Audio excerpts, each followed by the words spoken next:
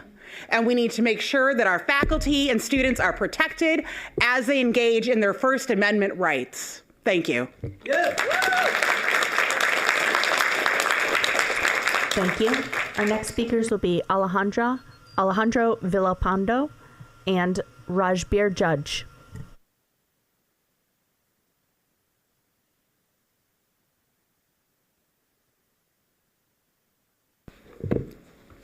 Do I go? Is it working? Okay. Hey, what's up, everyone? So my name is Rajbir Singh Judge. I graduated with a BA from CSU Chico in 2010, and now I'm an assistant professor of history at CSU Long Beach. And I wanted to speak to the announcement of the new president of CSU Long Beach. CSU Long Beach needs a leader in place that understands that decisions about race, which have always been questions of religion and region and more, cannot be made based on claims from donors, lobbyists, and the like, who are redefining boundaries of acceptable events and slogans like from the river to the sea and more. Consider my own experience. When I tried to do an event on the Indian state's violent genocide of Sikhs in 1984, I was told that donors would not approve of the event by someone in charge, not trained in South Asian studies, but still head of the Indian Studies Center. And then when one stands up for oneself, one can often be classified as a problem, as we see with Professor Keel. So how will the incoming president effectively allow for disputes that constitute knowledge production while continuing to respect faculty expertise, which requires paying us well and reducing our course load?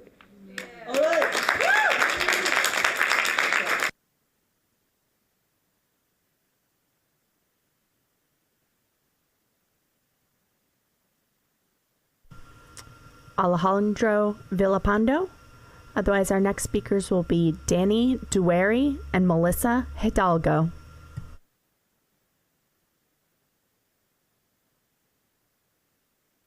Melissa, go ahead and accept the unmute request. Hello.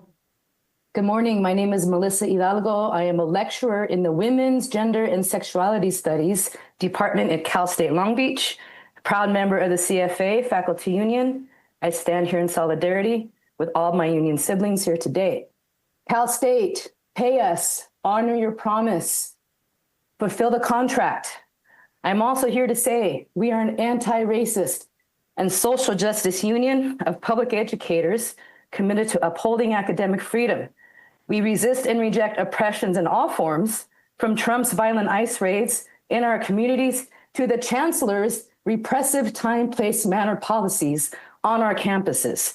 Today, I'm here to call on the chancellor and board of trustees to immediately repeal all Cal State TPM policies, to rescind all attempts to sanction and fire faculty like Dr. Keel at San Jose under these TPM rules. Rescind them, don't punish faculty, and denounce ICE. Stand behind the CFA students, prioritize safety of all students, staff, and faculty by implementing policies that keep ICE off our campuses. Thank you.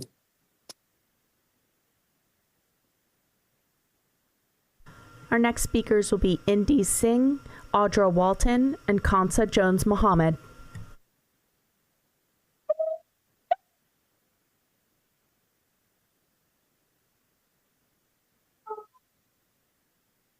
Just thought I would add a little bit of sacredness in there. These are tough times right now, and I just want to acknowledge all of you, the Board of Trustees, all the people working in the different capacities. It's a lot of work. It's a lot of work trying to wrangle with the stacking disasters that are on top of each other, both from the international, national, and the individual scales all throughout our communities, how disasters are stacking in different ways for different communities.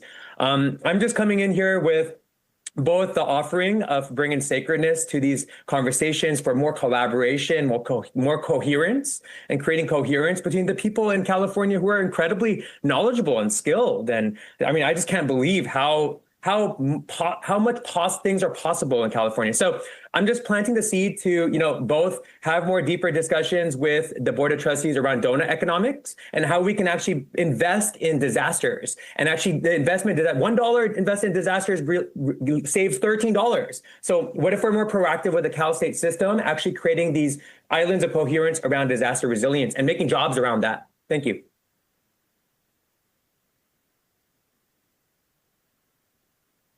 Good afternoon. I'm Audra Walton, second-generation American freedman born in California.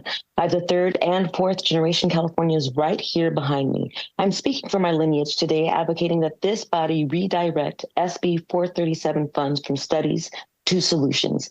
$6 million for another study is redundant and unnecessary when Ancestry.com and the Afro-American Historical and Genealogical Society have already done this work. It's not progress, it's procrastination. We don't need more research to prove our lineage. We need action. Redirect these funds to subsidize access to existing databases for freedmen families. Train community genealogists, build the Freedmen's Bureau digital infrastructure, and provide tuition assistance and student debt relief for freedmen descendants. This money could erase student debt, digitize lost and forgotten records, or grant 10,000 families access to existing ancestry tools. Instead, it risks vanishing into contracts and committees.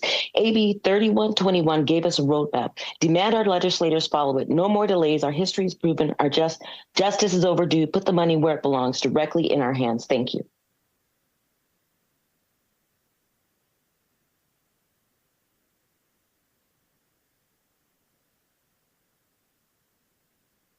Kansa, go ahead and accept the unmute request.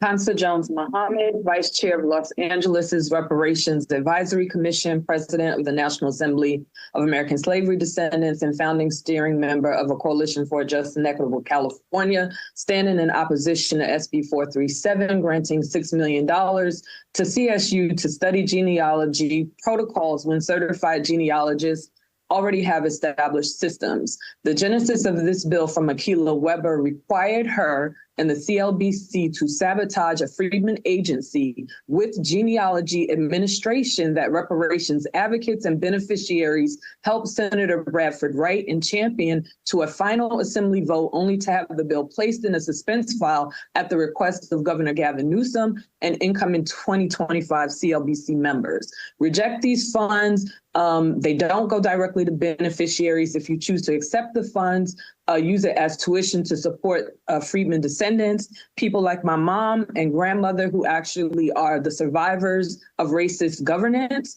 do not have time to wait. They're never going to attend a CSU. And I ask that you do what the governor and the CLBC would not. Thank you.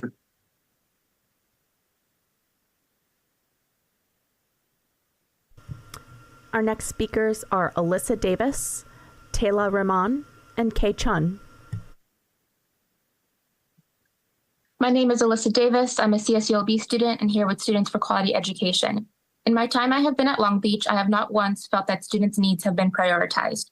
You have raised tuition, you've used TPM to limit students' right to protest, and despite mass deportation and ICE's violence in California, you have not made any formal commitments to protect undocumented students, faculty, and staff. Not only have you chosen to look the other way, but you have made campus police and administrators your puppets, and you use them to silence anyone who speaks up.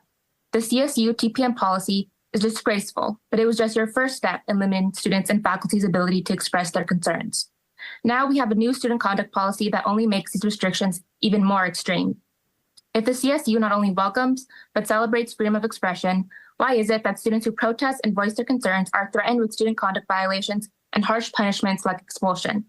No matter how hard you try, you will not silence me, my fellow students and faculty, nor our union siblings. I am proud to stand in solidarity with Teamsters and CSU EU.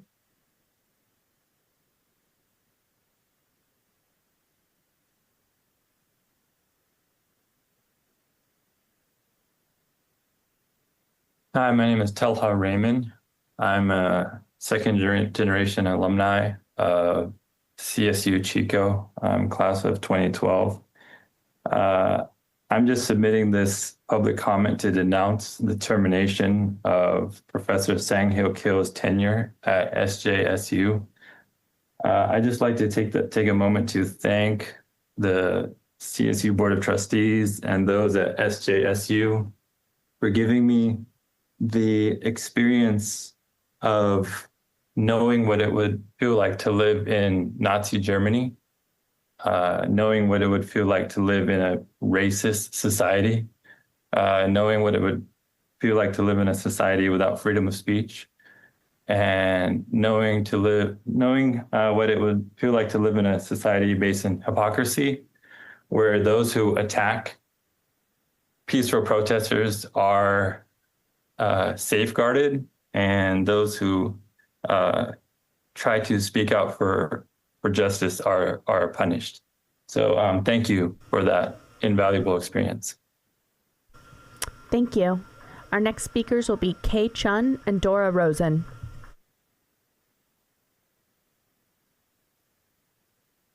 Good morning, Chair Clark, Board of Trustees, Chancellor Garcia, and fellow union members with whom I stand in solidarity. I also speak to the soon-to-be-announced president of Cal State Long Beach. My name is Dr. Kay Chun. I'm counselor faculty and a licensed psychologist at CSULB for 20 years, also a proud member of the CFA. Students at our HSI campus, many of them first-generation college students, are now living in abject fear of being swept up in federal enforcement raids, being racially profiled, having their parents deported, worrying about how they will care for younger siblings while carrying a full course load, working a part-time job with less financial aid and no Medi-Cal, SNAP, or other benefits, or are worried about having their student visas revoked, losing scientific research funding, or receiving a TPM violation that will jeopardize their academic careers. Now, more than ever, CSU students need access to high-quality mental health care on campus. But CSULB continues to have the worst student-to-counselor ratio in the entire CSU system, with poor morale and shockingly high turnover. We urge you to work immediately to move CSULB to the national IAC standard to retain more psychologists. Council faculty need better working conditions. Students show up to learn, better themselves, and uplift their families every day. Now it is our turn and your turn to show it for them. Thank you. Chair Clark, this concludes our time for public comment. Thank you very much. I assure you we appreciate your attendance, we appreciate your conviction, and we respect your perspectives. At this time, we're going to take a 10-minute break, and then we'll return and begin. I'll begin with the chair's report, and we'll go to reports from the various constituent groups. So we'll return at 11:22. Thank you all. Congratulations, graduates, on all that you have achieved and all that you will. We can't wait to see what you'll accomplish.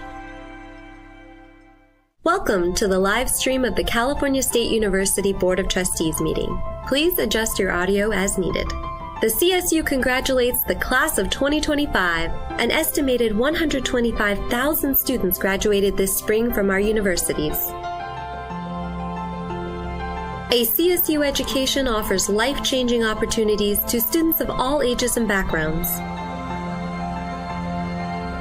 Each graduate is a success story, representing the best of what the CSU provides, a top-tier education and a promising path forward.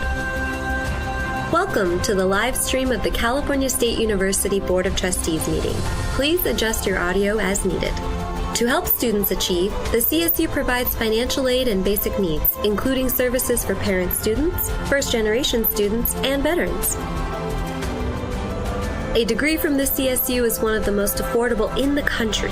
More than half of our undergrads finish with no student loan debt. Welcome to the live stream of the California State University Board of Trustees meeting. Please adjust your audio as needed. Our campuses consistently rank highly in national indexes for best value, educational quality, social mobility, and diversity. Our newest graduates will join 4 million plus alumni, ready to power California's economy and fill critical areas such as teaching and nursing. Welcome to the live stream of the California State University Board of Trustees meeting. Please adjust your audio as needed. Commencement is the joyous culmination of an educational dream for students and all those who supported them. Congratulations, graduates, on all that you have achieved and all that you will. We can't wait to see what you'll accomplish. Welcome to the live stream of the California State University Board of Trustees meeting. Please adjust your audio as needed. The CSU congratulates the class of 2025. An estimated 125,000 students graduated this spring from our universities. A CSU education offers life-changing opportunities to students of all ages and backgrounds. Each graduate is a success story, representing the best of what the CSU provides, a top-tier education and a promising path forward. Welcome to the live stream of the California State University Board of Trustees meeting. Please adjust your audio as needed. To help students achieve, the CSU provides financial aid and basic needs, including services for parent students, first-generation students, and veterans. A degree from the CSU is one of the most affordable in the country. More than half of our undergrads finish with no student loan debt. Welcome to the live stream of the California State University Board of Trustees meeting. Please adjust your audio as needed. Our campuses consistently rank highly in national indexes for best value, educational quality, social mobility, and diversity.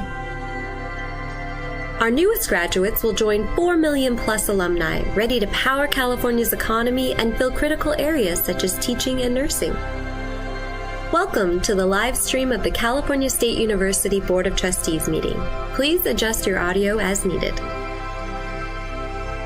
Commencement is the joyous culmination of an educational dream for students and all those who supported them. Congratulations, graduates, on all that you have achieved and all that you will. We can't wait to see what you'll accomplish. Welcome to the live stream of the California State University Board of Trustees meeting. Please adjust your audio as needed. The CSU congratulates the class of 2025. An estimated 125,000 students graduated this spring from our universities. A CSU education offers life-changing opportunities to students of all ages and backgrounds. Each graduate is a success story, representing the best of what the CSU provides, a top-tier education and a promising path forward. Welcome to the live stream of the California State University Board of Trustees meeting. Please adjust your audio as needed. To help students achieve, the CSU provides financial aid and basic needs, including services for parent students, first-generation students, and veterans. A degree from the CSU is one of the most affordable in the country. More than half of our undergrads finish with no student loan debt. Welcome to the live stream of the California State University Board of Trustees meeting. Please adjust your audio as needed. Our campuses consistently rank highly in national indexes for best value, educational quality, social mobility, and diversity. Our newest graduates will join 4 million plus alumni, ready to power California's economy and fill critical areas such as teaching and nursing. Welcome to the live stream of the California State University Board of Trustees meeting. Please adjust your audio as needed. Commencement is the joyous culmination of an educational dream for students and all those who supported them. Congratulations, graduates, on all that you have achieved and all that you will. We can't wait to see what you'll accomplish. Welcome to the live stream of the California State University Board of Trustees meeting. Please adjust your audio as needed. The CSU congratulates the class of 2025. An estimated 125,000 students graduated this spring from our universities. A CSU education offers life-changing opportunities to students of all ages and backgrounds. Each graduate is a success story, representing the best of what the CSU provides, a top-tier education and a promising path forward. Welcome to the live stream of the California State University Board of Trustees meeting. Please adjust your audio as needed. To help students achieve, the CSU provides financial aid and basic needs, including services for parent students, first-generation students, and veterans. A degree from the CSU is one of the most affordable in the country. More than half of our undergrads finish with no student loan debt. Welcome to the live stream of the California State University Board of Trustees meeting. Please adjust your audio as needed. Our campuses consistently rank highly in national indexes for best value, educational quality, social mobility, and diversity. Our newest graduates will join 4 million plus alumni ready to power California's economy and fill critical areas such as teaching and nursing. Welcome to the live stream of the California State University Board of Trustees meeting. Please adjust your audio as needed. Commencement is the joyous culmination of an educational dream for students and all those who supported them. Congratulations, graduates, on all that you have achieved and all that you will. We can't wait to see what you'll accomplish. Welcome to the live stream of the California State University Board of Trustees meeting. Please adjust your audio as needed. The CSU congratulates the class of 2025. An estimated 125,000 students graduated this spring from our universities. A CSU education offers life-changing opportunities to students of all ages and backgrounds. Each graduate is a success story, representing the best of what the CSU provides, a top-tier education and a promising path forward. Welcome to the live stream of the California State University Board of Trustees meeting. Please adjust your audio as needed. To help students achieve, the CSU provides financial aid and basic needs, including services for parent students, first-generation students, and veterans. A degree from the CSU is one of the most affordable in the country. More than half of our undergrads finish with no student loan debt. Welcome to the live stream of the California State University Board of Trustees meeting. Please adjust your audio as needed.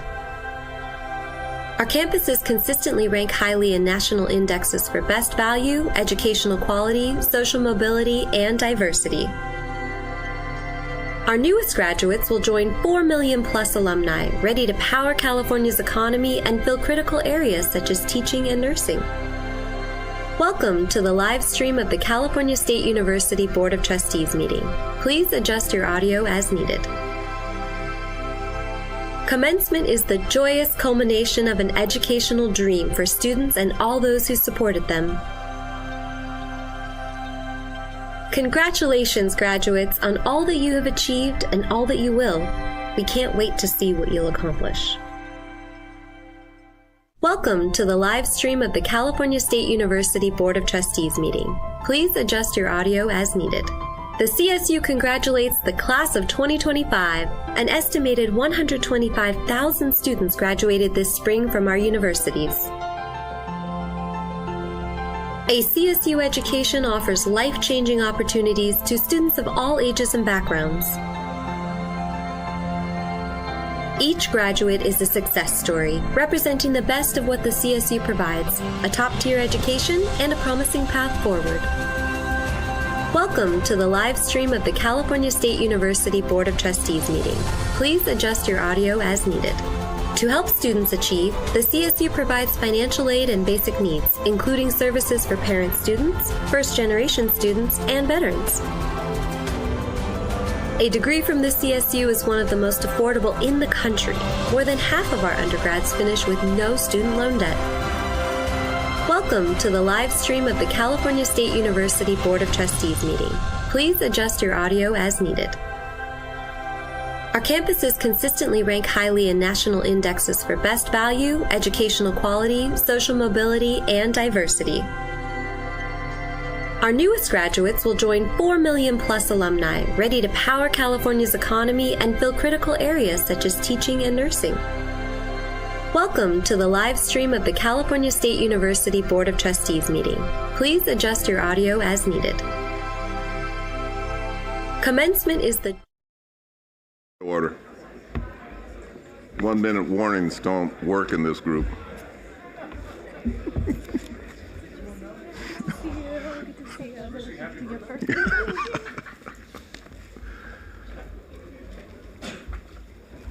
So I'm going to begin with the chair's report. So welcome back.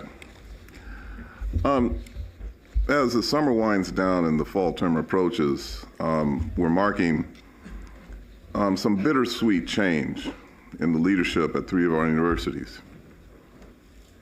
President Coley, President Connolly, President Yao. It'll be our honor to pay tribute to each of you tomorrow as you set off on new adventures. Student trustee Jonathan Molina Mancio this will also be his last meeting. We're going to miss his many contributions, and we look forward to sending him off tomorrow to an undoubtedly bright future. As we bid farewell to these esteemed leaders, I'm also pleased to welcome several new voices to our proceeding. Mr. Carson Fajardo was appointed by Governor Newsom this summer as the CSU's newest student trustee.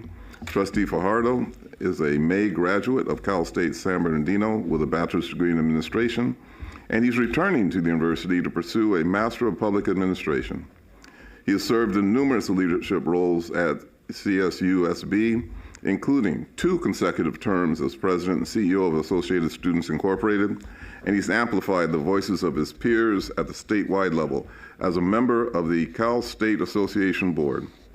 His qualifications and leadership abilities are clear, and we will undoubtedly make a positive addition to our board. Trustee Fajardo, welcome. Please give him a round of applause.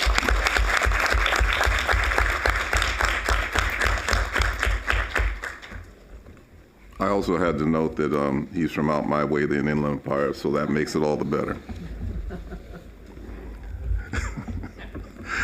We will hear reports this morning from 2 new leaders of important CSU constituent organizations.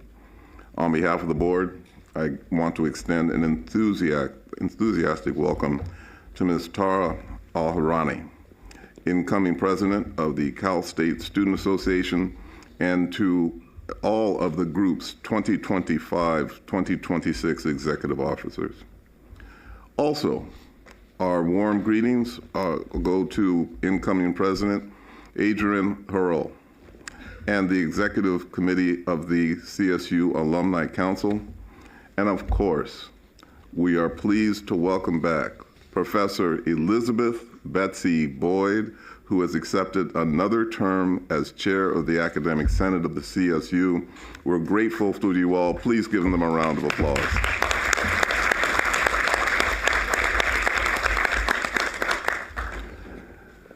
So, as I get to the substance of my report, I want to note 2 major headlines of the summer so far. First, Governor Newsom signed the State Budget Act for 2025-2026 in late June. Our Chancellor, Millie Garcia, will provide important points of context and clarification during her report later this morning. And our Business and Finance team will provide even greater detail during the Committee on Finance report. Until then, on behalf of the board, I would like to thank the legislature and the governor for hearing our advocacy, for recognizing the CSU's inherent value to our state, and for prioritizing our universities at this time of financial uncertainty.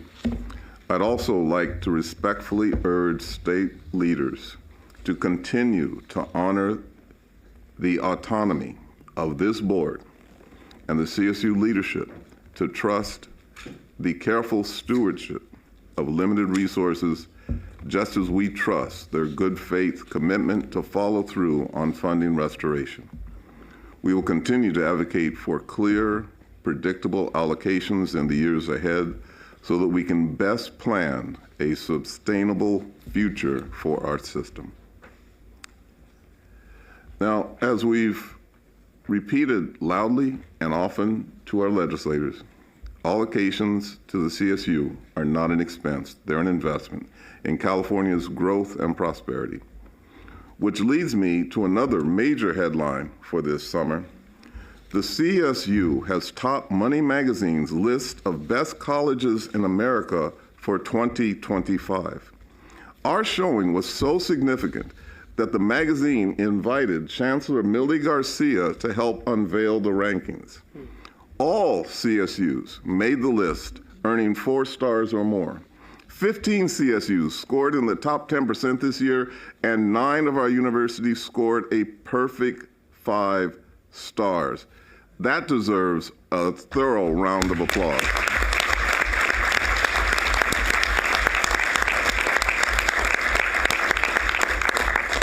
This achievement is especially meaningful because the money rankings recognize not only traditional factors like affordability, academic excellence, and graduation rates, but also career success and salaries of our graduates. This measure further validates our role as one of California's and indeed the nation's greatest engineers of social mobility. And it's a measure that will be central to our new student success framework and the CSU's statewide strategic plan currently under development. I am sure there's going to be greater success in the future. And our universities continue to elevate the lives and prepare our students for vital roles in California's workforce. We have a few recent examples to celebrate. Working closely with our faculty, our educator and leadership program team continues to build initiatives and partnerships to grow and strengthen California's teaching force. They've developed new literacy models and working on mathematics modules for use in the state's newest pre-K to 3 credential programs. They recently hosted over 300 middle and high school teachers from across the state for a showcase of best practices in reading and writing curriculum and instruction that prepares students for college. And this week, the CSU Center to Close the Opportunity Gap, led by Cal State Long Beach, is hosting an educator summit connecting pre-K to 12 grade educators and leaders from around the state. The center has also launched a free online clearinghouse for resources for California educators. As we continue to support excellence in teaching, the CSU remains the state's largest producer of nursing bachelor degrees and a leader in addressing California's nursing shortage. 13 CSU campuses now partner with more than 35 community colleges to offer accelerated pathway programs. CSU Channel Islands has recently partnered with Hancock College in the Santa Maria to offer a hybrid program that will make it easier for working nurses and students with families to earn their bachelor's degree closer to home. The CSU is also supporting the state's Rebuilding Nursing Infrastructure Initiative by expanding program capacity and breaking down barriers in nursing education and workforce development. Excellent work. I'm proud to note 2 recent events where the CSU's best and brightest competed for top prizes and undoubtedly captured the attention of potential employers. This spring, hundreds of students from across the system converged for the 39th annual CSU Student Research Competition at Cal Poly Humboldt. Participants competed across 10 academic disciplines, showcasing their research, scholarship, and creative work. While I'll note that San Francisco State and CSU Channel Islands earned the most first place awards, all our participants took home invaluable experience and connections. Later in the spring, Cal State San Bernardino hosted the 5th annual CSU Grand Slam Online, challenging grad students from across the CSU to present their research thesis in 3 minutes or less. San Jose student Linda Dorugma prevailed, earning a first place award for her presentation on women's economic empowerment. Congratulations, Lydia, to all of this year's participants.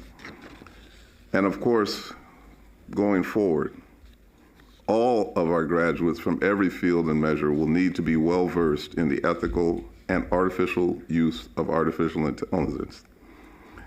As our final item today, we will hear an update on CSU's strategy to empower students, faculty, and staff with AI tools and skills. And I'm pleased to report that the members of this board will be similarly empowered. We have been invited to participate in a hands-on learning by doing session with AI tools to be held in the Wallace Room immediately following today's meeting. I would suggest for those who wish amusement to watch the members of the board learn that. This is another opportunity for our board to delve deeper into the topic, and I, for one, am very much looking forward to it. Thanks to Chancellor Garcia for suggesting this as part to her team. Before I proceed, I'm pleased to present our first campus spotlight video from the Learning by Doing community at Cal Poly San Luis Obispo. During this difficult time in our nation's history, students like Nadia Palacios is providing vital care to some of our most valuable students. Would you please play the video? I grew up in Santa Maria, California, which is a predominantly Hispanic and low-income community. I grew up in an immigrant household, so both my parents are from Mexico. Growing up, I saw the health disparities that were happening, especially in my community. I had to translate for my mom at a young age at her doctor's appointments because at that time there weren't any providers that spoke Spanish. So from that experience, I wanted to study public health because I knew how it impacts people to not get access to healthcare. I knew that it impacts their lives, and I wanted to actually learn about that. The Mobile Health Unit is a medical clinic that provides free health care to people who live in Santa Maria and the Guadalupe area, and we're preventing cancer, preventing diabetes, and preventing heart disease in our community members. It's important for me that students have this learn by doing opportunity, students like Nada, because they see public health in action, not in theory, so they're actually working in the public health field. My biggest mentor at Cal Poly has been Dr. Phelan. I met her my first year, and since then she's always believed in me. She always believed that I was able to succeed in anything that she gave me. Because NADA brings the language and the cultural identity of the community that we serve, she has a unique ability to really connect with patients in that community. And you can see that they trust her. So when they come here, they're immensely grateful for the resources that we give them, and they love to talk about like everything that they're going through. They love to talk about their stressors, and I'm not even a provider, but they love to confide in me and tell me like this is what's happening, like this is how I'm feeling, and I am all ears. I love listening to them. I see how this experience builds confidence in our students. It allows students to see their language and cultural identity as professional tools that are going to help guide them as future leaders in the field. Being able to go back to my hometown and actually make a difference is the most rewarding feeling for me. Coming into Cal Poly, I wanted to study public health because I wanted to learn more about health disparities, how to address them, how to combat them, and eventually use what I learned through public health to be able to actually advocate for my community.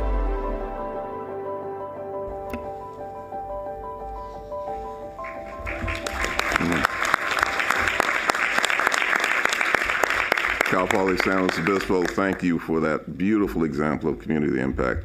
And I really appreciated how Dr. Phelan recognized our students' native language and cultural identities are professional strengths, and we don't say that enough.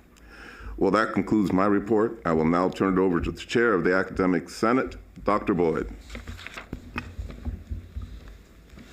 Thank you, Chair Clark. Buenos dias, ohayo gozaimasu, talofa marhaba. And good morning, everyone. With respect, I begin by acknowledging that I speak to you on the land of the Tongva, Gabrieleño, and the Ahachemin Waneño nations, who have lived and continue to live here.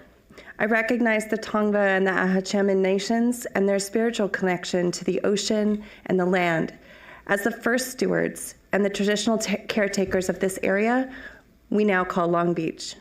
As I share this report, I thank them for their strength, perseverance, and resistance. As Chair Clark kindly acknowledged, this report marks the beginning of my second term and final year as chair of the Academic Senate of the California State University, or ASCSU. Shared governance remains the bedrock of effective university leadership. The ASCSU has worked diligently this last year to strengthen collaboration with the Chancellor's Office, campus senates, and administrative leadership. We reaffirm our commitment to being active partners in academic policy development, budget planning, enrollment strategies, and student success initiatives. Since my last report to you in May, the full ASCSU has been in summer recess, during which time the Executive Committee has assumed the responsibilities of the full Senate, and we have been busy. Our advocacy efforts continued in close partnership with our leaders in CSSA, the Alumni Council, the Chancellor's Office, and CFA colleagues and sibling unions of the CSU. Together, we highlighted the devastating impact an 8% cut to the CSU would have had on students, on economic and social mobility of our communities, and the future workforce of California and beyond. We are exceptionally grateful to California senators and assembly members and to the governor for averting these damaging cuts to the CSU. Additionally, through our collective advocacy in DC, we helped prevent significant cuts to Pell Student Aid. By working both sides of the aisle, we ensured policymakers understood that such cuts would harm students in every state. In the absence of permanent staff in the ASCSU office since April, the officer team and I assumed the responsibility of gathering and organizing the necessary documentation to process reimbursements to campuses for senator-assigned time and travel. I extend sincere thanks to Vice Chair Swenson, the executive officers, and the Chancellor's Office staff, Laura Schultz, Virginia Soto, and Myra Pettigrew. Without their support, we would not have met critical year-end deadlines. We continue to collaborate actively with our colleagues in the community colleges and the UC systems on transfer and enrollment issues. And we are also participating in the ongoing searches for the AVC for Civil Rights and Vice Chancellor for Academic Affairs. As you will hear today and tomorrow, several major strategic plans are underway, including the strategic plan of the CSU, strategic enrollment planning, and the Student Success Year of Engagement initiative, among others.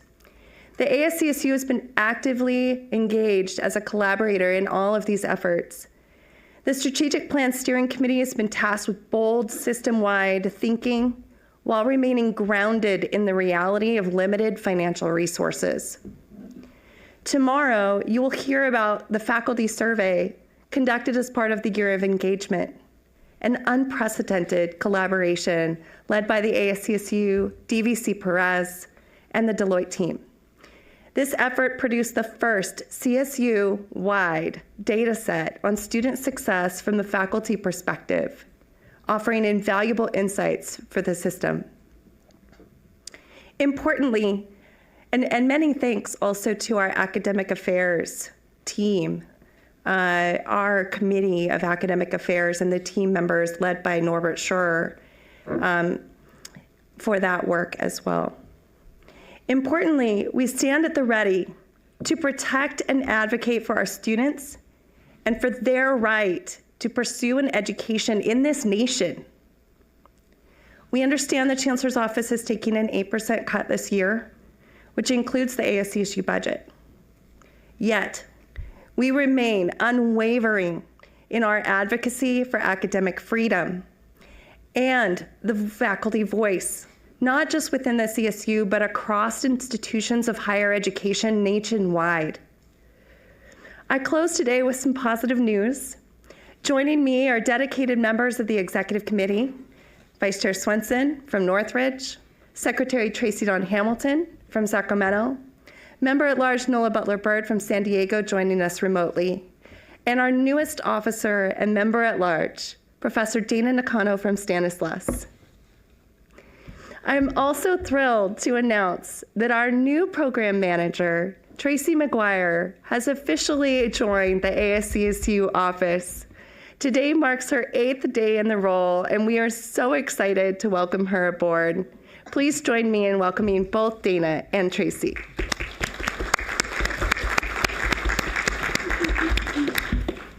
Thank you, Chair Clark and trustees. This concludes my report, and I welcome any questions.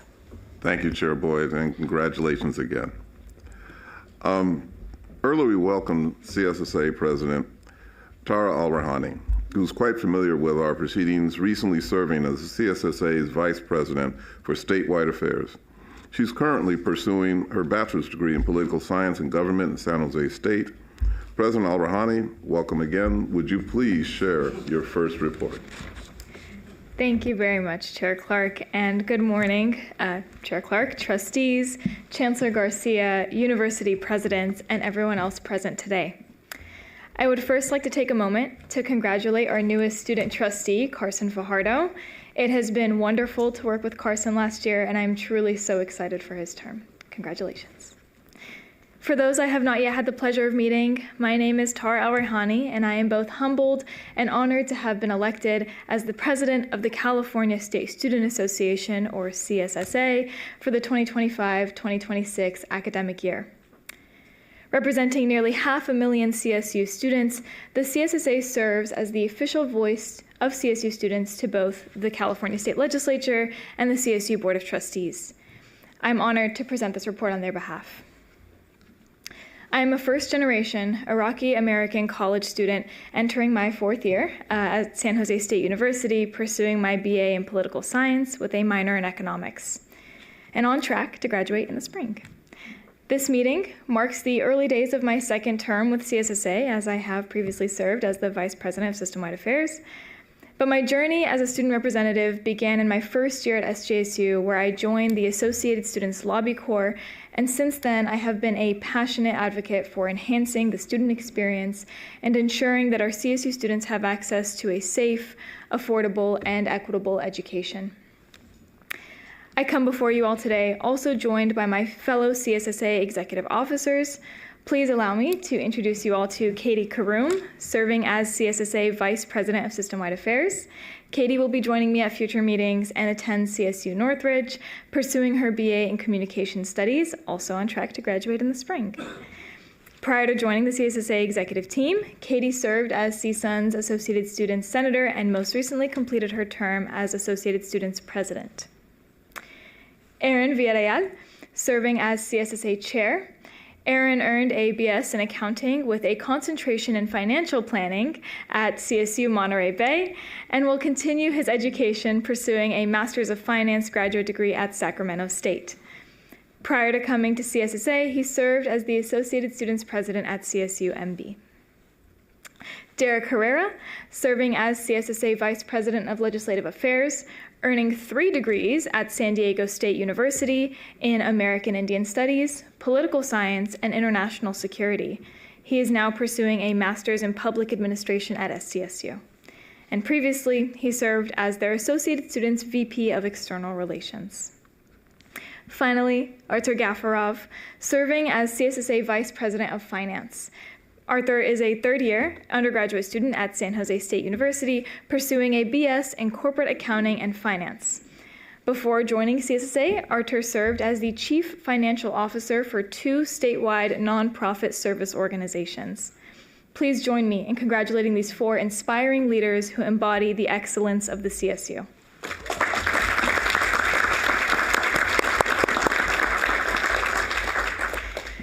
A lot has happened since the start of my presidential term in June, and we know that we face a difficult year ahead. From our local communities being raided to a variety of strategic attacks and cuts to higher education, rest assured that my executive team, myself, and CSSA stand strong in the fight to preserve and protect the right to higher education. That being said, we are grateful that a majority of the core funding for the CSU has been preserved for the 25-26 academic year, and that nearly $56.5 million has been allocated to support programs for undocumented Native American and foster youth students. However, we must acknowledge the absolute need for the deferred funding from the compact agreements to be sustained over the long term. This will be critical to ensure our system can successfully keep up with the increasing costs that are associated with access, enrollment, academic and non-academic programs and services. Additionally, Cal Grant reform has yet to be fully funded, and our system unfortunately faces a $122 million reduction. While these truths weigh heavily on the shoulders of our system, The commitment of our association to continue collaborating with all of our partners to secure this funding in future years remains consistent. The small successes are not to be overlooked, and they serve as a source of hope during these times. They are a direct result of the strategic and dynamic and joint advocacy efforts between CSSA, our system-wide partners, and the Chancellor's Office. My confidence in our ability to ensure the CSU's prosperity and financial security has only been strengthened as CSSA just recently welcomed our 2025-2026 Board of Directors this past weekend here in Long Beach. So let me be the first to say that our incoming student leaders are bold, eager, and devoted to protecting public higher education. They shared their inspirational stories about how they got to the CSU and the amazing things that the CSU has afforded them. For some, it was having access to a food pantry and professional clothing that allowed them to land their dream internship. For others, it was the mental health counseling which helped them finally feel stable in their academic journey. For those like me, it was the university's Promise program that gave me a second chance and a direct pathway to achieving our higher education goals. For everyone, the CSU is a beacon of hope and an avenue for breaking cycles and building futures. It's no secret that CSU students are among the most determined and strong-willed in this country. I know that in collaboration with everyone in this room, we will honor their resilience by investing in their future and ensuring they have the resources, support, and opportunities that they deserve to thrive. Last year, our board passed and upheld 4 main priorities through our policy agenda. While our new board will soon be working on revisions, I would like to share the priorities from last year that we are actively carrying out. Priority number 1 is addressing the total cost of attendance for CSU students by maintaining access to high-quality student support services that aid in a student's ability to access food, housing, and provide solutions to their affordability concerns. Our second priority is to ensure students have access to high-quality wellness and mental health support services. It's important to highlight the influential impact that these services have on the well-being of our students. In turn, it gives them the confidence and security they need to stay on track and committed to their education. Priority number 3 is to ensure the academic success and a holistic educational experience for all CSU students. Now more than ever is the time to push back against the unjust attacks on higher education from our nation's administration. Our students deserve an educational experience that makes them feel seen, heard, and taken care of, regardless of their immigration status, gender identity, sexual orientation, race, or ethnicity. And finally, our fourth priority is to foster inclusive engagement for students to find agency in the CSU community. The inclusion of students in CSU policymaking not only strengthens their ability to advocate, but also their trust in the institution. Developing a sense of ownership creates a bond that will undoubtedly be paid back to the CSU through lifelong engagement, advocacy, and a deep commitment to the institution's and system's success. I look forward to sharing the finalized version of our policy agenda with you all at a future meeting.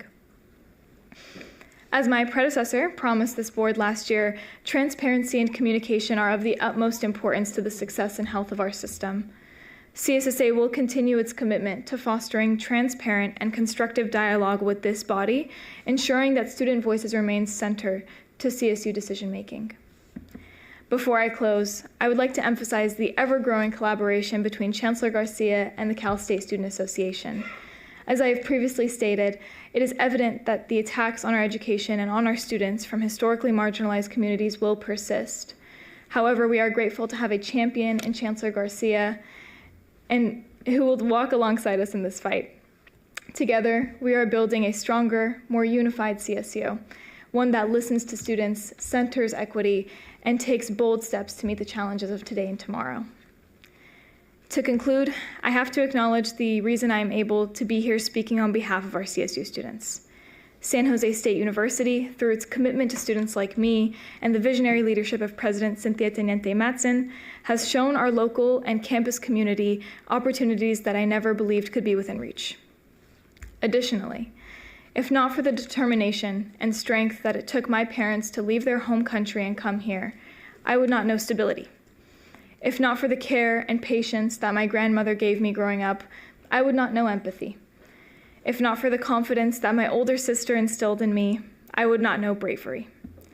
I say this because I, like many of our CSU students, are built up by our communities and just as easily torn down.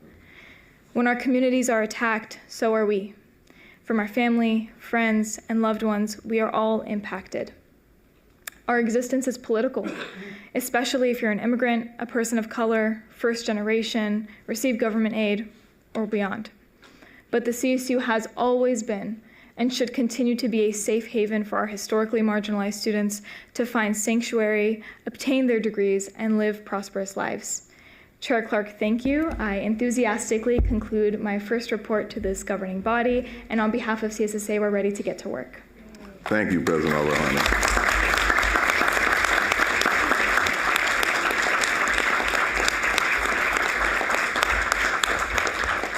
That was beautifully done. We will now hear a report from President Adrian Harrell of the CSU Alumni Council. President Harrell is also no stranger to our proceedings, having served as the Alumni Council's president-elect. She's also representing CSU with distinction as a successful real estate broker, president of Newbridge Management in Turlock, and is a longtime volunteer and philanthropist. President Harrell, please begin. Thank you, Chair Clark. It is an honor to join you today as the president of CSU Alumni Council and deliver my first report in this role. I'm grateful for the trust placed in me to represent our more than 4 million alumni. I want to thank my predecessor, John Poley, for his dedicated leadership and his continued service to the CSU.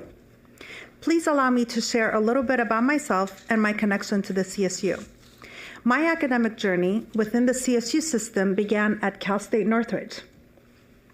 At the risk of dating myself, I'll share that my first semester coincided with the Northridge quake, which struck the San Fernando Valley and left a deep impact on the campus. On a recent visit to CSUN, I noticed remnants of that devastation now transformed into art, serving as a powerful reminder of the nature's forces. Because of the quake, our family lost our home, prompting a move to Huntington Beach to be closer to my uncle in Newport Beach. I transferred to Cal State Long Beach soon thereafter. Unfortunately, during this time, my father passed away unexpectedly. My twin brother was a student at Stanislaus State, and my mother made it clear that she didn't want to have two children attending two different colleges in two different cities. Since my brother had already chosen a major and I was undecided, I relocated from Southern California to the Central Valley. At first, I resisted the move. I would drive back to Southern California every weekend instead of focusing on my studies. But when midterms came around, it hit me. I was on verge of failing. Failure was not an option. That realization was a turning point. I declared sociology and French as my majors. I sold my car, bought a bicycle, and fully committed to life in Turlock. That decision changed the trajectory of my life in ways I could have never imagined. Today, I'm proud to say that my immediate family has earned 11 degrees from CSU Stanislaus and 14 in total from the CSU system. We are truly made in the CSU. While at Stan State, I landed an internship that took me to France, where I worked with the Conseil Général de la Mayenne, essentially the French equivalent of the governor's office. That experience crystallized my career path. I returned knowing exactly what I wanted to do. After earning 2 master's degrees, I wondered how I would launch an international career. Thanks to the Thunderbird Alumni Network, I found my opportunity. Just days after graduation, I was living in Paris consulting for Fortune 200 companies. Eventually, life brought me back to the Central Valley. I never forgot the doors that were opened for me by Stan State, the internships, and the alumni connection that shaped my path. So when I launched my own company in 2009, I chose to establish in Turlock, just miles from the campus. I wanted to give back to the students the same way others had invested in me. Since then, I've hired numerous Stan State students and alumni and have proudly provided many internship and job opportunities. My story isn't unique. Recently, I took a memorable 4-day sailing trip from San Francisco to Dana Point. During the journey, a fellow passenger who had overheard my presentation to the Stan State Foundation Board struck up a conversation about the CSU. I soon learned he was a CSU Fullerton alumnus. When I asked how many degrees his immediate family had earned from the CSU, he initially said, just one. But as we talked, it became clear that his wife, 2 daughters, and sister were all alumni as well. 5 CSU degrees in one family. It's stories like his and mine that I hope to highlight. They illustrate not only the multi-generational impact of the CSU system, but also the strength of its alumni network in fostering mentorship, internships, and career opportunities that directly support California's economy. I am pleased to share the names of the 2025-26 Executive Committee who began their term on July 1. President-elect Cedric Spencer from Cal State San Bernardino, who joins me here today. Immediate past President John Poley from Cal Poly Pomona, Secretary Joseph Wong from Sonoma State, Treasurer John Gomes from Fresno State, Member at Large from Sacramento State, Mariana Sabiniano, Program Committee Chair Crystal Weimer-Lucero from Cal State San Bernardino, Alumni Director Representative Lori Brockett from CSU San Marcos, and of course, Alumni Trustee Larry Adamson from Cal State LA.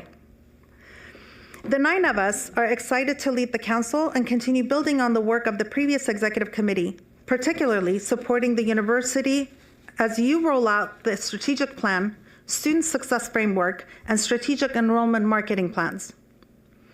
Before sharing updates, I want to take a moment to acknowledge and express my appreciation for the leadership of our partners in Academic Senate and the California State Student Association.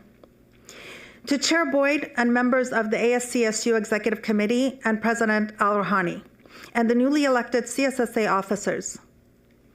Thank you for your continued engagement and partnership with the CSU Alumni Council. I look forward to working alongside you as we elevate the role of alumni in our shared efforts to support students and strengthen the university. Building deeper relationships between our 3 groups, ASCSU, CSSA, and the CSU Alumni Council, is a priority for my presidency. Each of us bring a unique and important voice to the system-wide conversations. I believe that by working together, we can amplify those voices and unlock new opportunities to support students through every phase of the CSU experience, from enrollment to graduation and beyond. I also want to thank Chancellor Garcia for meeting with the members of our leadership team last week. We are grateful for her time as we discussed shared priorities and goals. The Alumni Council remains committed to supporting the university as it finalizes the Student Success Framework and the strategic plan. We appreciate the continued inclusion of alumni perspectives in the planning process and the leadership of Chancellor's Office, especially Vice Chancellor Sachs and Deputy Vice Chancellor Perez, in engaging us so thoughtfully. Alumni have been consulted multiple times over the last year, in addition to representation on system-wide work groups. We fully support the Chancellor's vision that every CSU student graduates with an opportunity for a first career job or a clear path to graduate school. Alumni are critical to that vision, whether by serving as mentors, hosting interns, offering career guidance, or telling their CSU story. We are ready to do our part. Our executive committee will begin developing the Alumni Council's own strategic plan after the trustees approve the university's plan in September. Once finalized, we look forward to sharing how our priorities align to support the CSU's long-term goals. We also remain deeply committed to our role as advocates for the university. I want to express our heartfelt thanks to the alumni who participated in this year's budget advocacy efforts. Thanks to their published op-eds, phone calls, emails, letters, and meetings with the legislators, the CSU avoided the more severe cuts outlined in the governor's original budget proposal. While the work continues, this outcome is a powerful reminder that funding for the CSU is an investment, not an expense. Our graduates fuel the California workforce, uplift communities, and serve as engaged citizens. The alumni voice matters, and this year it made it a real and measurable difference. We're proud of our partnerships with AVC Nathan Dietrich and the Advocacy and State Relations team and excited about what's ahead. Trustees, thank you for your leadership and your commitment to advancing the CSU. Alumni are proud to be a part of CSU's mission and even prouder to be your partners in shaping its future. Thank you, Chair Clark. I look forward to what the year holds and excited for the opportunity to work with you and all the trustees. This concludes my report. Thank you very much, President Hurrell. Excellent report, and thank you for sharing a bit about your past. That's inspiring, beautiful. And now it's my great pleasure to turn it over to Chancellor Garcia for the Chancellor's report. Thank you, Chair Clark. Before I begin my report, I want to echo the Chair in recognizing several truly outstanding leaders attending their last board meeting. Presidents Connolly, Coley, and Yao. You will all be deeply missed. I look forward to paying a proper tribute to your distinguished service tomorrow. And Trustee Molino Mancillo, I thank you for representing the student voice with perspective and distinction. We will honor your service tomorrow as well, as we wish you continued success and best wishes in your academic, personal, and professional pursuits. I also want to join the chair in recognizing our new student trustee, Carson Fajardo. Trustee Fajardo, welcome, bienvenido. I welcome the opportunity to work alongside you on this board, and like all of us, I look forward to learning more about you and what has led you to take on this critically important role when you share a few remarks with us tomorrow during tomorrow's plenary. Welcome also to our valued partners in CSU leadership, returning ASCSU Chair Boyd and her fellow executive committee members from the system-wide academic senate. Welcome back. We're looking forward to working with all of you. As well as CSSA President Tara Al-Rahani and her team and the new president of the CSU Alumni Council, Adrian Harrell. Let's give them all a round of applause.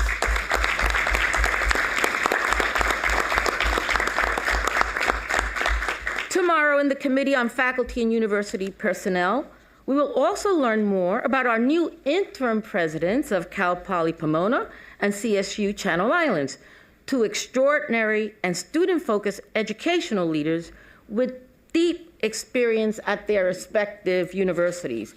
Dr. Levine and Dr. Andrzejewski join us today. Please raise your hand and let's welcome them today.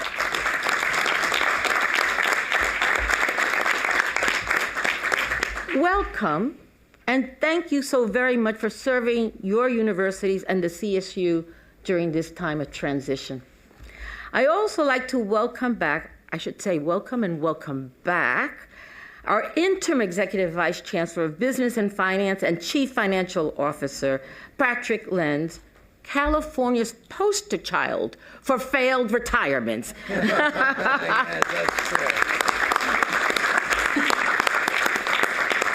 Thank you again for answering my call and your call to service, EVC Lenz, and we look forward to hearing from you later today in the Committee on Finance.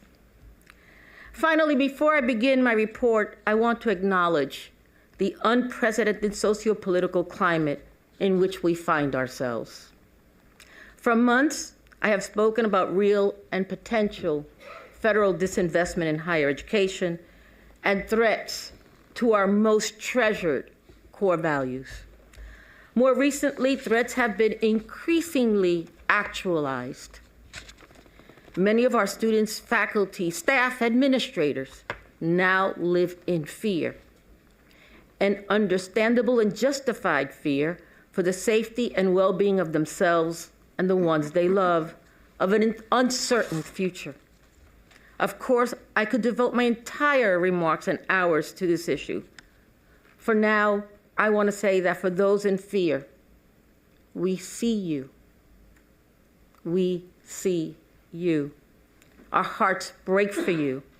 We are here for you and will continue to support and advocate for you. providing a safe and inclusive environment for our people is our most fundamental core value, one to which we will always remain committed. We will continue to take every measure we can to protect our community. And I encourage you to please take advantage of all campus and system-wide resources and guidance during this challenging time. And always, we know that our presidents and their teams are doing the best they can to ensure a safe environment for all our students. Now to my report. As everyone in this auditorium is aware, on June 27, Governor Newsom signed into law California's Budget Act of 2025. Since then, several CSU stakeholder groups have published descriptions of the CSU final budget, which has caused significant confusion and misunderstanding. I want to take the opportunity to offer a few points of clarification. At the onset, I want to emphasize that the final budget makes clear that the legislature and administration have prioritized the CSU and the CSU mission. Undoubtedly, our elected officials have worked hard to mitigate and navigate fiscal impacts to the CSU despite the state's challenging and rapidly worsening financial circumstances. Most significantly, we have avoided the $375 million cut, or 7.95, outlined in the governor's original budget proposal in January. Instead, the final budget reduces the CSU's base budget by $144 million, or 3%, by deferring this funding until 26-27. The CSU's multi-year compact funding has also been deferred to be restored incrementally through 2028 and 2029. Additionally, the budget makes available a short-term zero-interest loan of up to $144 million in one-time dollars to cover the amount of the base budget reduction. Interim EVC lens is currently in discussions with the State Department of Finance to gain clarity regarding the terms and conditions of the loan so that we can determine the best path forward. Again, I want to thank the legislature and the governor's administration and the governor for their belief in the CSU and their support of our mission. And I would be remiss if I didn't recognize and express my appreciation for the 61 legislators who in March signed a letter requesting that legislative leadership fully reject the proposed cuts to the CSU. I am indeed grateful. We are indeed grateful. But as your chancellor, I must also be realistic. The CSU looks forward to partnering with the legislature and administration as they work in what I know will be a good faith effort to restore the base budget reduction and deferred compact funding. But at the same time, we must acknowledge that California's fiscal outlook continues to dramatically worsen.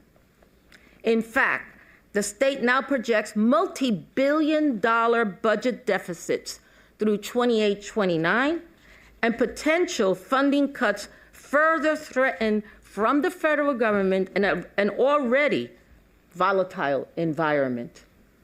The possibility is very real that the state simply will not be in a financial position to meet its obligations to restore our reduced and deferred funding if this continues to worsen. The fact is, as you will hear later today in the Committee on Finance, the CSU's budget gap continues to widen. Cost reduction measures remain necessary across the system, although what that looks like in application will vary from campus to campus. And as I have said before, the Chancellor's office will take the lead in this regard. I have instructed the Vice Chancellors to reduce our operating budget by 8%, not 3%, for a total of $18 million. I really wish, I could paint a rosier fiscal picture for you, but it is my obligation to all of you in this room and to every member of the CSU family to always be candid and transparent. I've often shared with you that I consider myself the CSU's chief reminder officer, but I am also our chief reality officer. EVC Lenz and his team will cover the final budget in more detail this afternoon, but I would be remiss if I didn't note that the CSU will also receive $50.8 million in targeted one-time funds, including $5 million to expand student outreach and recruitment to support our campuses that have experienced long-term enrollment declines. And Sonoma State will receive $45 million in one-time dollars so that the campus leadership, faculty, and staff can strategically advance its Bridge to the Future turnaround plan.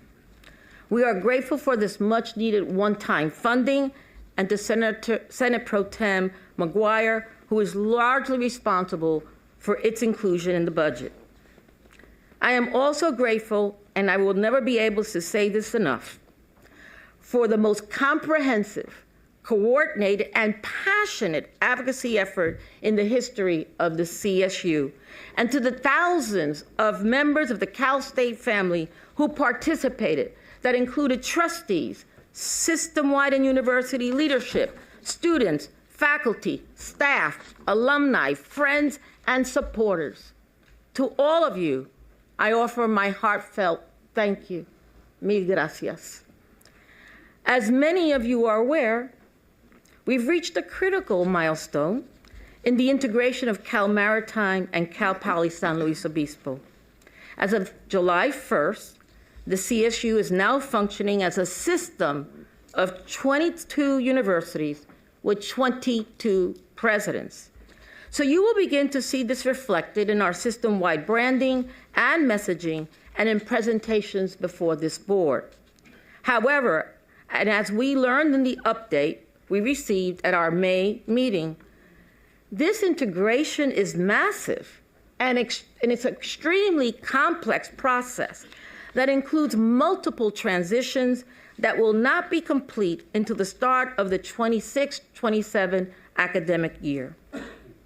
Additionally, we want to honor those students who will graduate prior to that time with a Cal Maritime degree, as well as the faculty and staff and administrators who supported them on their academic journeys. So for these reasons, the move from 23 to 22 is neither simple nor is it immediate, and we will have to live with some ambiguity during this transition period. But I want to make a point that is anything but ambiguous. The CSU transitioning from 23 to 22 universities should not be viewed as a contraction. It's anything but.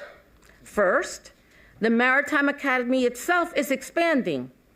In the short time since the integration was approved at our November 2024 meeting, enrollment momentum is already building.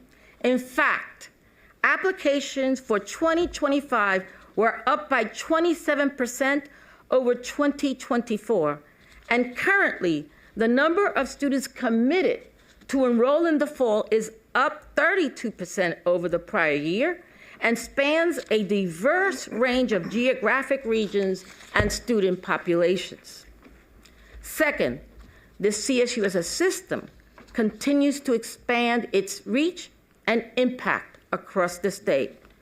We're meeting place-committed students where they are, literally and figuratively, at our satellite campuses and off-campus centers. But we're also working with communities we serve to increase access to a Cal State degree, to offer specialized instruction and training, and to partner with local community colleges to develop new and more efficient pathways to degree completion. You heard Chair Clark earlier reference 35 partnerships to support accelerated nursing programs. We're also offering the upper division portion of bachelor degree programs on community college campuses across the state. including those partnerships recently announced at Cal Poly San Luis Obispo and Cal State San Marcos. In total, the CSU is currently providing life-transforming educational opportunities at 117 WASC, Senior Colleges and University Commissions, approved locations across California. In addition to community college campuses, those locations include K-12 schools and district offices, civic centers, hospitals and medical centers, corporate facilities, labs and research centers, correctional facilities, and soon military bases. And this list, which doesn't include the nearly 300 online degree programs offered across our 22 universities, those programs continue to grow. No four-year university system in California or across the country can match this reach or this impact. Following our remarks, our partners at SOVA will present another update regarding the development of CSU's system-wide strategic plan. It will be the last update you receive before our September meeting, at which time we will present the draft of the plan for the board's adoption.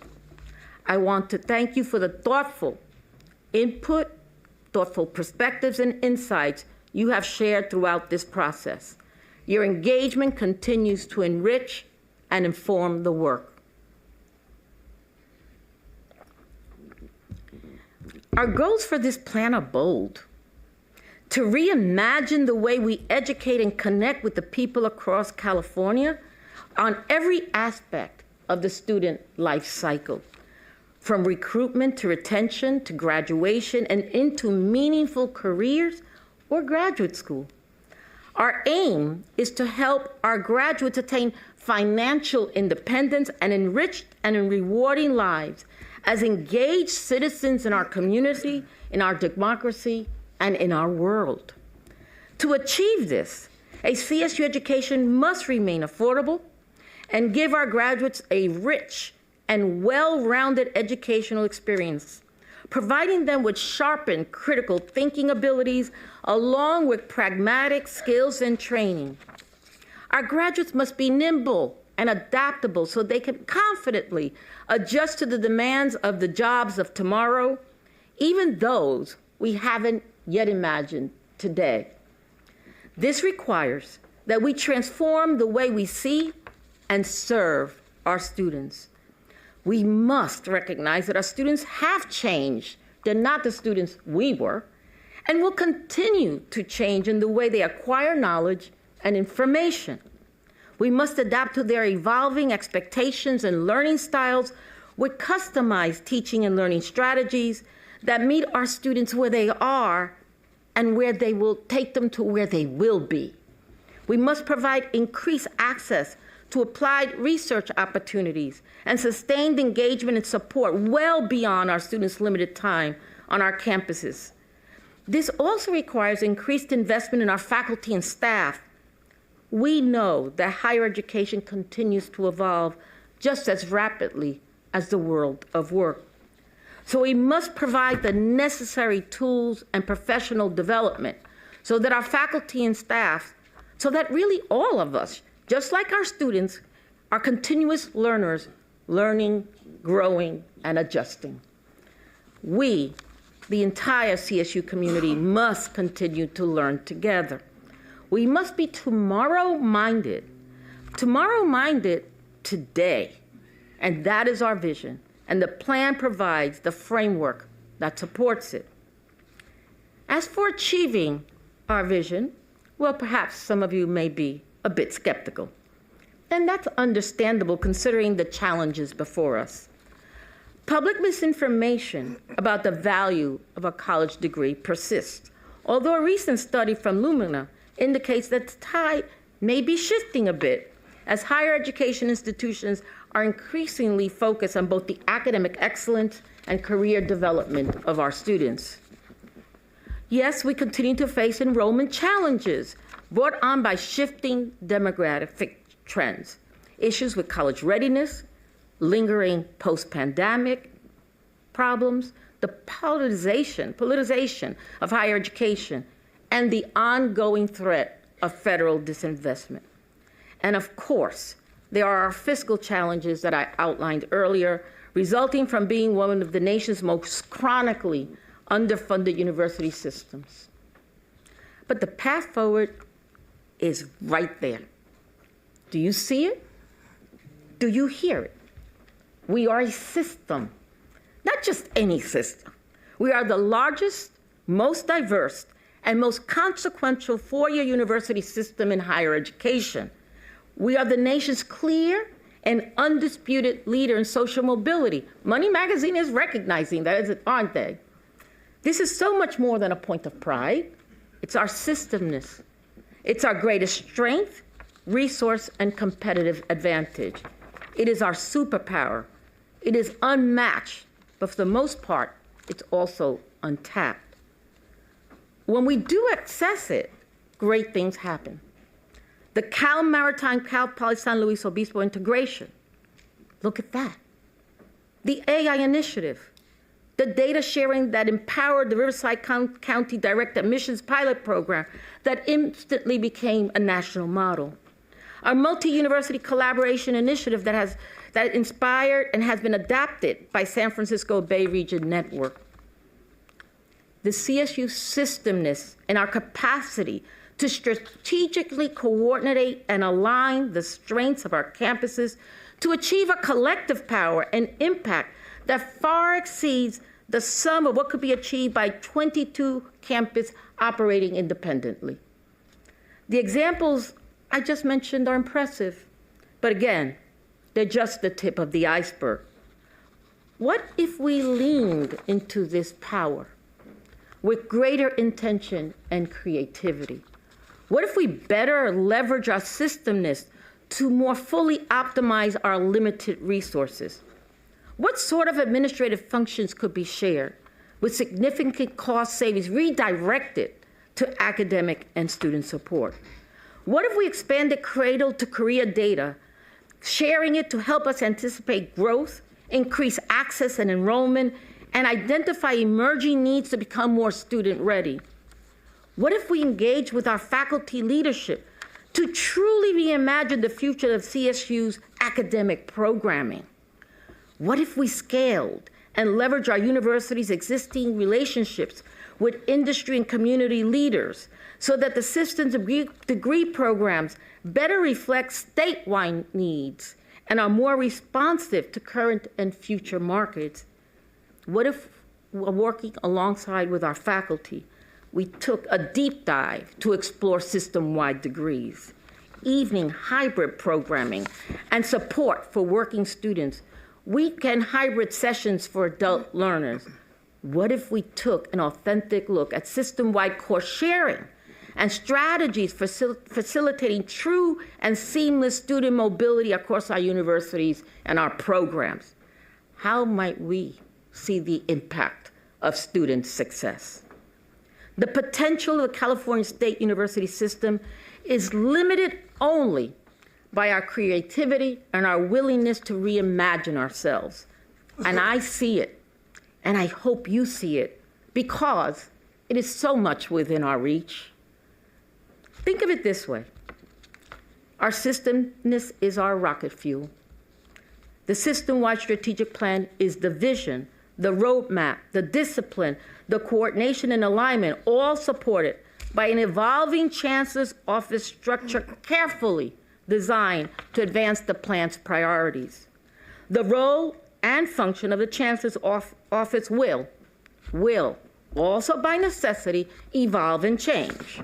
This board, of course, will play a critical role as our overseers, those who will facilitate and hold us accountable to our work, and that essential role will be memorialized in that plan. The final piece of the puzzle is system-wide engagement and action, a commitment to walk together with shared vision and purpose, the courage to embrace our systemness, our unmatched superpower, and let it carry us far beyond what we have ever done and do things and change the way we've always done things and bring us to a greater potential and brighter future. It requires each and every one of us. Why? Because we know that we are stronger together. The days on relying on a coalition of the willing are over. We must be stronger together.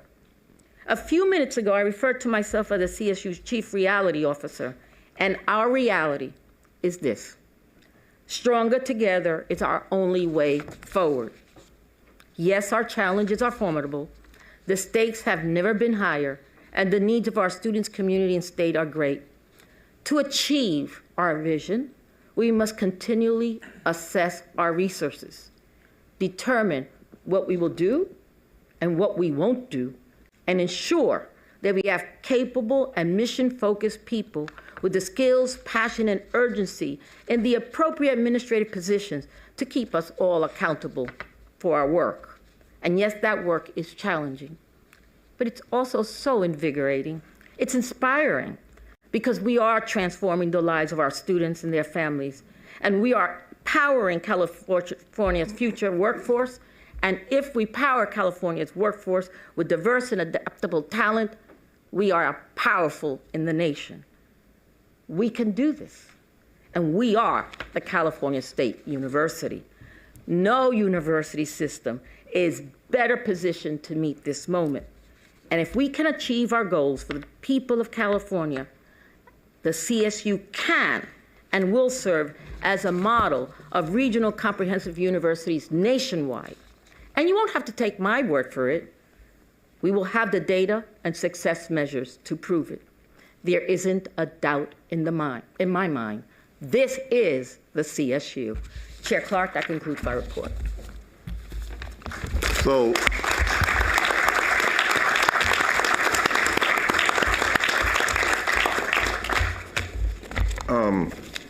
that was a powerful report. I'm almost moved to cuss. I'm not going to cuss because it's not that kind of meeting.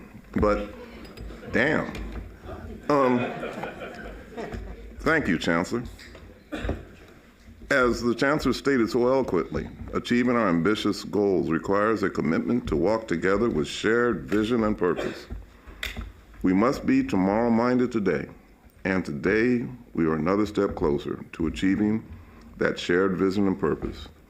And as we continue to finalize the CSU's statewide strategic plan, the first in more than a decade, I am now pleased to welcome back Dr. Allison Kedlak and the team from SOA, our facilitation partners, for an update on the strategic planning process. Doctor. Thank you, Chair Clark. Thank you, Chancellor Garcia.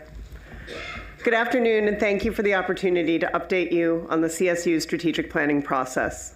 This is our final check-in with you before the full plan is presented in September, and today we want to walk you through the strategic objectives that will form the core substance of that plan. While they are still in the process of being finalized, we're far enough along to give you a quick but detailed walkthrough. I won't belabor anything related to process here. In all of our presentations, we've worked hard to make the process transparent, but now is the time for a focus on substance. While I'm not going to dig in on this slide, I do want to say that we are grateful to and impressed by the thousands of students, faculty, staff, alumni, and community members who've taken the time to participate in a town hall, attend a listening session, or provide input via the engagement platform. We remain tremendously grateful to the steering committee as well. We always share the timeline and affirm that we continue to be on track for the September deadline. We've wrapped up the final listening sessions with roughly 1,200 staff providing tremendously valuable feedback. We are now in the process of finalizing the strategic objectives, associated goals, and metrics. It is important to note that what we'll be sharing today, the substance of the strategic objectives, is undergoing continued refinement. The steering committee, as Trustee Lopez can attest, just met last week for a deep working session, and while the substance of the plan is set, there will be some continued refinements to language. As the substance of the plan is being finalized, the work on data, metrics, and funding budget has been ramping up and will conclude by mid-August. While the specifics are still being hammered out, it's important to put words on some hard truths. The hardest truth is that the strategic planning during a period of financial constraints means making real and difficult choices about the system's priorities and how budgets align to those priorities. The strategic plan cannot be about doing more things. It must be about doing the right things more effectively, which will ultimately require reevaluating and redirecting how current resources are allocated. This is about focus and aligning budgets to the priorities. Yes, this will be about reallocation of existing resources, but more than that, it's about strategic alignment of resources with priorities. Our experience nationally is that the work of funding a strategic plan needs to both focus a system to align existing resources with priorities and position the system to effectively advocate for and strategically pursue new and diverse resources. You'll recall that early on in presentations to the board, we distinguished between strategy and planning, noting the importance of both. Whereas broad strategies set the course, strategic objectives are specific priority purpose statements around which measurable goals can be set. In other words, strategic objectives are the plan part of the strategic plan.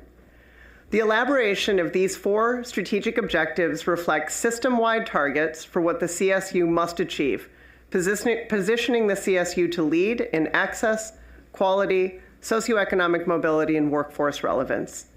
To put a finer point on this, these strategic objectives are positioning the system to lead California and therefore the nation in demonstrating the value of public higher education and the long-term impact for student socioeconomic mobility. Each objective, which I'll walk through in a moment, includes measurable impact targets to ensure your plan allows you to focus on outcomes, not just intentions. A 3-year strategic plan aligned to a broader vision for student success requires a focus on measurable targets. Do note that in your packets, each of the objectives is accompanied by a vision statement to help illustrate the relationship between specific 3-year targets and the bigger picture. For those listening in, these are also accessible on the CSU website and on the CSU Strategic Plan homepage. But for accessibility, we share here only the objectives and in-progress targets. Strategic Objective 1. Strengthen the CSU as the premier engine for economic mobility and workforce resilience through flexible and technology-enhanced learning experiences to dramatically improve student success. This objective positions the CSU to more effectively meet the needs of today's students through flexibility, intentional focus on economic mobility, educational innovation, and a commitment to maximizing credit mobility and applicability for the large share of students who earn credits from community colleges and multiple institutions, including those within the CSU, on their way to a degree.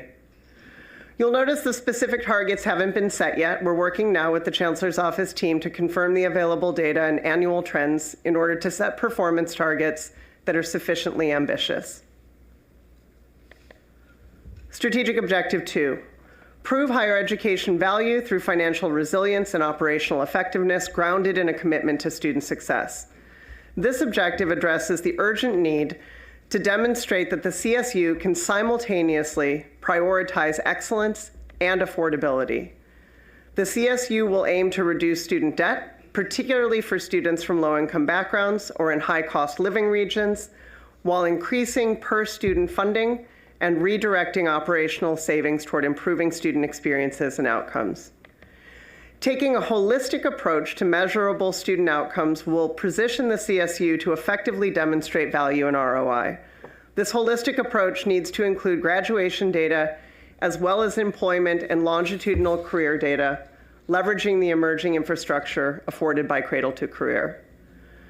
The target related to revenue diversification includes an important note on the critical need to prioritize advocacy related to modernizing the state funding formula, while also prioritizing the work of generating new or improved mission-aligned revenue streams. Importantly, this objective also includes the vital work of enhancing cross-campus course and program access, making the system scale work for students, not against them. Strategic Objective 3, establish the CSU as the employer of choice through professional excellence that advances system transformation in service of student success. To deliver on this plan, the CSU must invest in the people who make CSU work. This objective focuses on professional development and innovation, leadership, especially in areas like technology-enhanced teaching and operational effectiveness. It aims to build cross-campus collaboration capacity, improve workplace satisfaction, and position CSU as a top-tier employer. Ultimately, this is about ensuring the CSU workforce is equipped and empowered to lead system-wide transformation. And it's a bet on CSU's faculty and staff as the drivers of student-focused transformation. Strategic Objective 4, build the CSU's unified statewide impact and community connection through strategic system integration focused on long-term student success. This objective aims to activate the full power of the CSU system to benefit every campus.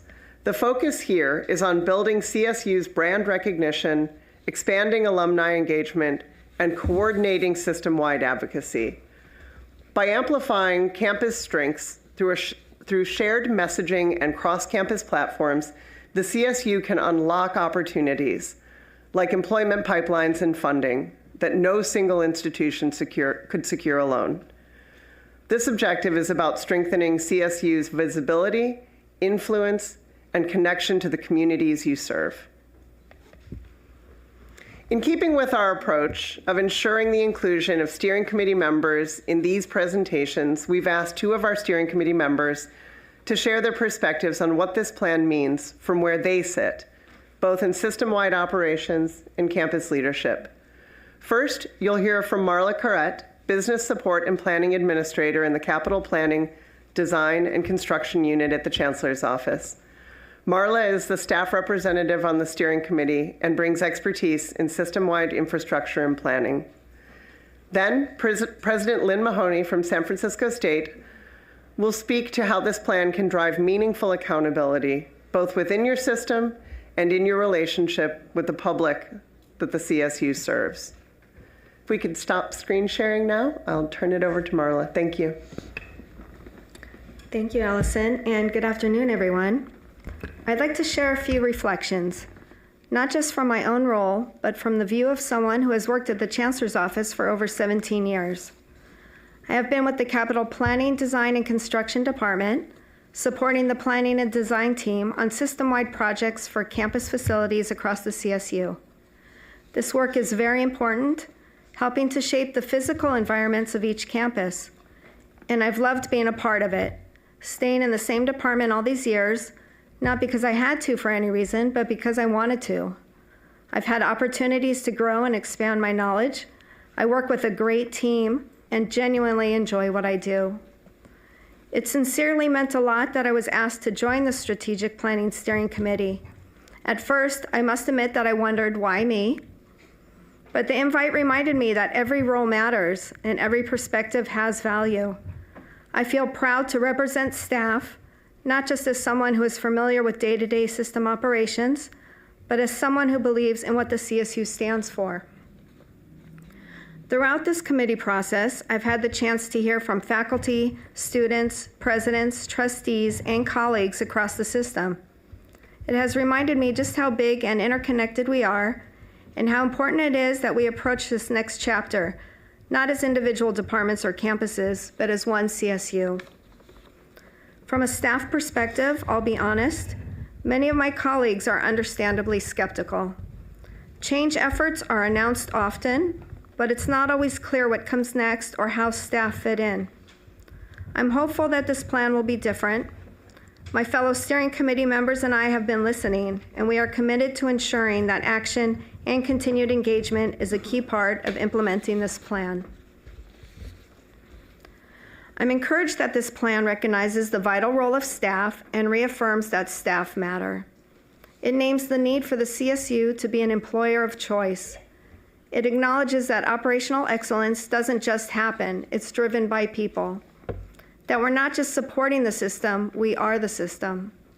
Whether it's facilities, IT, procurement, human resources, or any other function, we're the ones that can help put the plan into action. But I also want to be candid. There's still a lot of work to do to bring staff along. Many of us are focused on our day-to-day jobs. We've seen plans come and go and not always seen the follow-through. Because we want this plan to succeed, we need to make it real for staff, not just in words, but in how we communicate, how we listen, and how we show that everyone's role contributes to something bigger. Giving people the space to ask, what does this mean for me? And then taking the time to answer. Recognizing that trust takes time to build. But if we do it right, this plan can be more than just another document. It can be a way to reconnect staff to the mission and help us all feel more seen, more valued, and more united in where the CSU is headed. I'm proud to be part of this process, and I hope this plan opens the door for more staff to feel that same sense of pride and belonging. President Mahoney?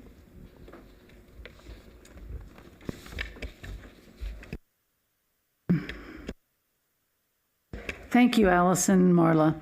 As a campus president, I see this plan as much more than a vision. It's a framework for sustained robustness and accountability. As I mentioned at the May board meeting, higher ed is at a critical inflection point, driven by demographic, economic, and technological changes. The imperatives to innovate and strengthen our service and value to the state have never been greater. This strategic plan gives us, internally, a clearer set of shared goals across campuses and a structure for aligning our work, whether in academic affairs, student services, finances, or operations. We need that clarity. It helps us focus our efforts, track progress, and make informed decisions about where to invest time, talent, and resources. This plan provides the accountability structure to do that through measurable student impact targets and system-wide coordination. But this is also a public-facing document. It tells the state, our communities, and prospective students what we stand for and where we're heading. It signals that we are committed to affordability, to workforce readiness, and to innovation, and that we welcome public accountability for delivering on these commitments. In a moment when public trust in higher education is under pressure, this kind of transparency and strategic clarity is essential. It gives us a stronger foundation to advocate for what we need and a shared story we can tell across 22 campuses. I'm proud to see the CSU moving toward a future where we embrace innovation and hold ourselves accountable, not just to internal benchmarks, but to the outcomes that matter the most for our students and for California. Thank you so much, Marla and Lynn. So if you can pull up the slides, I'm going to wrap very quickly here. I know we're tight on time, so I just want to share that as we look ahead to the full presentation in September, this slide offers a preview of the key components that will be included in the final plan, subject, of course, to ongoing refinement and the steering committee's continued input. What you'll see in September is a comprehensive, action-oriented strategic plan, the first for the system in more than a decade, designed to guide the CSU through a critical period of transformation while staying true to its mission and maximizing its impact on students, communities across California, and future generations. Thank you for your continued leadership and partnership throughout this project, especially to our esteemed steering committee members. We look forward to bringing you the full strategic plan in September. Thank you, Doctor. To my colleagues, if somebody has a burning question, I'd like to kind of limit it to one question. We're going to have this completed in September, so we'll have another opportunity. And I'd like to make an adjustment to our schedule. One of our honored guests has a hard stop at 2 o'clock. And so if we could either limit to one or no more than 2 questions to our team from SOVA, and then we're going to make sure you all are really ready for lunch. We're going to call institutional advancement early because there's some special guests we need to recognize. Does anybody have a burning question they need? Leslie, yes. It's only a comment. I am very enthusiastic about this process and this plan, but I would request that we leave time in September to have a thorough conversation, because I'm struck by the words that it's the board's strategic plan.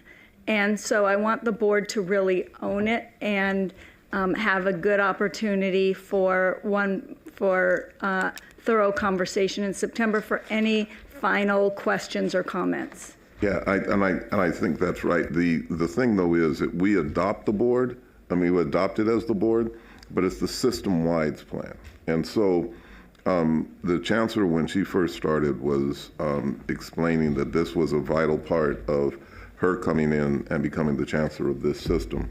So we adopt it, but it's the systems plan. But I agree with you. I want to make sure that there's substantial time for us to talk about it before we adopt it. Any other points? Thank you for that point of clarification. Any other? If not, Doctor, thank you for your team and excellent presentation. And with that, would Trustee Gilbert-Lorry, would you please convene the Committee on Institutional Advancement? Thank you, Chair Clark. Will the Committee on Institutional Advancement please come to order? Before we begin the work of this committee, or as we begin the work of this committee, I want to mention the important role of the Board of Trustees that we must play in elevating the philanthropic and legislative connectivity for the Cal State University system. A few months ago, we asked each of you to complete a survey to identify your connections with this important work. Some of you have responded, thank you. For those of you who haven't yet had the chance, I will be reaching out directly to you, and I hope you take my call. We were all appointed to this board because of our leadership, influence, and networks. And now is the time, if ever, to put those connections to work for our Cal State University students. So please give this thought and take my call so we can move on to the next steps to leveraging our resources, talents, thoughts, and relationships for the good of the Cal State University system.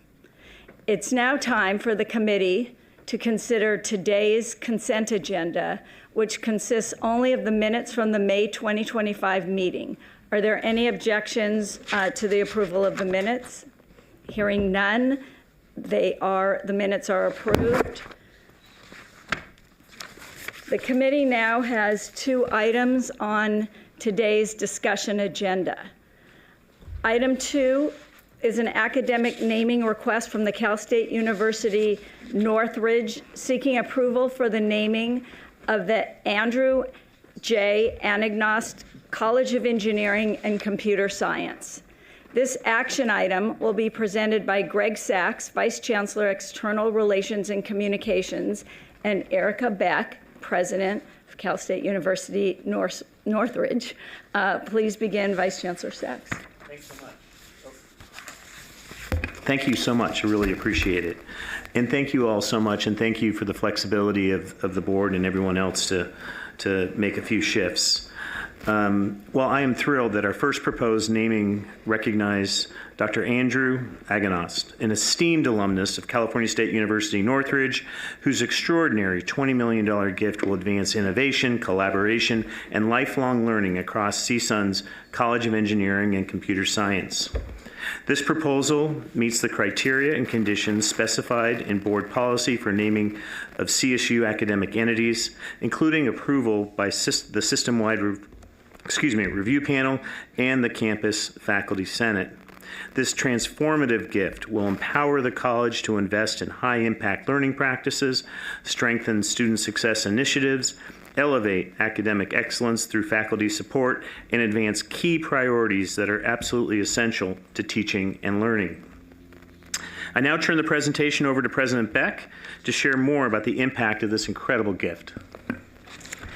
Well, thank you. This afternoon, I am seeking board approval for a naming opportunity that represents not just a financial milestone for CSUN, but really a profound investment in our university's future and the students that we are so very proud to serve. I am genuinely delighted to recommend the naming of CSUN's College of Engineering and Computer Science as the Andrew J. Anagnost College of Engineering and Computer Science in recognition of an extraordinary $20 million gift from Dr. Andrew Anagnost, distinguished CSUN alumnus and CEO of Autodesk. This remarkable commitment brings Andrew's personal contributions to his alma mater to an unprecedented $22.1 million, establishing him as the single highest giving alumni donor in CSUN's history.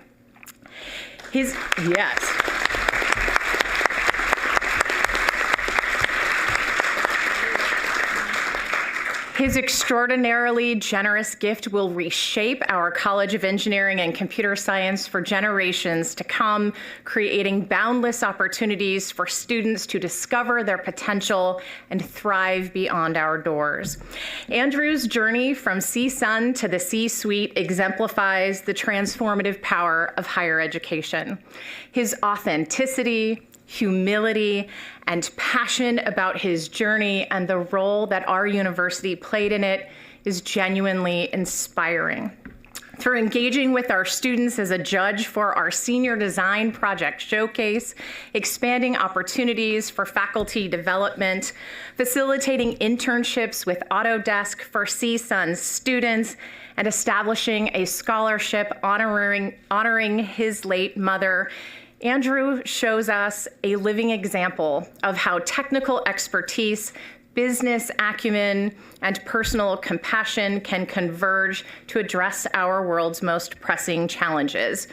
You may recall that just over 2 years ago, this board approved the naming of the Autodesk Technology Engagement Center, with construction now nearing completion and the ribbon-cutting ceremony next month. With Andrew's encouragement, Autodesk has contributed $10.2 million to this important project and invested their invaluable thought partnership and expertise, contributing to the development of this facility inclusive of cutting-edge labs and flexible spaces designed with equity as a core principle.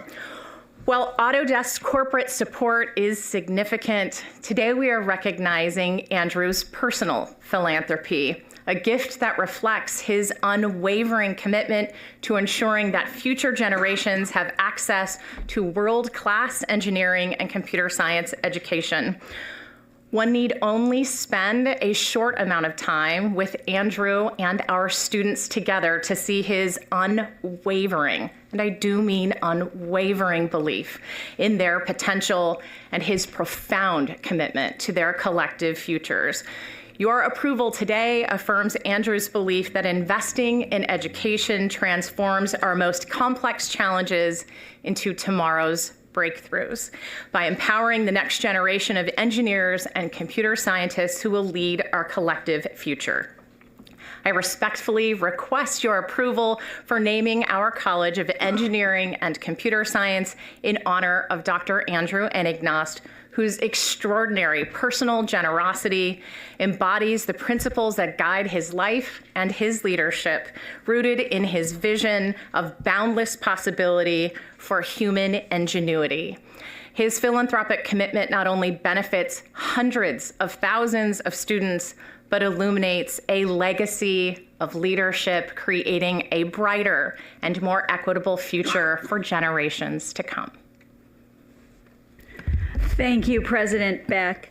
The naming of the Andrew J. Anagnost College of Engineering and Computer Science at Cal State University Northridge is an action item before the Committee on Institutional Advancement. May I have a motion from a committee member to approve the item? Is there a second? Second. Any discussion? Trustee Malika. Thank you, Trustee Gilbert-Lurie, and grateful appreciation to the donor, Dr. Agnew-Noss, and to President Beck for leading the way in making a meaningful and timely naming of this college. This substantial gift certainly will advance the CSU's strategic goals around STEM education, alumni engagement, and industry partnership. But I do have a question, and the question is related to the governor's Cradle to Career data system with attention to our own system, the CSU efforts in terms of college to careers. And the question is, are there plans to build out internship pipelines or career mentorship programs with Autodesk or Dr. Agnew-Noss' own network for CSUN students? That would be my question. Yes, thank you for the question. So we already have extensive engagement with Autodesk, with our students and our faculty. Autodesk has generously offered our students internships, including housing in the Bay Area. As I indicated, Dr. Agnew-Noss is on our campus regularly, engaging with our students as well as the team from Autodesk. And one of the key features of the Autodesk Technology Engagement Center also is the opportunity for networking for our students. So we have a very close relationship with Autodesk, and we're so appreciative of that. Other questions? Then I would just like to add a comment. I would like to say, Mr. Agnew-Noss, that you exemplify the best of our alumni and brilliant, collaborative, visionary, generous, and philanthropic. And you're a model for all of us to do better and to be better. We would love your thoughts at some point to inspire us, to inspire others to do what you are doing. And your gift, as you just heard, is right in line with our strategic planning.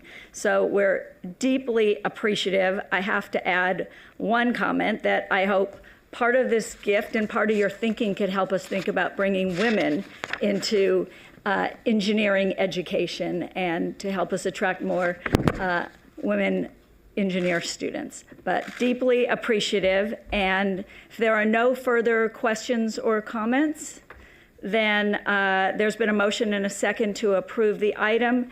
At this time, Ms. Carell, would you please take a roll call? Where are you? Right over here.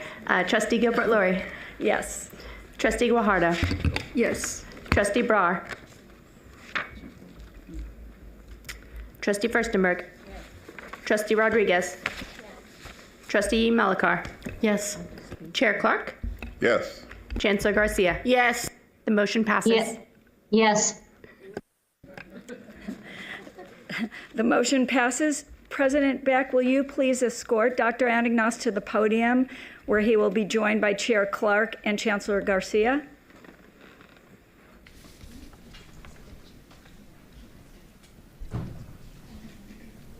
Good to see you again. It's good to see you again. Thank you. Great meeting you. Thank you so much.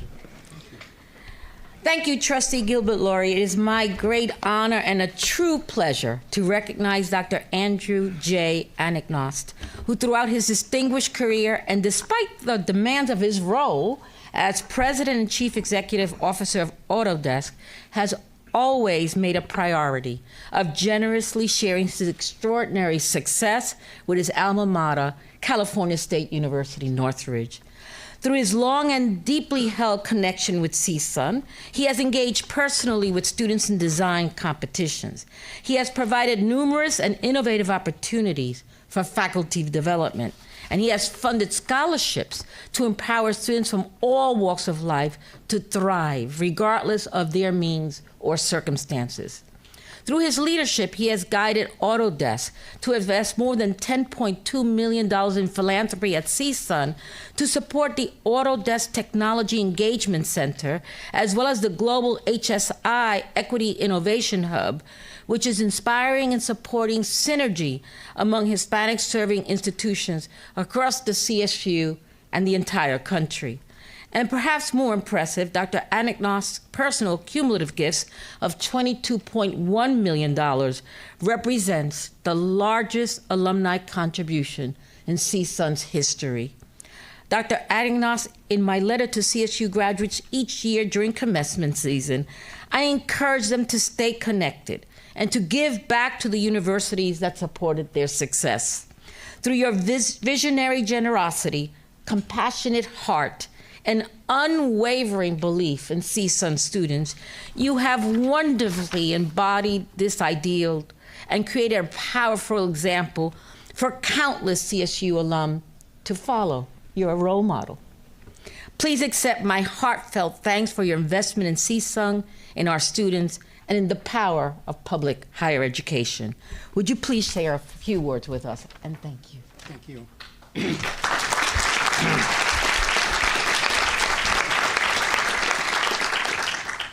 Let's see if I can get through this.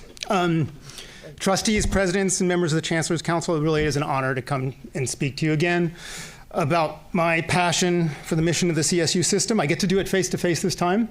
I will say it's a little intimidating. This venue feels a little congressional. I think you know how tech CEOs feel about that. Now, one fact that's interesting to know about me, though it doesn't define me, is I'm pretty much a stereotypical member of the generation nobody markets to. This is the forgotten generation, the latchkey generation. It's better known as Gen X. I'm sure some of you out there, I can see people that...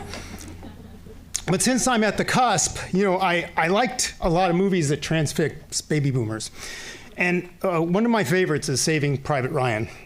And a scene at the end of that film has stuck with me over the years. Warning, spoiler alerts for those of you who haven't seen the movie. It's focused on a character played by Tom Hanks. It's one Captain Miller, and someone who is, not coincidentally, I believe, a teacher outside of war. He's slumped against a car, he's mortally wounded, and in his dying act, he grabs the arm of a battle-shocked Private Ryan, and he says to him, "Earn this." Now, if you didn't see the movie, what he was supposed to earn was the fact that several men had died saving his life. Now, my initial reaction to that scene was one of horror. What a burden to put on someone. What an incalculable debt. Clearly a weight, not a gift. But when I thought about it a little bit more, my answer or my feelings were a little bit more nuanced. What a gift. What a challenge to pursue meaning, to seek impact, to be grateful for your life. In my life, it's only the providence of my birth year that kept me from being called to war. I've never had to carry the burden of surviving when others haven't. But the idea of a debt of gratitude is meaningful to me. I spent 5 years of my life at one of the country's most important and impactful institutions, and another 5 years of my life at one of its most vaunted and elite. These are, of course, Cal State Northridge and Stanford. What I learned from that experience has profoundly affected how I view the world, my place in it, and my duty to it.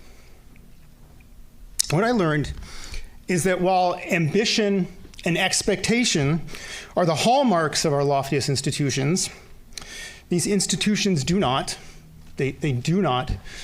have a monopoly on talent or potential.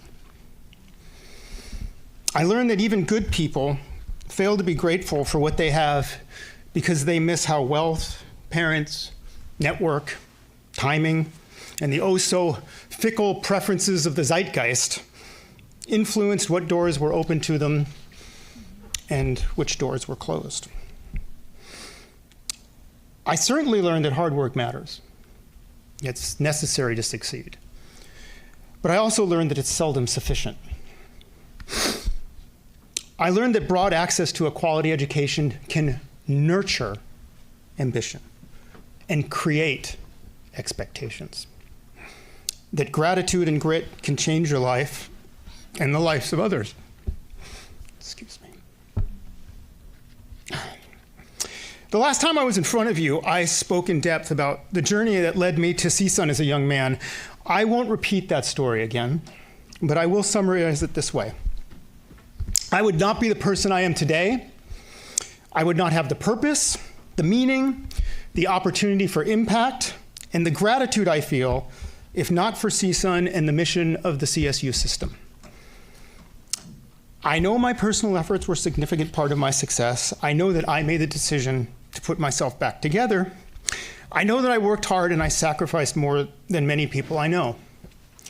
But I am not so foolish to think that I did it all alone. The community at CSUN played an immeasurable role, and it included people like Dr. Greg Dixon and Dr. Valerie Dixon, both CSUN engineering professors, both Stanford educated, both nurtured and encouraged me, both inspired me, both helped create in me the ambition to go to graduate school. Both told me to apply to Stanford. Both live fondly in my memory, as do many people from my time at CSUN. There is no doubt in my mind that their words of recommendation, that their efforts were instrumental in my admission to Stanford. This is one of the many debts I owe that I will never be able to fully repay, but that I am committed to trying to. Greg Dixon died in 2019. He never asked me to earn this in some kind of dramatic moment, but he didn't have to. It was always implied. I was also able to tell him how grateful I was before he died, and I am grateful for that. My life has been changed, I'd even say saved, by a community that was there for me when I needed it the most, and without which I would be less than I am. And the debt always comes due. And the privilege and the ability to pay it back is yet another gift the institution has bequeathed upon me. Let's face it, I'd be giving this money to CSUN even if the school was being named after me or not. But I would be lying to all of you if I said that the naming didn't mean anything. It means a lot. It's also a little terrifying. It's an expectation I don't know I can live up to. I have tried hard to share the gifts I've been given. I've tried to give back to the people and institutions that got me here. I am grateful to the point of weakness. But I also hope that maybe, just maybe, by the end of my life, I will have earned this. Thank you.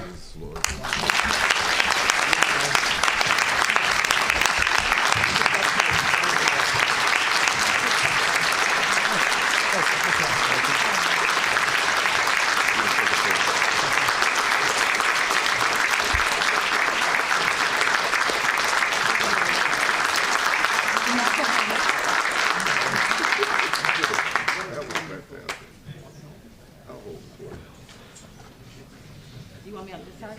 Okay. All right.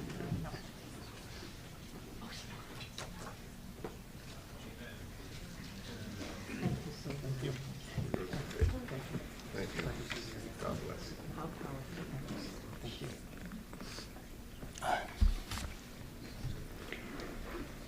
Thank you, Dr. Anagnost, for your words and your incredible generosity. You are a gift. And thank you, President Beck, and to the team who's here with us today from CSUN. We look forward to witnessing all of the progress and successes that result from this extraordinary gift. We will now proceed to our next discussion item. Item 3 is a facility naming request from California State Polytechnic University, Pomona, seeking approval for the naming of the Shupnick Innovation Center. This action item will be presented by Vice Chancellor Greg Sachs and Soraya Coley, President, Cal Poly Pomona. Vice Chancellor Sachs, please begin. Thank you so much. And we are absolutely thrilled to recognize the continued leadership and generosity of Larry and Joe Shupnick. including their most recent $3 million gift to the Collins College of Hospitality Management at California State Polytechnic University, Pomona. This proposal meets the criteria and conditions specified by board policy for naming of CSU facilities, including approval by the systems review panel and the campus faculty senate. The Shupnick's transformative gift will allow the creation of the Shupnick Innovation Center, complete with state-of-the-art test kitchen, an interdisciplinary incubation hub, and flexible event and learning space that will enhance the experimental learning and industry engagement. I am now pleased to turn the presentation over to President Coley to provide further details. President Coley. Thank you, Vice Chancellor, for the introduction, and also for your leadership in advancing the mission of the CSU and the campuses. To the trustees, Chancellor Garcia, and members of the committee, thank you for this opportunity to share a story that reflects the power of vision, the power of generosity, and enduring partnership. And before I begin remarks, I just also want to acknowledge our Provost, Terry Gomez, our Vice President, Francis Tavis, as well as the Dean of the College of Hospitality Management, Margie Jones. It is a privilege to speak today about Larry and Joe Shupnick and their extraordinary $3 million gift to the Collins College of Hospitality Management at Cal Poly Pomona. This gift will support the creation of the Shupnick Innovation Center, an inspiring new space that will include a state-of-the-art test kitchen, an interdisciplinary incubation hub, and flexible learning and event areas. But more than that, it will be a place where creativity, where collaboration, and experiential learning converge. As Vice Chancellor Sachs noted, Larry and Joe are fierce advocates of Cal Poly Pomona, and their journey with Cal Poly Pomona began with a bit of serendipity nearly 30 years ago, when Larry happened to sit next to the then President Bob Suzuki on a flight. And that conversation led to an invitation to join the Collins College Board of Advisors in 1997. And since then, both Larry and Joe have been tireless advocates and generous supporters of our students and our programs.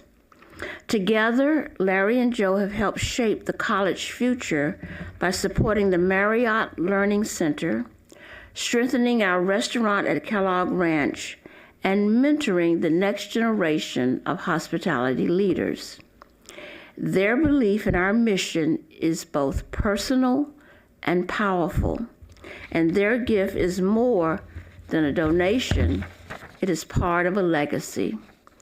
And at Cal Poly Pomona, we hold firmly to the belief that talent is equally distributed, but opportunity is not.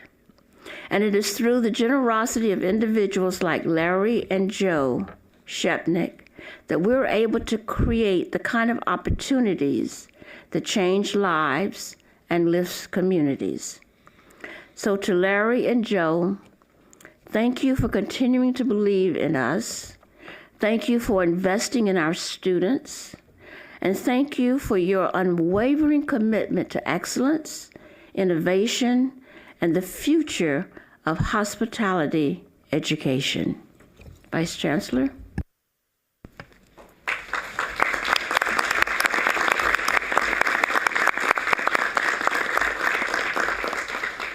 Thank you, President Coley.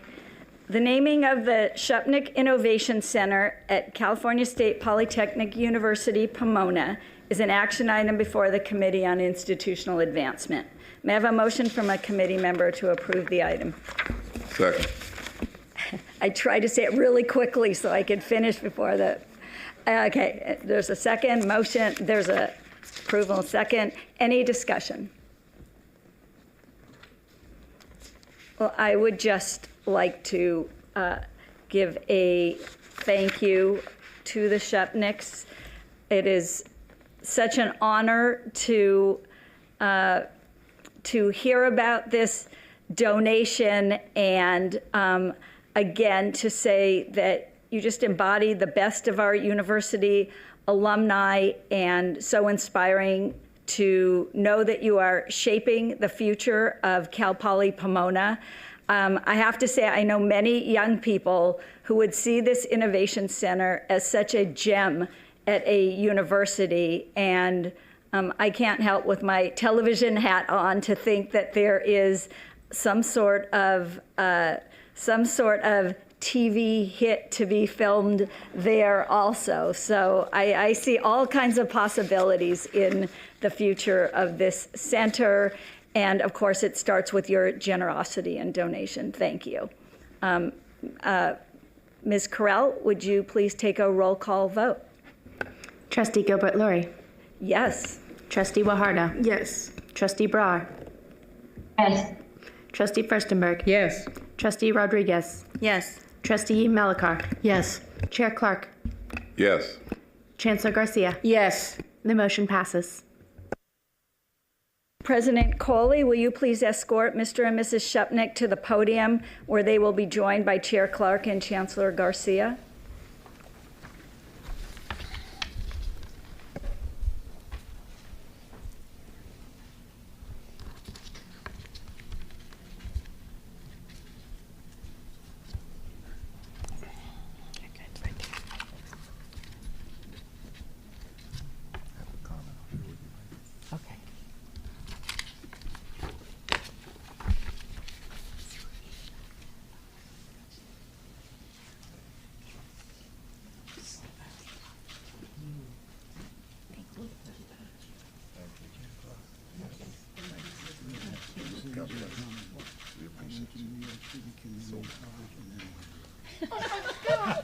Oh my God.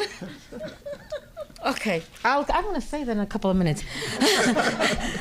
Thank you, Trustee Gilbert-Lurie. It is my great pleasure to welcome and recognize this extraordinary and much admired couple, Larry and Joe Sputnik, who through their family foundation have become legendary supporters of education, healthcare, and the arts. Their leadership and generosity have enriched and elevated communities across Southern California and beyond. Mr. Sputnik has served more than 5 decades in leadership positions across the global hospitality industry, managing pivotal roles for several major hotel and resort companies and launching highly successful vineyard and restaurant ventures. Since 1997, he has generously provided his strategic guidance, invaluable mentorship, and support for landmark events as a member of the Dean's Advisory Board for Cal Poly Pomona's Collins College of Hospitality Management. And he has been duly honored for his outstanding achievements and philanthropic impact at the college's annual fundraising gala. And Mr. Sputnik just told me we have 2 things in common. He went to New York City Community College in Brooklyn, where I went when I started my education, and he also went to NYU, so we have lots in common to talk about. But not to be outdone, Mrs. Sputnik has forged a remarkable, successful career in interior design, and with her lifelong passion for the arts, education, and women's empowerment, she has brought a spirit of creativity and compassion to the couple's philanthropic work. Mr. and Mrs. Sputnik, to me, hospitality is defined by grace, by care, and warm inclusion, selflessly creating the best possible experience for those around you. I can think of no better words to describe the impact you've had on Cal Poly Pomona and deserving students. You too are role models. We are so thankful that your generous gift will create a vibrant space for belonging, connection, and inspiration that will launch a new generation of leaders in hospitality. Would you come and say a few words for us?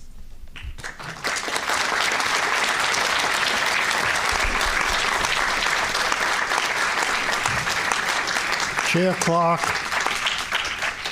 Chancellor Garcia, members of the Board of Trustees, California State University presidents, thank you for the opportunity for us to be here.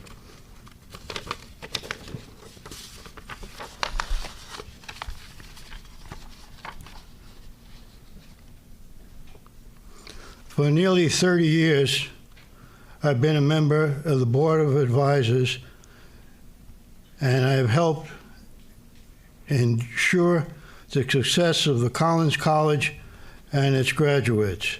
As a way to give back to the hotel industry in Southern California,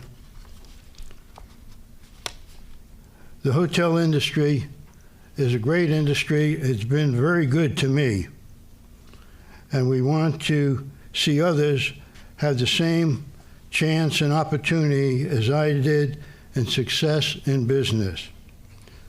A great way to do that is to make sure that Collins, which is the CSU's California-only hospitality college, and what it needs to function at the highest level, and thereby enduring a pipeline of next generation of industry leaders.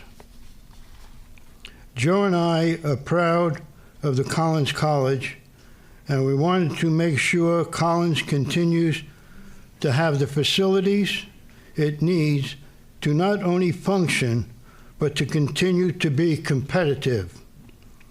Well into the future, we wanted to make a substantial gift to lead off a major expansion and renovation project, such as the gift we would do to building management and other would follow.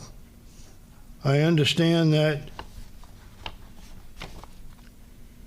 the plan is working with substantial donations and commitments from other already coming in.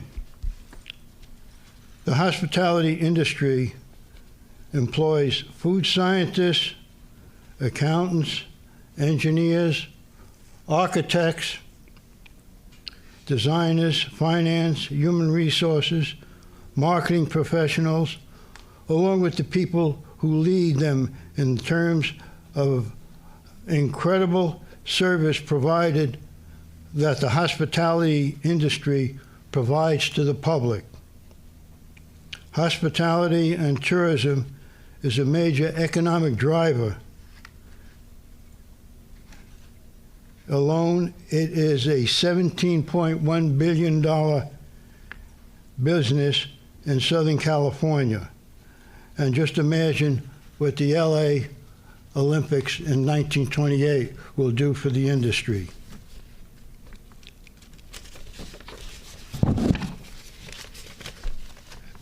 I want to make sure that we thank Margie Jones, our dean, for her leadership, as well as coming up with the name for our project, Reimagining the Hill. We wanted to thank my fellow board member, Raj, please stand. This is a gentleman who is spearheading our project for the Shupnick Innovation Center and working with our architects, and is doing an outstanding job. I can't thank him enough for his help. Especially want to thank our good friend and thank Soraya Cooley for her support, her leadership, and always making time to attend our Board of Advisors meeting. We will miss you dearly, but enjoy your retirement. And I speak on behalf of the Board of Advisors. We welcome our interim president, Iris Levine. I just want to thank again the Board of Trustees for giving Joe and I the opportunity to be here today. Thank you.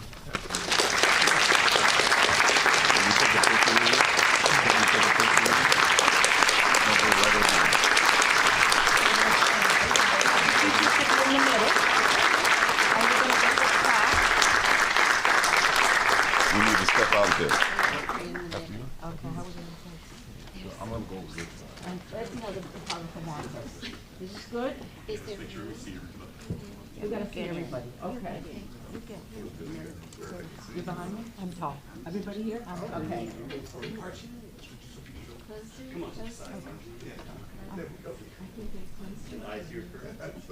Wonderful.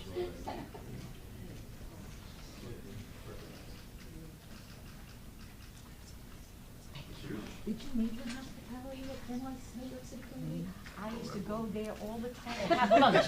I joined the club just to go there and have lunch. I graduated. Hey, what was that, 77? Oh, I graduated 59. Oh.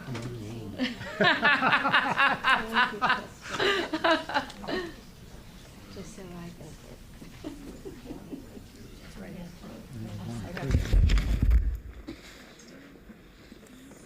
Thank you so much to Mr. and Mrs. Shupnick, and again to Dr. Anagnost, not only for your stunning generosity, but for your unwavering belief in our students, our faculty and staff, and the CSU mission. Your gifts will help create incredible learning environments that will undoubtedly launch thousands of successful careers for our students for decades to come. Chair Clark, that concludes the business of the Committee for Institutional Advancement. Thank you, Trustee Gilbert-Lurie. And we're going to break for lunch, but I just thank you for chairing that meeting so expertly. And again, to our donors, what you're doing here is so meaningful, so lasting. Everybody, please give them a round of applause.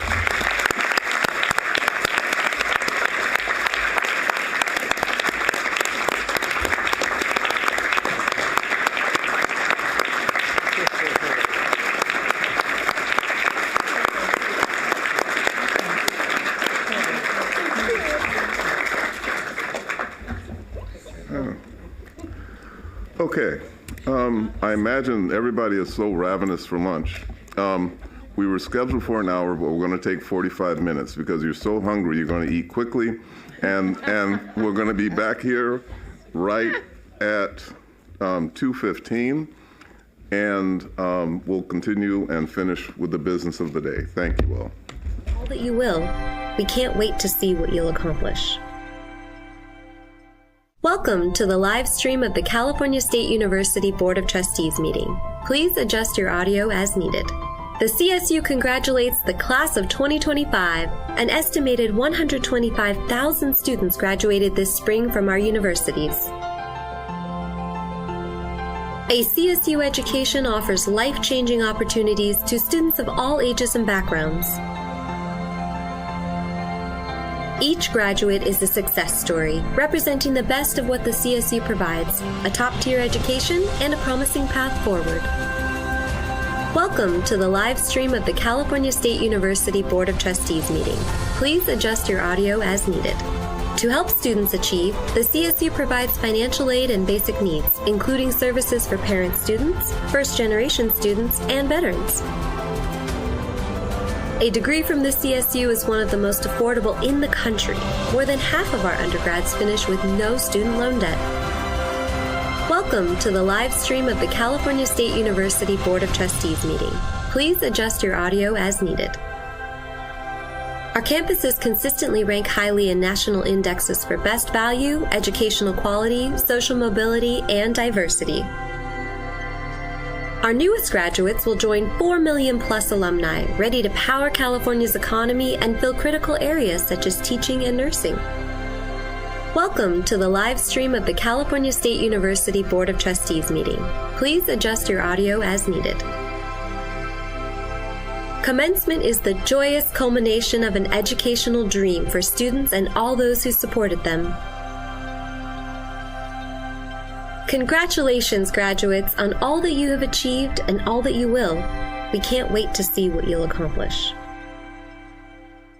Welcome to the live stream of the California State University Board of Trustees meeting. Please adjust your audio as needed. The CSU congratulates the class of 2025. An estimated 125,000 students graduated this spring from our universities. A CSU education offers life-changing opportunities to students of all ages and backgrounds. Each graduate is a success story, representing the best of what the CSU provides, a top-tier education and a promising path forward. Welcome to the live stream of the California State University Board of Trustees meeting. Please adjust your audio as needed. To help students achieve, the CSU provides financial aid and basic needs, including services for parent students, first-generation students, and veterans. A degree from the CSU is one of the most affordable in the country. More than half of our undergrads finish with no student loan debt. Welcome to the live stream of the California State University Board of Trustees meeting. Please adjust your audio as needed. Our campuses consistently rank highly in national indexes for best value, educational quality, social mobility, and diversity.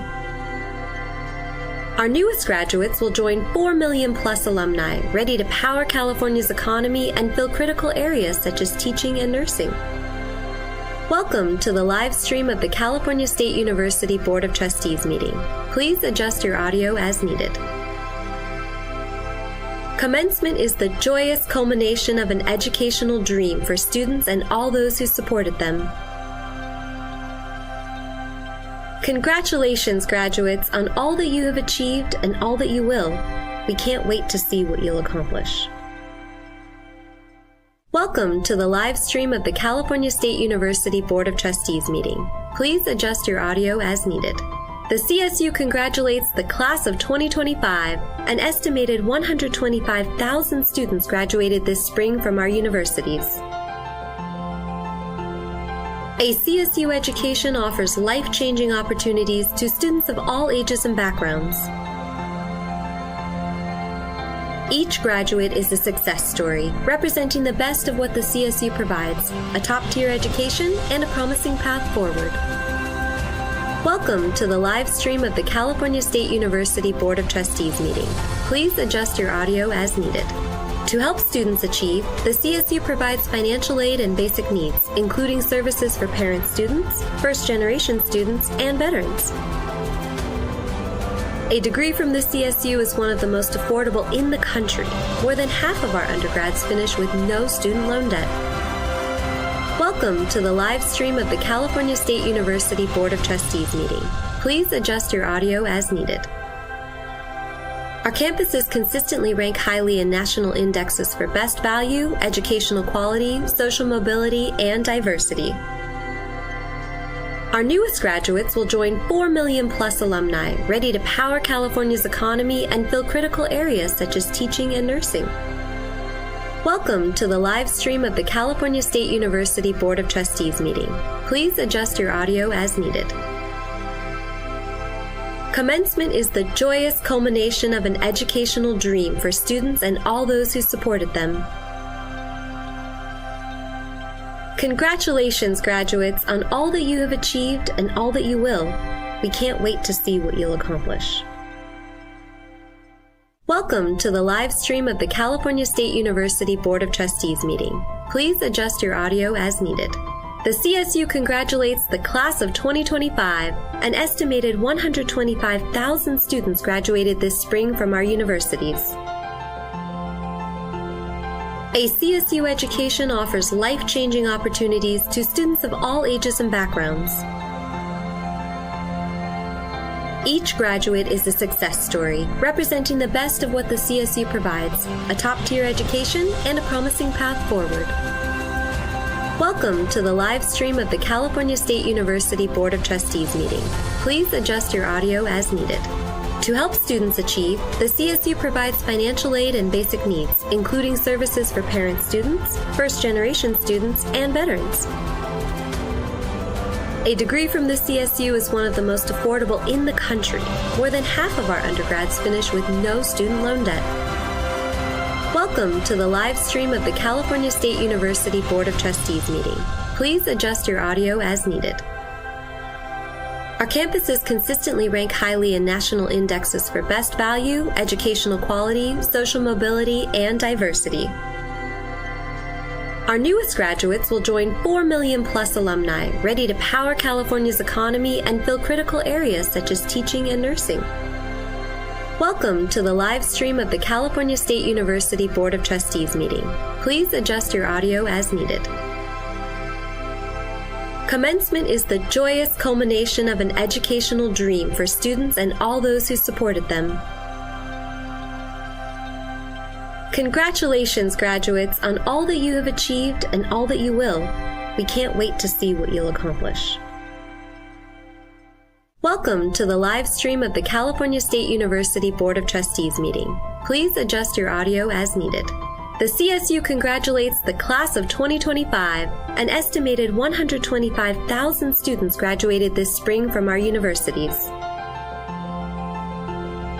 A CSU education offers life-changing opportunities to students of all ages and backgrounds. Each graduate is a success story, representing the best of what the CSU provides, a top-tier education and a promising path forward. Welcome to the live stream of the California State University Board of Trustees meeting. Please adjust your audio as needed. To help students achieve, the CSU provides financial aid and basic needs, including services for parent students, first-generation students, and veterans. A degree from the CSU is one of the most affordable in the country. More than half of our undergrads finish with no student loan debt. Welcome to the live stream of the California State University Board of Trustees meeting. Please adjust your audio as needed. Our campuses consistently rank highly in national indexes for best value, educational quality, social mobility, and diversity. Our newest graduates will join 4 million plus alumni, ready to power California's economy and fill critical areas such as teaching and nursing. Welcome to the live stream of the California State University Board of Trustees meeting. Please adjust your audio as needed. Commencement is the joyous culmination of an educational dream for students and all those who supported them. Congratulations, graduates, on all that you have achieved and all that you will. We can't wait to see what you'll accomplish. Welcome to the live stream of the California State University Board of Trustees meeting. Please adjust your audio as needed. The CSU congratulates the class of 2025. An estimated 125,000 students graduated this spring from our universities. A CSU education offers life-changing opportunities to students of all ages and backgrounds. Each graduate is a success story, representing the best of what the CSU provides, a top-tier education and a promising path forward. Welcome to the live stream of the California State University Board of Trustees meeting. Please adjust your audio as needed. To help students achieve, the CSU provides financial aid and basic needs, including services for parent students, first-generation students, and veterans. A degree from the CSU is one of the most affordable in the country. More than half of our undergrads finish with no student loan debt. Welcome to the live stream of the California State University Board of Trustees meeting. Please adjust your audio as needed. Our campuses consistently rank highly in national indexes for best value, educational quality, social mobility, and diversity. Our newest graduates will join 4 million plus alumni, ready to power California's economy and fill critical areas such as teaching and nursing. Welcome to the live stream of the California State University Board of Trustees meeting. Please adjust your audio as needed. Commencement is the joyous culmination of an educational dream for students and all those who supported them. Congratulations, graduates, on all that you have achieved and all that you will. We can't wait to see what you'll accomplish.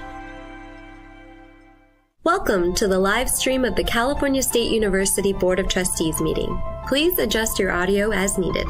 The CSU congratulates the class of 2025. An estimated 125,000 students graduated this spring from our universities. A CSU education offers life-changing opportunities to students of all ages and backgrounds. Each graduate is a success story, representing the best of what the CSU provides, a top-tier education and a promising path forward. Welcome to the live stream of the California State University Board of Trustees meeting. Please adjust your audio as needed. To To help students achieve, the CSU provides financial aid and basic needs, including services for parent students, first-generation students, and veterans. A degree from the CSU is one of the most affordable in the country. More than half of our undergrads finish with no student loan debt. Welcome to the live stream of the California State University Board of Trustees meeting. Please adjust your audio as needed. Our campuses consistently rank highly in national indexes for best value, educational quality, social mobility, and diversity. Our newest graduates will join 4 million plus alumni ready to power California's economy and fill critical areas such as teaching and nursing. Welcome to the live stream of the California State University Board of Trustees meeting. Please adjust your audio as needed. Commencement is the joyous culmination of an educational dream for students and all those who supported them. Congratulations, graduates, on all that you have achieved and all that you will. We can't wait to see what you'll accomplish. Welcome to the live stream of the California State University Board of Trustees meeting. Please adjust your audio as needed. The CSU congratulates the class of 2025. An estimated 125,000 students graduated this spring from our universities. A CSU education offers life-changing opportunities to students of all ages and backgrounds. Each graduate is a success story, representing the best of what the CSU provides, a top-tier education and a promising path forward. Welcome to the live stream of the California State University Board of Trustees meeting. Please adjust your audio as needed. To help students achieve, the CSU provides financial aid and basic needs, including services for parent students, first-generation students, and veterans. A degree from the CSU is one of the most affordable in the country. More than half of our undergrads finish with no student loan debt. Welcome to the live stream of the California State University Board of Trustees meeting. Please adjust your audio as needed. Our campuses consistently rank highly in national indexes for best value, educational quality, social mobility, and diversity. Our newest graduates will join 4 million plus alumni ready to power California's economy and fill critical areas such as teaching and nursing. Welcome to the live stream of the California State University Board of Trustees meeting. Please adjust your audio as needed. Commencement is the joyous culmination of an educational dream for students and all those who supported them. Congratulations, graduates, on all that you have achieved and all that you will.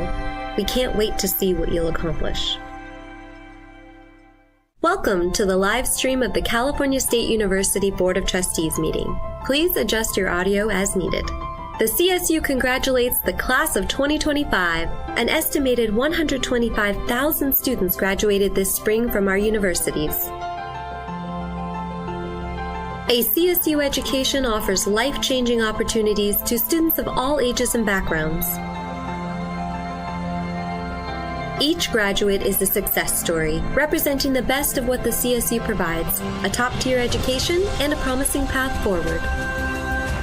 Welcome to the live stream of the California State University Board of Trustees meeting. Please adjust your audio as needed. To help students achieve, the CSU provides financial aid and basic needs, including services for parent students, first-generation students, and veterans. A degree from the CSU is one of the most affordable in the country. More than half of our undergrads finish with no student loan debt. Welcome to the live stream of the California State University Board of Trustees meeting. Please adjust your audio as needed. Our campuses consistently rank highly in national indexes for best value, educational quality, social mobility, and diversity. Our newest graduates will join 4 million plus alumni ready to power California's economy and fill critical areas such as teaching and nursing. Welcome to the live stream of the California State University Board of Trustees meeting. Please adjust your audio as needed. Commencement is the joyous culmination of an educational dream for students and all those who supported them. Congratulations, graduates, on all that you have achieved and all that you will. We can't wait to see what you'll accomplish. Welcome to the live stream of the California State University Board of Trustees meeting. Please adjust your audio as needed. The CSU congratulates the class of 2025. An estimated 125,000 students graduated this spring from our universities. A CSU education offers life-changing opportunities to students of all ages and backgrounds. Each graduate is a success story, representing the best of what the CSU provides, a top-tier education and a promising path forward. Welcome to the live stream of the California State University Board of Trustees meeting. Please adjust your audio as needed. To help students achieve, the CSU provides financial aid and basic needs, including services for parent students, first-generation students, and veterans. A degree from the CSU is one of the most affordable in the country. More than half of our undergrads finish with no student loan debt. Welcome to the live stream of the California State University Board of Trustees meeting. Please adjust your audio as needed. Our campuses consistently rank highly in national indexes for best value, educational quality, social mobility, and diversity. Our newest graduates will join 4 million plus alumni, ready to power California's economy and fill critical areas such as teaching and nursing. Welcome to the live stream of the California State University Board of Trustees meeting. Please adjust your audio as needed. Commencement is the joyous culmination of an educational dream for students and all those who supported them. Congratulations, graduates, on all that you have achieved and all that you will. We can't wait to see what you'll accomplish. Welcome to the live stream of the California State University Board of Trustees meeting. Please adjust your audio as needed. The CSU congratulates the class of 2025. An estimated 125,000 students graduated this spring from our universities. A CSU education offers life-changing opportunities to students of all ages and backgrounds. Each graduate is a success story, representing the best of what the CSU provides, a top-tier education and a promising path forward. Welcome to the live stream of the California State University Board of Trustees meeting. Please adjust your audio as needed. To help students achieve, the CSU provides financial aid and basic needs, including services for parent students, first-generation students, and veterans. A degree from the CSU is one of the most affordable in the country. More than half of our undergrads finish with no student loan debt. Welcome to the live stream of the California State University Board of Trustees meeting. Please adjust your audio as needed. Our campuses consistently rank highly in national indexes for best value, educational quality, social mobility, and diversity. Our newest graduates will join 4 million plus alumni, ready to power California's economy and fill critical areas such as teaching and nursing. Welcome to the live stream of the California State University Board of Trustees meeting. Please adjust your audio as needed. Commencement is the joyous culmination of an educational dream for students and all those who supported them. Congratulations, graduates, on all that you have achieved and all that you will. We can't wait to see what you'll accomplish. Welcome to the live stream of the California State University Board of Trustees meeting. Please adjust your audio as needed. The CSU congratulates the class of 2025. An estimated 125,000 students graduated this spring from our universities. A CSU education offers life-changing opportunities to students of all ages and backgrounds. Each graduate is a success story, representing the best of what the CSU provides, a top-tier education and a promising path forward. Welcome to the live stream of the California State University Board of Trustees meeting. Please adjust your audio as needed. To help students achieve, the CSU provides financial aid and basic needs, including services for parent students, first-generation students, and veterans. A degree from the CSU is one of the most affordable in the country. More than half of our undergrads finish with no student loan debt. Welcome Welcome to the live stream of the California State University Board of Trustees meeting. Please adjust your audio as needed. Our campuses consistently rank highly in national indexes for best value, educational quality, social mobility, and diversity. Our newest graduates will join 4 million plus alumni ready to power California's economy and fill critical areas such as teaching and nursing.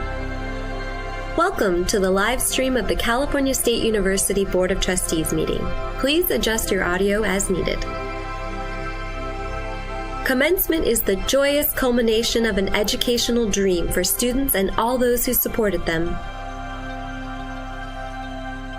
Congratulations, graduates, on all that you have achieved and all that you will. We can't wait to see what you'll accomplish.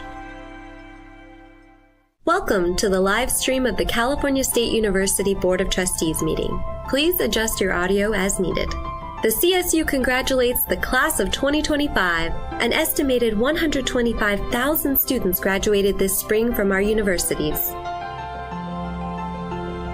A CSU education offers life-changing opportunities to students of all ages and backgrounds.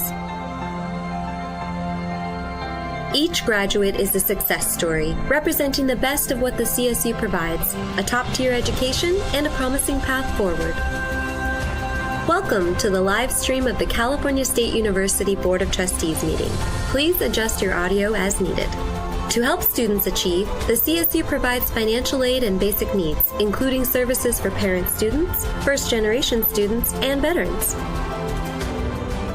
A degree from the CSU is one of the most affordable in the country. More than half of our undergrads finish with no student loan debt.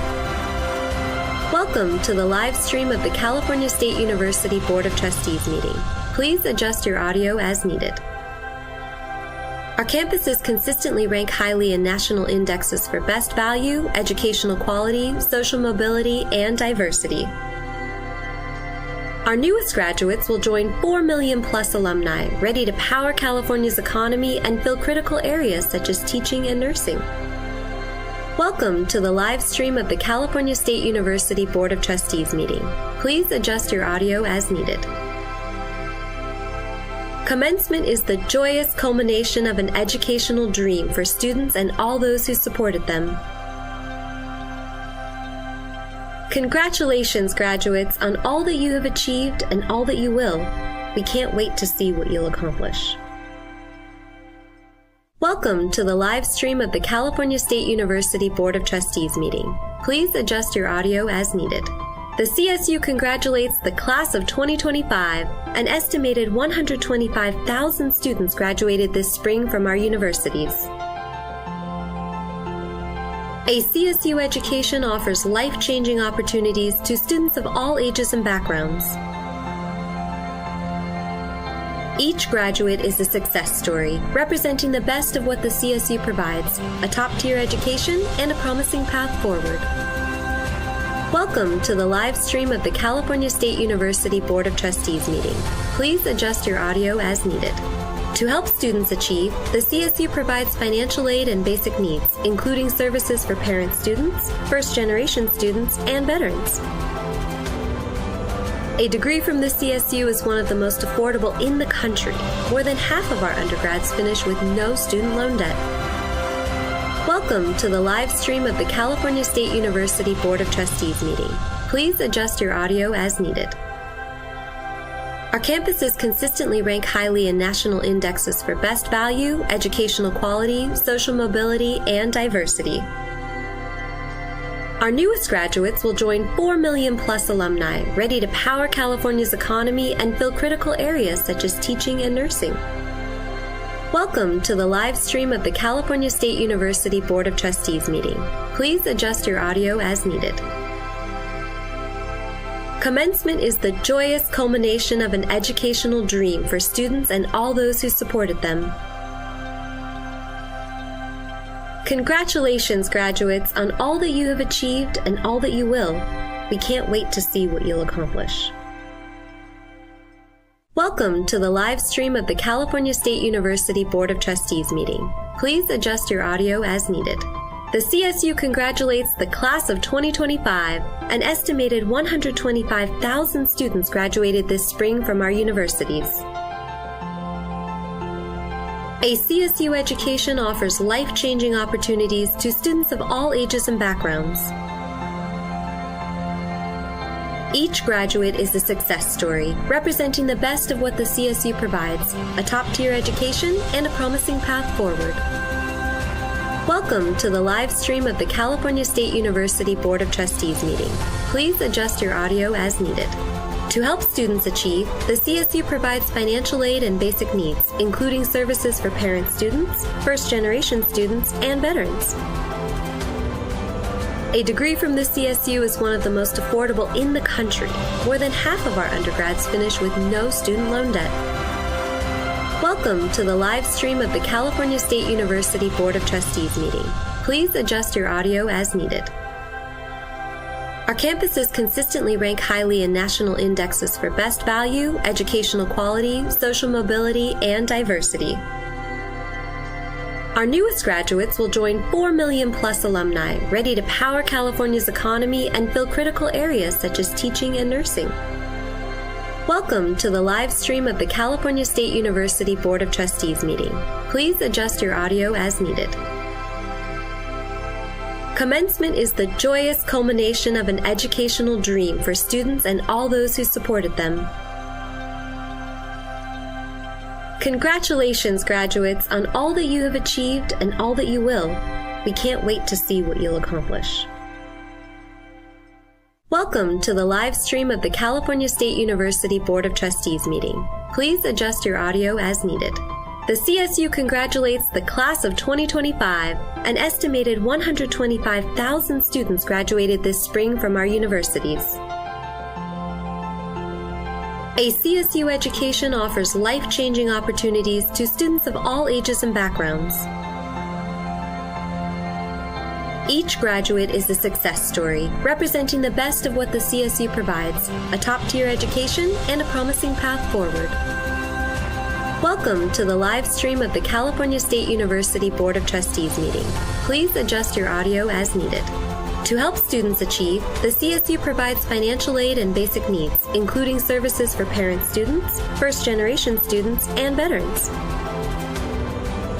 A degree from the CSU is one of the most affordable in the country. More than half of our undergrads finish with no student loan debt.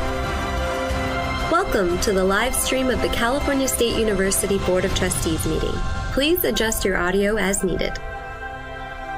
Our campuses consistently rank highly in national indexes for best value, educational quality, social mobility, and diversity. Our newest graduates will join 4 million plus alumni, ready to power California's economy and fill critical areas such as teaching and nursing. Welcome to the live stream of the California State University Board of Trustees meeting. Please adjust your audio as needed. Commencement is the joyous culmination of an educational dream for students and all those who supported them. Congratulations, graduates, on all that you have achieved and all that you will. We can't wait to see what you'll accomplish. Welcome to the live stream of the California State University Board of Trustees meeting. Please adjust your audio as needed. The CSU congratulates the class of 2025. An estimated 125,000 students graduated this spring from our universities. A CSU education offers life-changing opportunities to students of all ages and backgrounds. Each graduate is a success story, representing the best of what the CSU provides, a top-tier education and a promising path forward. Welcome to the live stream of the California State University Board of Trustees meeting. Please adjust your audio as needed. To help students achieve, the CSU provides financial aid and basic needs, including services for parent students, first-generation students, and veterans. A degree from the CSU is one of the most affordable in the country. More than half of our undergrads finish with no student loan debt. Welcome to the live stream of the California State University Board of Trustees meeting. Please adjust your audio as needed. Our campuses consistently rank highly in national indexes for best value, educational quality, social mobility, and diversity. Our newest graduates will join 4 million plus alumni, ready to power California's economy and fill critical areas such as teaching and nursing. Welcome to the live stream of the California State University Board of Trustees meeting. Please adjust your audio as needed. Commencement is the joyous culmination of an educational dream for students and all those who supported them. Congratulations, graduates, on all that you have achieved and all that you will. We can't wait to see what you'll accomplish. Welcome to the live stream of the California State University Board of Trustees meeting. Please adjust your audio as needed. The CSU congratulates the class of 2025. An estimated 125,000 students graduated this spring from our universities. A CSU education offers life-changing opportunities to students of all ages and backgrounds. Each graduate is a success story, representing the best of what the CSU provides, a top-tier education and a promising path forward. Welcome to the live stream of the California State University Board of Trustees meeting. Please adjust your audio as needed. To help students achieve, the CSU provides financial aid and basic needs, including services for parent students, first-generation students, and veterans. A degree from the CSU is one of the most affordable in the country. More than half of our undergrads finish with no student loan debt. Welcome to the live stream of the California State University Board of Trustees meeting. Please adjust your audio as needed. Our campuses consistently rank highly in national indexes for best value, educational quality, social mobility, and diversity. Our newest graduates will join 4 million plus alumni, ready to power California's economy and fill critical areas such as teaching and nursing. Welcome to the live stream of the California State University Board of Trustees meeting. Please adjust your audio as needed. Commencement is the joyous culmination of an educational dream for students and all those who supported them. Congratulations, graduates, on all that you have achieved and all that you will. We can't wait to see what you'll accomplish. Welcome to the live stream of the California State University Board of Trustees meeting. Please adjust your audio as needed. The CSU congratulates the class of 2025. An estimated 125,000 students graduated this spring from our universities. A CSU education offers life-changing opportunities to students of all ages and backgrounds. Each graduate is a success story, representing the best of what the CSU provides, a top-tier education and a promising path forward. Welcome to the live stream of the California State University Board of Trustees meeting. Please adjust your audio as needed. To help students achieve, the CSU provides financial aid and basic needs, including services for parent students, first-generation students, and veterans. A degree from the CSU is one of the most affordable in the country. More than half of our undergrads finish with no student loan debt. Welcome to the live stream of the California State University Board of Trustees meeting. Please adjust your audio as needed. Our campuses consistently rank highly in national indexes for best value, educational quality, social mobility, and diversity. Our newest graduates will join 4 million plus alumni, ready to power California's economy and fill critical areas such as teaching and nursing. Welcome to the live stream of the California State University Board of Trustees meeting. Please adjust your audio as needed. Commencement is the joyous culmination of an educational dream for students and all those who supported them. Congratulations, graduates, on all that you have achieved and all that you will. We can't wait to see what you'll accomplish. Welcome to the live stream of the California State University Board of Trustees meeting. Please adjust your audio as needed. The CSU congratulates the class of 2025. An estimated 125,000 students graduated this spring from our universities. A CSU education offers life-changing opportunities to students of all ages and backgrounds. Each graduate is a success story, representing the best of what the CSU provides, a top-tier education and a promising path forward. Welcome to the live stream of the California State University Board of Trustees meeting. Please adjust your audio as needed. To help students achieve, the CSU provides financial aid and basic needs, including services for parent students, first-generation students, and veterans. A degree from the CSU is one of the most affordable in the country. More than half of our undergrads finish with no student loan debt. Welcome to the live stream of the California State University Board of Trustees meeting. Please adjust your audio as needed. Our campuses consistently rank highly in national indexes for best value, educational quality, social mobility, and diversity. Our newest graduates will join 4 million plus alumni, ready to power California's economy and fill critical areas such as teaching and nursing. Welcome to the live stream of the California State University Board of Trustees meeting. Please adjust your audio as needed. Commencement is the joyous culmination of an educational dream for students and all those who supported them. Congratulations, graduates, on all that you have achieved and all that you will. We can't wait to see what you'll accomplish. Welcome to the live stream of the California State University Board of Trustees meeting. Please adjust your audio as needed. The CSU congratulates the class of 2025. An estimated 125,000 students graduated this spring from our universities. A CSU education offers life-changing opportunities to students of all ages and backgrounds. Each graduate is a success story, representing the best of what the CSU provides, a top-tier education and a promising path forward. Welcome to the live stream of the California State University Board of Trustees meeting. Please adjust your audio as needed.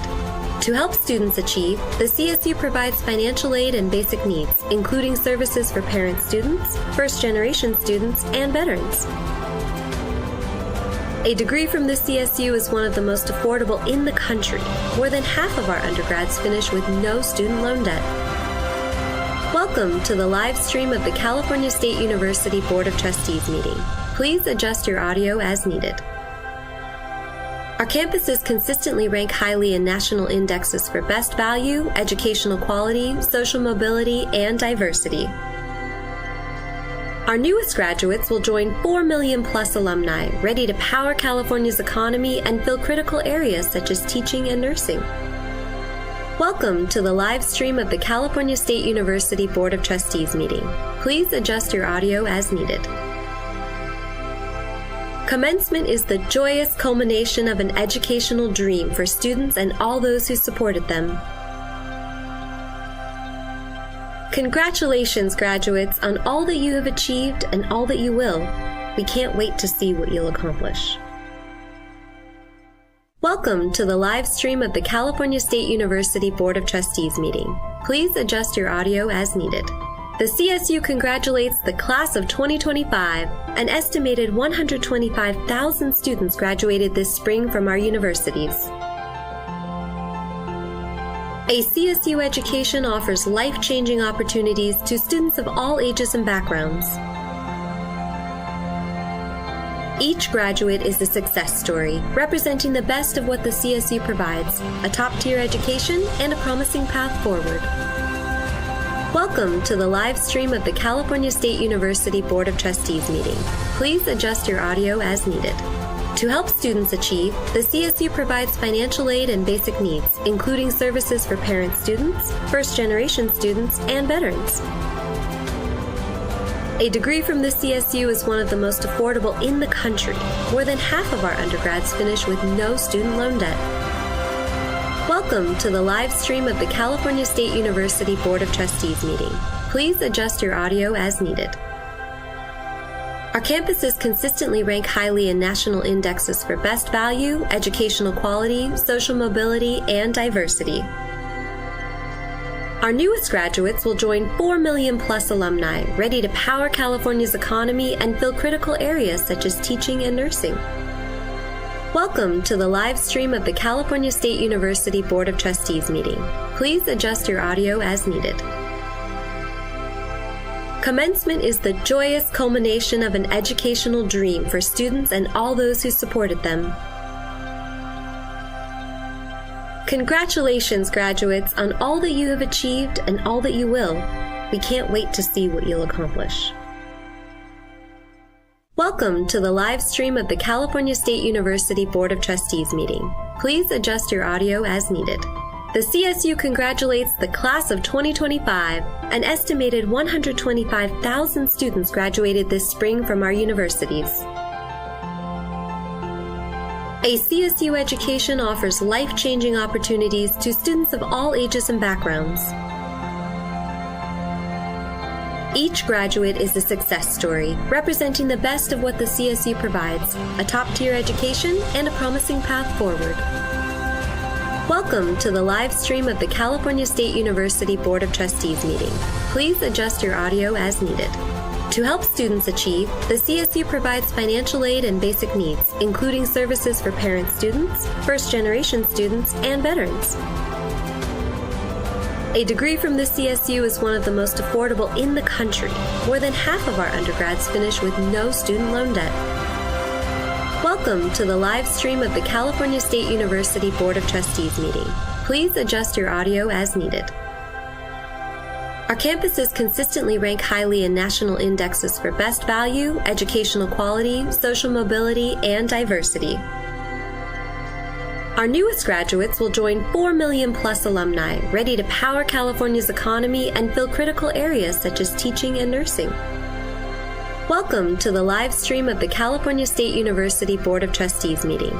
Please adjust your audio as needed.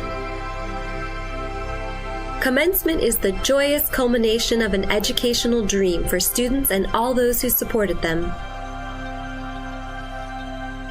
Congratulations, graduates, on all that you have achieved and all that you will. We can't wait to see what you'll accomplish. Okay, it's 2:15. We're back in session.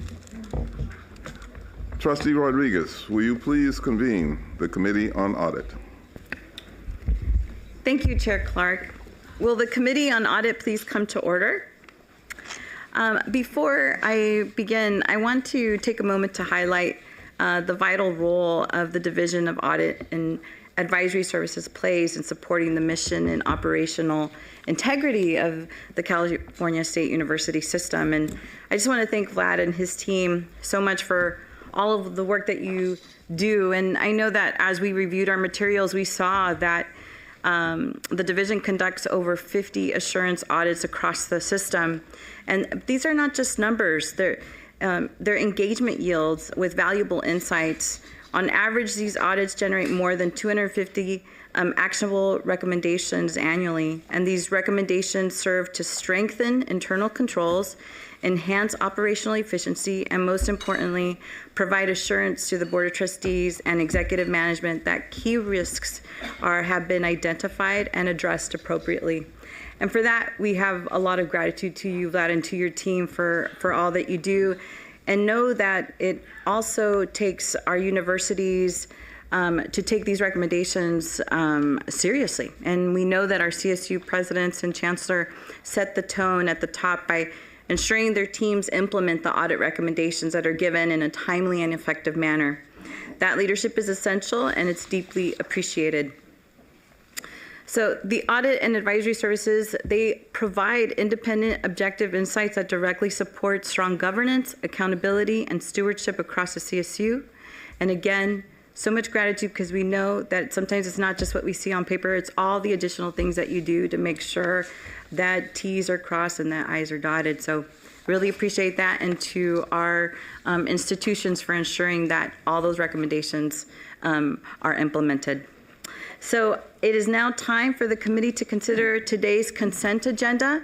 Does any committee member wish to remove an item for separate discussion? Yes. I'm not a committee member. Oh. I'd just like to make a comment. I just want to commend Vlad for doing such a great job. I mean, it's tough to be an independent auditor and also be part of the management team. And I think he's struck a very helpful balance, and I just think you're doing a great job. Thanks. Yeah, that's awesome. Here, Trustee McGurry. I'm right there with you. Madam Chair. But I don't think there's any committee member that has. Oh, yes, go ahead. Chair Clark. So I don't have a question, but I do have a comment also. Along the lines of Trustee McGrory's comments, I've been very outspoken in terms of what my hope is in terms of the relationship between the members of the Office of the Chancellor and the board. And whenever I have an opportunity, I express the idea, please give us the information we need so that we can perform our oversight responsibility. Audit is one of those things that is still, I'll see the data and it's still kind of opaque. And our Vice Chancellor and Chief Audit Officer reached out to me and said, one of the things you said, Trustee Clark, is, explain it to us like I could go home and explain it to my wife. And that resonated with him. And I appreciated him taking the time to acknowledge that, because I can feel a change. And I think that our interactions in terms of being able to understand even the function and the real data that the audit function is telling us, I think that's on the upswing. And so I just wanted to, again, say thank you for listening and thank you for your efforts. We greatly appreciate you. That's great. Wonderfully said, Chair Clark. Appreciate that. I'll ask the question again. Does any committee member wish to remove an item for separate discussion? Okay. Is there any objection or to the approval of the consent agenda? And hearing none, the consent agenda is approved. And with that, Chair Clark, this concludes the business of the Committee on Audit. Thank you, Trustee Rodriguez. Trustee Adamson, will you please convene the Joint Committee on Finance and Campus Planning, Buildings and Grounds? It is now time for the committee to consider today's consent agenda, consisting of 2 items. Does any committee member wish to remove any of the items for separate discussion? May I have a motion to approve the items listed in the consent agenda? So moved. Is there a second? Second. Are there any questions or comments? You told me you had a comment, so I was waiting. No, did you have an action? Okay. All right. No, these are consent items. They're both consent. Do you want to comment? You told me you wanted to comment. Please put him on the other side next time, would you? I'd appreciate it. I'd like to. Which committee is this? Oh, God. Who's finance? Sac State. Yeah. This is Sac State, right? Yeah. Okay, good. We got it. I just want to commend Luke on the structure of this Sacramento State project, and it just shows you. I know we kind of bang up on the private sector sometimes, but this pricing, I just finished 114 apartments in Santa Rosa, and the pricing is exactly the same as this Greystar pricing. So this is I think, a very competitive pricing situation. And we do it ourselves. We're in the $600 to $650 a foot range. Greystar is bringing it in at $425 or so. I mean, it's good to put a lot of these projects in the private sector where you get strong competition. And that shows, I think, with this one. So, Luke, I think you did a really good job with putting this together and negotiating the ground lease. Thank you. Are there any other comments? If not, then we will vote on the consent agenda. All in favor signify by saying aye. Aye. Any opposed? Any abstentions? The items listed on the consent agenda are approved. Chair Clark, that concludes the business of the Joint Committees on Finance, Campus Planning, Buildings and Grounds. Thank you so much. I need your help again, Trustee Adamson. Will you now please convene the Committee on Let me see if Jack McGorry's here. Planning and Buildings and Grounds. It's now time to consider today's consent agenda. Does any member wish to remove any of the items from the agenda on campus planning, buildings, and grounds. There are 4 items listed. Hearing none, may I have a motion to approve the items on the consent agenda? So moved. Is there a second? There is. Are there any questions or comments regarding these projects? Hearing none, then all in favor will signify by saying aye. Aye. Any opposed? Any abstentions?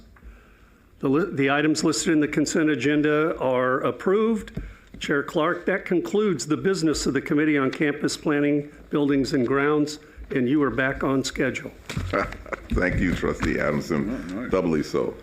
Now, Trustee Lopez, will you please convene the Committee on Finance? I'll probably get you off schedule again. No, I promise I won't. We have plenty of time here. Thank you. Will the Committee on Finance please come to order? The first item on the agenda is the approval of the minutes for the May 2025 meeting. Is there any objection to the approval of the minutes? Seeing none, the consent agenda is approved. Now we have 2 discussion items for this meeting. Before we start, I want to welcome Interim Executive Vice Chancellor Patrick Lenz and, Jenny, I don't know your title. Where is it? Jenny, who has been actually behind the scenes as long as I've been on the board and has been an incredible fount of information when it comes to all things finance and budget. Welcome to your first official meeting on the budget. We have 2 discussion items. One is, and we want to spend some time on this, one is a discussion, presentation and further discussion on what our current year budget looks like. We heard a lot of, I think, misinformation. The Chancellor referred to it. I think Patrick and Jenny are here so that we all have a shared understanding, not just in this room, but I hope anybody who's listening to this hearing, a shared and common understanding of what the real situation is with the budget that started this July 1st. So that'll be the first agenda item. We'll take questions on that to begin with. And then Patrick and Jenny will present their proposals for next year's budget. And that conversation is important because whatever conversation we have, and ideally whatever guidance we can give them, so that when they go back to their desks over the next couple of months, they can put together a strong, credible budget proposal to submit to the governor and the legislature for the 26-27 budget year. So both are really, really important conversations. So with that, Patrick, please begin. Or EVC, interim EVC.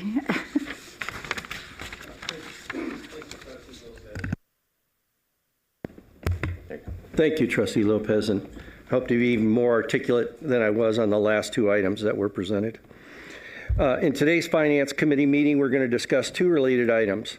For the first item, we will provide the board with the outcome of a point-in-time 25-26 final budget for the CSU and identify potential risk.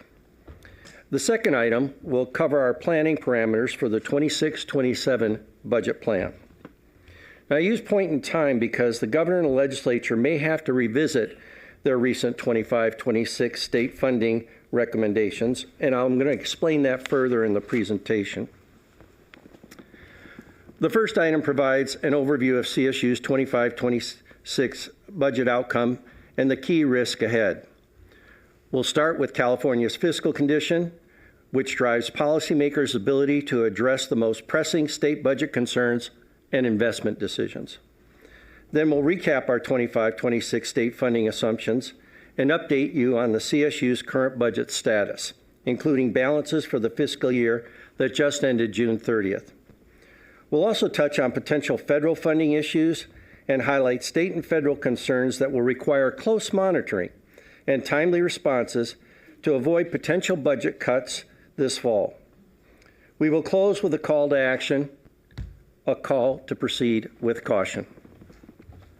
Let me start with the bottom line. The CSU budget faces significant challenges this year.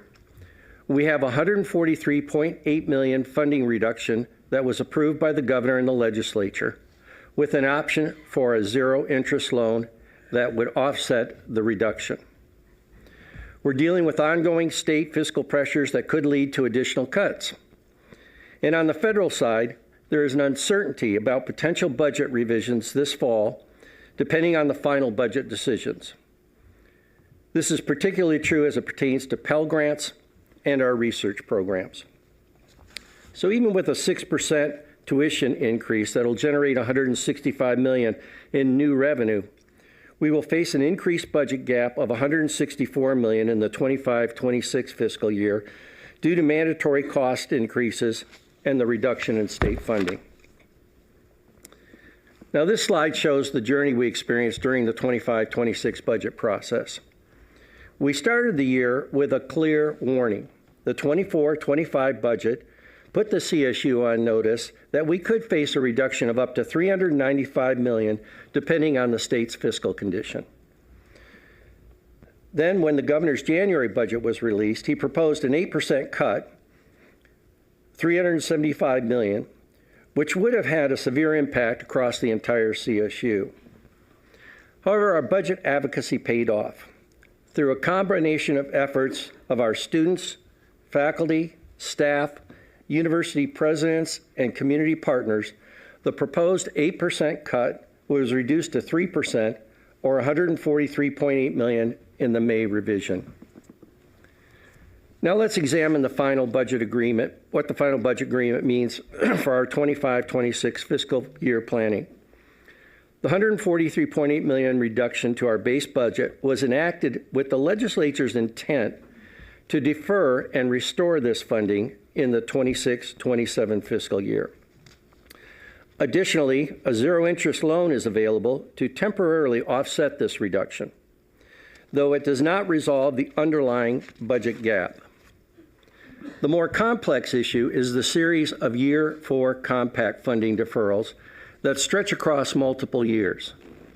We're looking at $500 million in deferred compact investments, almost $101 million ongoing in 26-27, $252 million of one-time funding in the 27-28 fiscal year, and finally, $151 million of ongoing Year 4 compact funding pushed into the 28-29 fiscal year.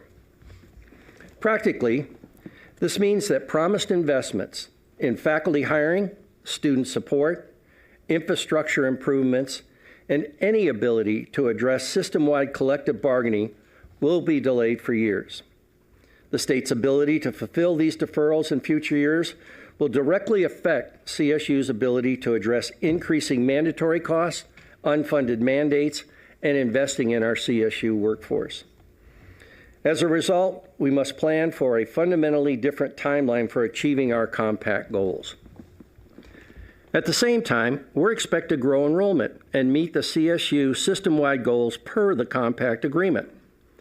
The state has set an enrollment goal of just over 7,000 additional resident undergraduate full-time equivalent students for 25-26, meaning we are being asked to serve more students with less funding. Finally, the state has provided $50 million in one-time funding, $45 million specifically for Sonoma State to support academic and athletic programs and enrollment growth, and $5 million for other universities facing enrollment difficulties.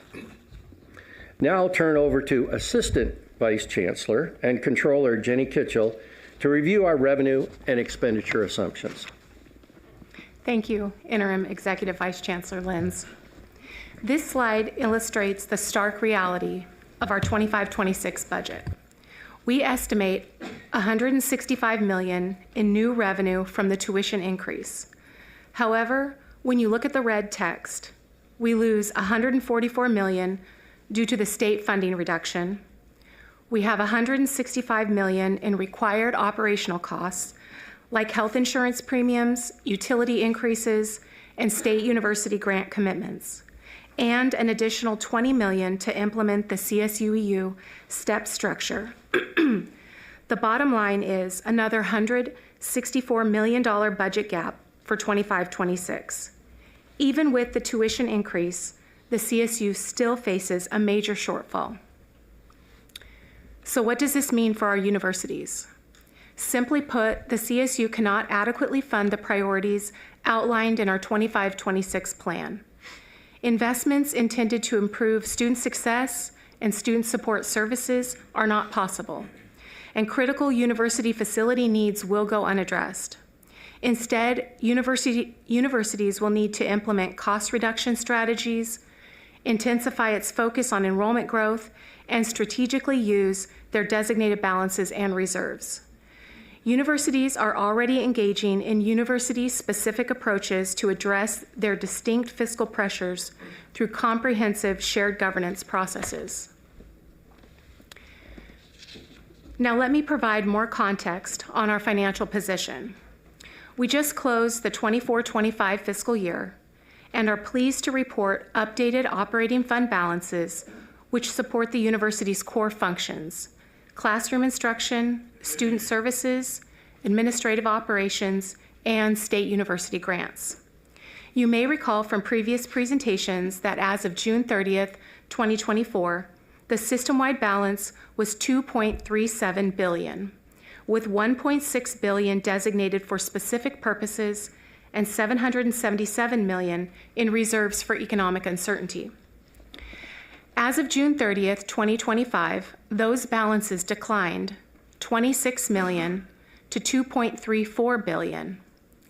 Designated balances remain around $1.6 billion and fall into three main categories: capital, to repair, replace, and construct academic buildings, infrastructure, and equipment; catastrophic event costs like fires, floods, and earthquakes; and short-term obligations for open contracts and purchase orders, debt service, financial aid, and programs under development.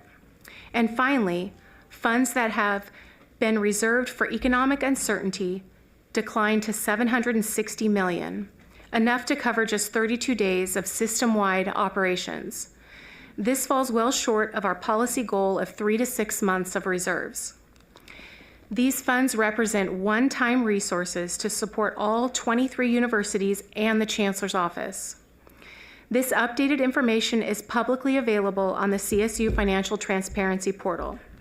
And with that, I'll hand it back over to EVC Lenz. Thank you, AVC Kitchell. As noted at the beginning, we're navigating a number of significant uncertainties that could reshape our current budget assumptions. At the state level, California's budget is depending on economic projections, which can shift significantly in a short period of time. We're also monitoring the potential for a fall legislative session, which could be triggered by federal decisions that force the state to reconvene in a special session. Depending on the issues raised, this could prompt the governor and the legislature to revisit their current CSU funding commitments. At the federal level, concerns are even more immediate. Potential cuts to Pell Grant eligibility and awards would have a serious impact.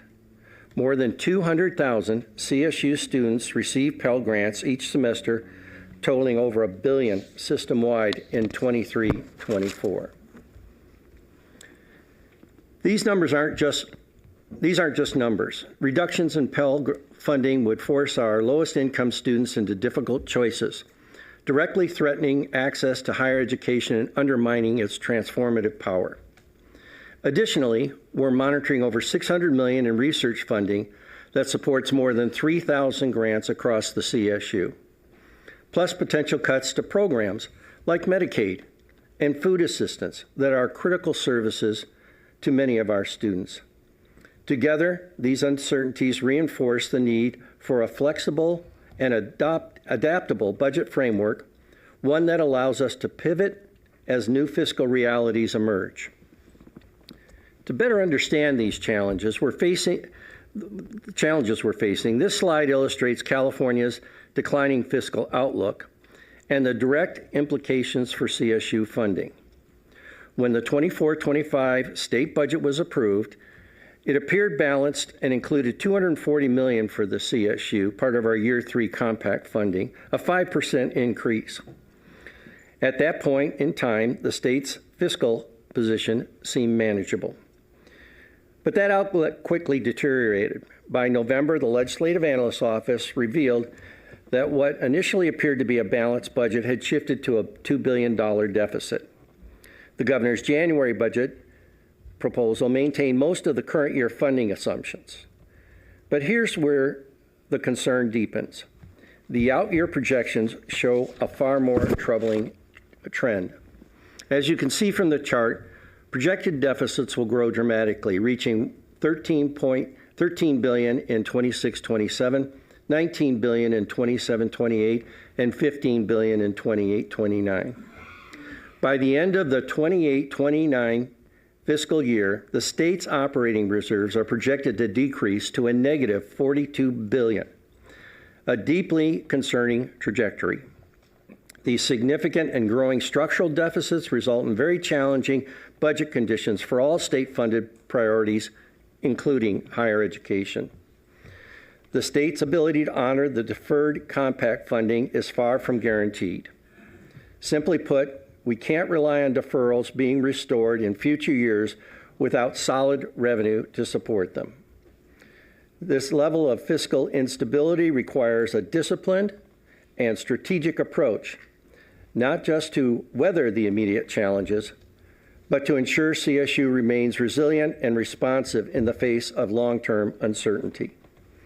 This is why we must be extremely cautious as we plan for the years ahead and the state's ability to honor the deferrals. So where does that leave us? Thanks to extraordinary advocacy, we did avoid a $375 million reduction that was proposed in the January budget. But the challenges remain significant. We are still grappling with a $144 million reduction, enrollment growth expectations, and escalating pressures from compensation and other mandatory costs. Together, these factors are increasing our system-wide structural deficit. Looking forward, we face continued volatility at the state level, federal funding risk, and the possibility of a fall special session that could alter our current budget assumptions. Our path forward is grounded in preparation and flexibility. We are actively preparing scenarios for additional reductions. Universities are developing funding priorities through their budget committees, and we're maintaining flexibility while protecting our core operations. But let's be clear about what's at stake. These constraints will directly impact our students' experience and success. The resources needed to support and transform student outcomes align with our strategic plan priorities are not simply achievable under the current fiscal conditions. The message is simple. We must proceed with caution. Trustee Lopez, that concludes our presentation on the final 25-26 budget. AVC Kitchell and I are happy to address any questions or the concerns the trustees may have regarding the state budget process or the funding decisions.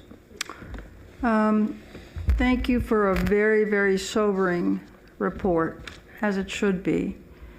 I guess I just want to say a few words and then open it up for questions as we talk about this year's budget. I too want to echo Chair Clark's appreciation for the efforts of the legislature and the governor for really averting the horrible cuts that we were facing when the year started. And I think they did make a concerted effort and put priority on higher ed. And I also want to thank everybody who advocated for the CSU in Sacramento.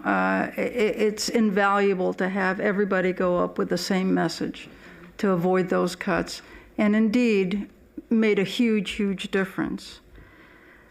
I also want to address, because I can't help but do this, I seldom get emotional, but this morning was emotional for me.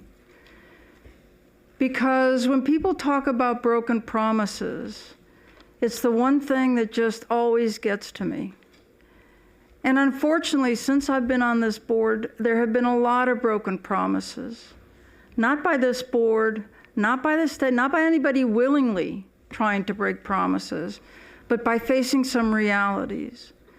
I mean, when I came to this board, we had been promised a compact that would give us a 5% increase to our budget every year for 5 years. And with that promise, we believed we could afford to give our employees, our staff, our faculty, promised raises, promised step increases, the things that everybody talks about right now. And we did that in good faith, and they accepted those in good faith. But it turns out that reality doesn't always turn out as expected. And the state ended up facing some really critical financial challenges. And so we have not gotten the 5-year annual 5% increase that we were promised every year. And instead, as you suggest, we keep falling deeper and deeper in the hole. And so when we talk about broken promises, I want to be careful that we don't point fingers, because I think we are all together trying to deal with a very, very complicated situation in front of us. The state has to pay its bill. It has to have a balanced budget. And we have to pay our bills. And the cost of paying our bills continues to go up. So it's not so easy to just start pointing fingers as to, where's the money going to come from? I just want us to be really clear-eyed about the fiscal condition, the fiscal reality we face.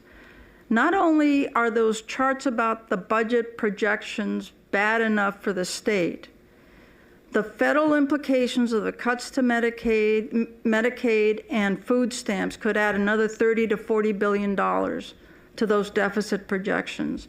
And beyond the money, it will affect the very families that our students come from. And the cuts in food stamp will affect the students who rely on food stamps to prevent food insecurity. We are living in some really, really, really tough times.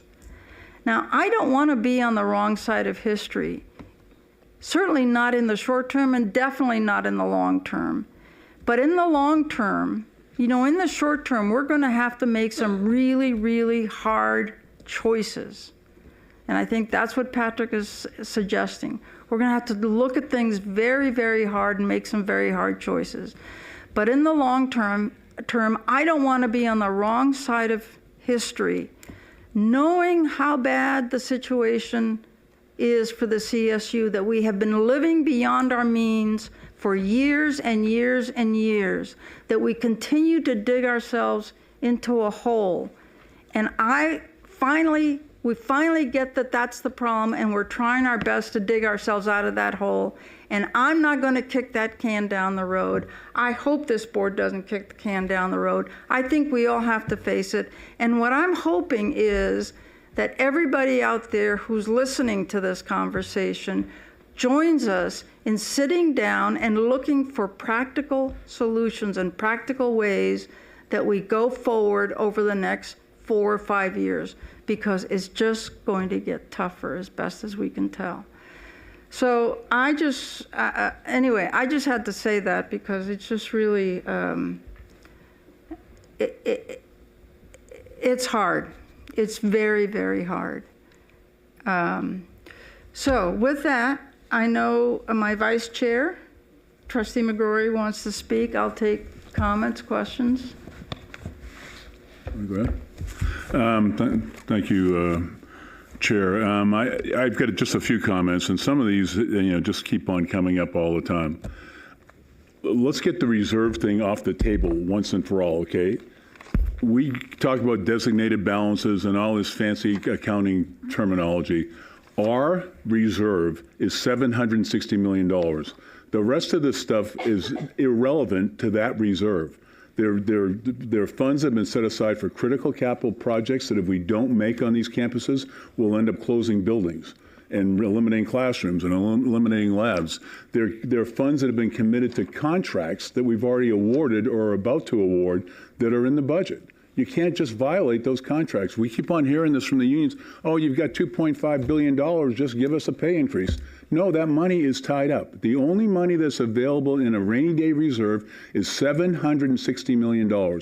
That's 32 days of operating runway. Our policy says we should have a minimum of 90 days with a maximum of 6 months. We're not even in compliance with our policy at $760 million. And the rating agencies and everybody who looks at us from outside this little cocoon that we live in looks at those numbers. Those numbers matter. And so we can't use the reserves. If people can keep on bringing the reserves up, but we have to fight that argument, and we have to call it what it is. And not, Patrick, I've had this conversation with you. The accounting terminology is great, but it's misleading to the legislature and the public. It's $760 million. And Trustee McGrory, I think that the problem has been that we have lumped this all into one place. And we need to separate this out. I'm working with my staff to separate this out to truly reflect just the reserves, just the 760. Yep. And characterize everything else for what it is outside of that. So that when we continue to talk about this in the future, we talk about the 760 or whatever that number might be in that category. Good, thank you. Then there are a couple of other things. You know, I was concerned when we entered into the compact, a 5-year compact. Entering into any agreement with Sacramento was problematic just on its face, and we ran into it pretty quickly here. And I think when you talk about promises, and we heard a lot about that in public comment, we were promised. We were promised a 5-year compact. If you look at the definition of compact in the Webster Dictionary, it's a formal agreement. We entered into a formal agreement. We had all kinds of metrics attached to getting that money. It was negotiated by our staff and the Chancellor's office in detail with the Governor's office. And of course, we ended up not getting the compact money. And we've got this clever scheme that'll be, the money will be deferred into future years. And Patrick just went through what's going to happen in future years. There's a $47 billion deficit in future years. That money doesn't grow on trees. It's not going to be there. I mean, it's just not, you can't count on that. This deferral stuff is really interesting and makes nice headlines, and we were made whole.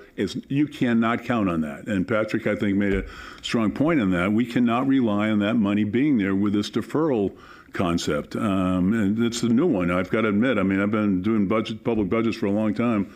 This whole concept of deferring something outside of the fiscal year you're operating in is novel. But we can't rely on it. And the problem for us, the pickle that we've got into, and I feel for the unions on this, we relied on that compact.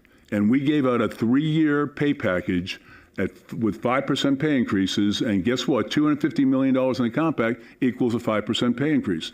We relied on that compact money to make a multi-year agreement. Now the unions have to go. Now we've got a reopener. And, you know, my dad was a shop steward. He was a meter reader. I couldn't explain to him the concept of a reopener because of some certain numbers not being realized.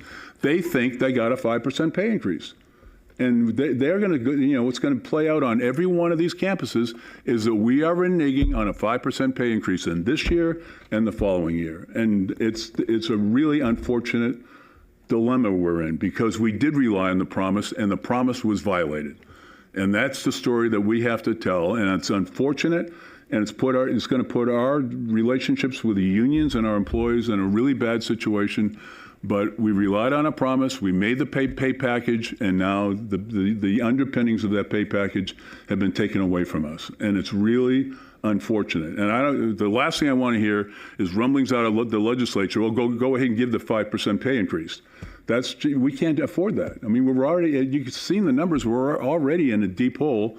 We're in a deep hole structurally that has gotten worse, and now we're in a deep hole in a minus situation just going into this fiscal year. We can't afford a $250 million pay increase. It's not on the cards. And then just let me go to Sonoma. You know, this Sonoma deal violates just about every budget principle that I've ever learned. I mean, taking one-time money and trying to prop up an operating budget is a recipe for failure. And I don't know what we think or the legislature thinks is going to happen after a year or two at Sonoma, but I'm not voting to continue this special subsidy. We've got 22 campuses. We have a very detailed formula for how we take our general fund money and we distribute it among the campuses. It's been worked out over years. I've been involved in it from a couple of times now, and it's based on enrollment, it's based on Pell, it's based on a lot of different factors, and it's a very complicated, well-balanced formula that everybody's bought into. And this year, we're violating that distribution formula. We're giving one campus $45 million because they haven't been able to get their enrollment numbers up, and they've had to make, they were the first one out with a bunch of cuts, and it caused a lot of controversy. And now with our response is to give them a special package. What about Chico? What about East Bay? What about the other campuses that are in the same situation as Sonoma? I can tell you as one trustee, I will not be voting to continue this once this crazy one-time appropriation has gone through. We have a formula. It's worked very well. It's well balanced. I mean, if I was one of the other presidents who's in enrollment trouble, I would not be a happy camper. I mean, this is not fair. It's just taking this thing, the legislature's taking one campus, the entire milieu of all the other campuses and all the other problems, and giving them special treatment. And I have a real hard time, but I love Sonoma. I think it's a great university, a great part of our system. But you've got to look at the principles behind this, and taking one-time money to prop up this campus that's in trouble. What happens when the one-time money is gone? You're back to the same reality that you have today.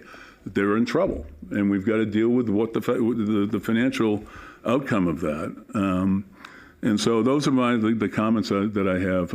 I think Patrick's recommendations are well-founded. We cannot rely on this deferral stuff. It's smoke and mirrors as far as I'm concerned. You can't build it into this fiscal year budget.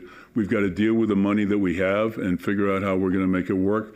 And the one problem I have with the reports, and I've said this to Patrick before and to the chair, what we don't have in here really is the scope of and the magnitude of the cuts that the presidents are putting into place right now. And there is serious pain going on in every single one of our campuses. And you read reports like this, and it's hard to do a bureaucratic report to the Board of Trustees and have people feel what's actually going on and see what's going on in the campuses. But our students are really suffering. Our faculty suffering, our students are suffering. Classes are getting bigger. Faculty are being cut, staff is being cut. You don't see that in here, but we are already suffering from the bad budget situation that the state is in and we're in, and it's only going to get worse. And we need to be honest with our constituents and with the students and the faculty and staff. We're in tough times, and you see that $47 billion deficit for the next 3 fiscal years. We're going to feel it, and we've got to prepare for it, and we can't rely on smoke and mirrors. We've got to deal with reality and make our budgets work. Thank you. Trustee Malakar? I appreciate your comments, Trustees Lopez and Trustee McGorry. And special thanks to EVC Lenz and AVC Kitchell for your very comprehensive and informative presentation. Given your sobering comments, it's really clear that the final budget reflects difficult trade-offs in light of a significant proposed reduction in state support. I think that continued investment in student financial aid, academic programs, and basic needs is commendable and aligned with our system's equity goals. However, as we've heard, the use of one-time reserves and tuition revenue to mitigate funding gaps raises important questions about long-term sustainability. So I have 2 questions, and I keep thinking about it. So what contingency plans exist if the proposed 3% or $143.8 million cut and the deferred compact funding are not fully reversed or mitigated by the legislature? That would be my first question. So as Trustee Lopez indicated, some very, very difficult decisions are going to be before us and what we have an ability to do. The primary one, in my opinion, is our ability to enroll more students. How do we enroll more students if we do not have an ability, if we do not have the resources to hire more faculty, to provide more staff support? And as our student leader said this morning, and I really appreciated your comments, by the way, the kind of student support services that are necessary for their success, whether it's mental health services or food pantry or any of the others that we have provided through basic needs. How do we do that? to ensure their success, and also meet the expectations that this board and the progress that we've made relative to improving graduation rates. This will be the difficult challenges, and there are going to have to be some tough trade-offs. Now, in fairness, we are making a very concerted effort on the administrative side. We have started the Multi-University Collaborative Initiative, which we hope will achieve economies of scale. I can't guarantee it's going to achieve savings, but I can guarantee it's going to improve our ability for cost avoidance in the future in some of the areas that we are pursuing. And we have a number of administrative efforts that we're looking at. We're trying to be as creative as humanly possible in other areas to avoid some of the cost pressures. But the cost pressures are challenging. As everybody knows, for instance, our healthcare costs, which are not within our control, have gone from about an annual 5% increase to almost a $70 million, annual $5 million increase to almost a $70 million increase. Our liability insurance is up. Our energy costs are up. And most of these things are outside of our control. We don't have choices for these kind of mandatory costs. So we are going to have some tough choices. I think you'll see in the framework of the 26-27 budget, the direction that we're trying to go to address your question and concerns. I appreciate that response, and I do appreciate the Chancellor's innovation on the term systemness in terms of all the different campuses working together to leverage our system was really important in terms of not only the administrative services, but also the academic and also the student support services that are needed to leverage all of our constituents. So I hope that will continue. Absolutely. My second question has to, could you clarify the assumptions made around tuition revenue and whether any mid-year adjustments would be triggered if the enrollment falls short or if the Pell Grants, the federal Pell Grants, are reduced? So it's not just the number of students and the tuition that's being leveraged, but also if the Pell Grants fall short and they don't get as much as we expect. Yeah. I don't want to get ahead of this board or the Chancellor on what we may face with some of the fiscal uncertainties, either at the federal or the state level. I can tell you on my experience that we've had some very challenging times in the past that have unfortunately constituted mid-year tuition increases. I don't foresee that being an option at this particular point in time, but you can't rule out any revenue source being an option at this point in time. I worry about the overall state fiscal condition. I worry about the legislature coming back in special session and having to rethink their decisions that may make this option painful, but clearly a viable one that we're going to have a conversation as to whether or not, what are the trade-offs in doing just that. So I think that's a tough question to answer today. Mm-hmm. I think as we move toward the fall and clearly see what's going on at the federal level, and if in fact the state has to come back and revisit our budget, we'll have a better answer for you. Thank you, EVC. Let's.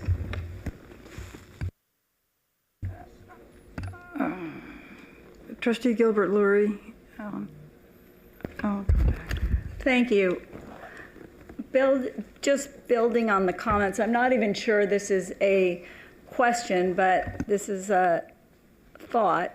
In the spirit of proceeding with caution, and I'm not sure that's an inspiring enough operating principle, but I'm trying to put, all of this caution together with the strategic plan we heard about this morning.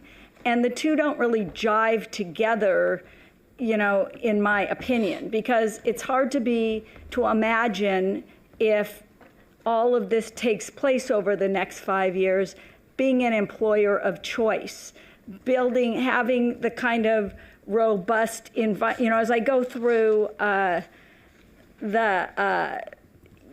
all of our return on investment, employer of choice, strengthening the CSU.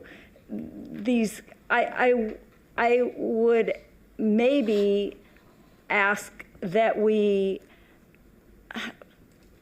in some way, I feel like we have to get in front of this because the writing is on the wall. The financial gloomy prospects seem pretty real.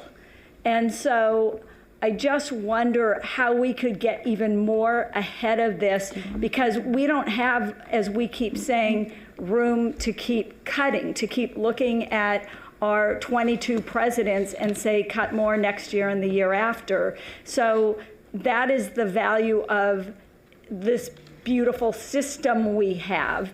And I wonder how we could get ahead of this differently to even reimagine what we might look like with fewer resources and more students that we want to serve. Let me just say a few words, and then I'm sure the Chancellor will want to pick up on that. That issue is one that I have been continually hammering home at the strategic plan conversations, that we are thinking for tomorrow, reimagining where we need to go at a time when we're also operating under incredible financial constraints. I think the Chancellor acknowledged it, SOVA acknowledged it, everybody acknowledges that to be the case. How are we going to do it? Well, I know for a fact that already the fact that we've been having these conversations are beginning to change behaviors. I mean, the San Francisco Bay Network came to the Chancellor when 3 presidents basically said, hey, we got to do things differently. Let us think about what we can do here differently and together.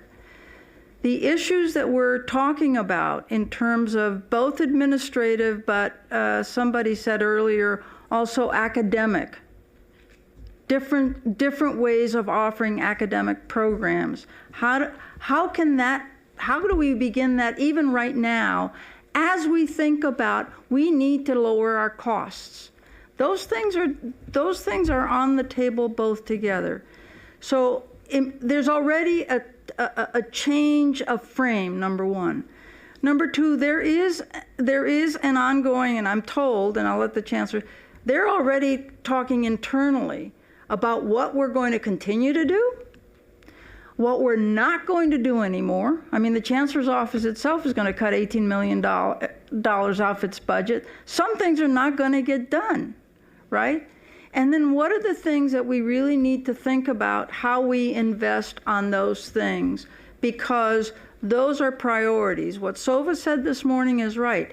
This starts with aligning our resources to our priorities.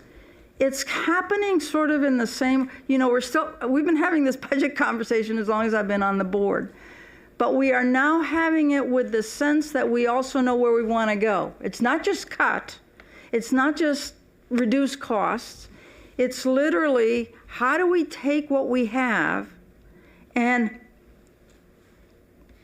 realign it to where we want to go right now? That is going to be really difficult and really challenging.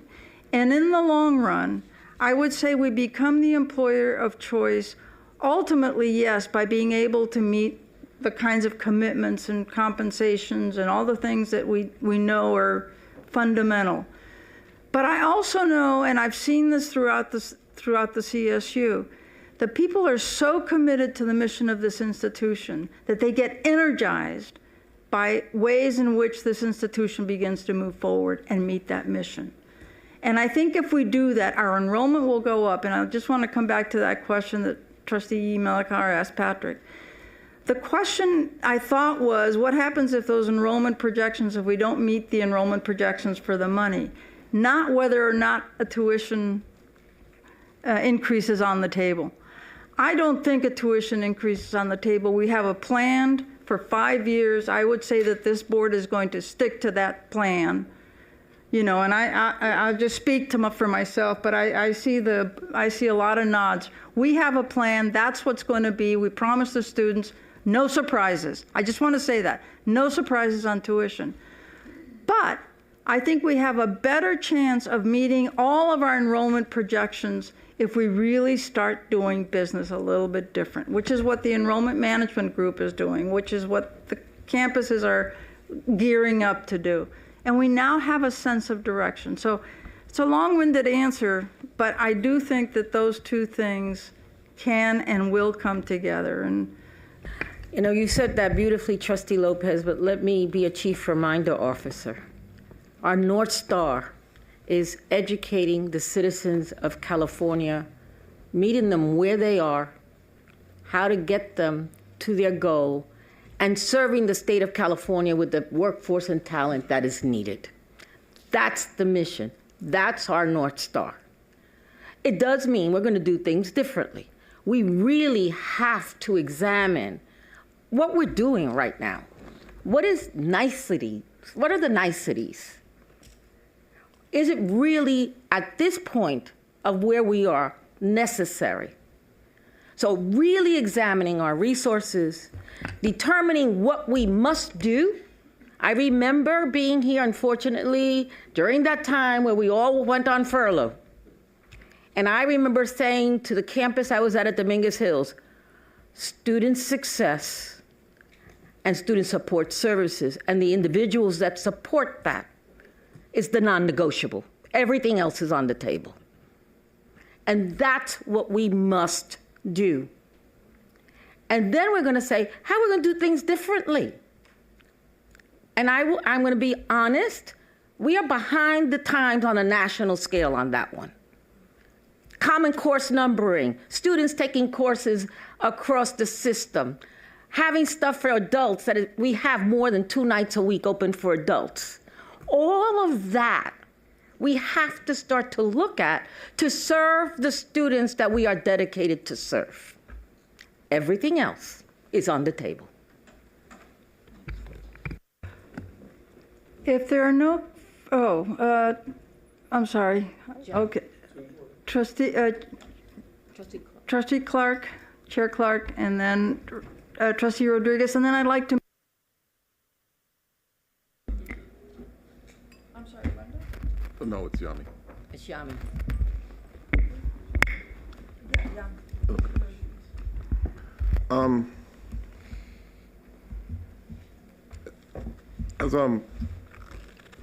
Well, first of all, I want to say it's a pleasure to serve on this board with this group of trustees.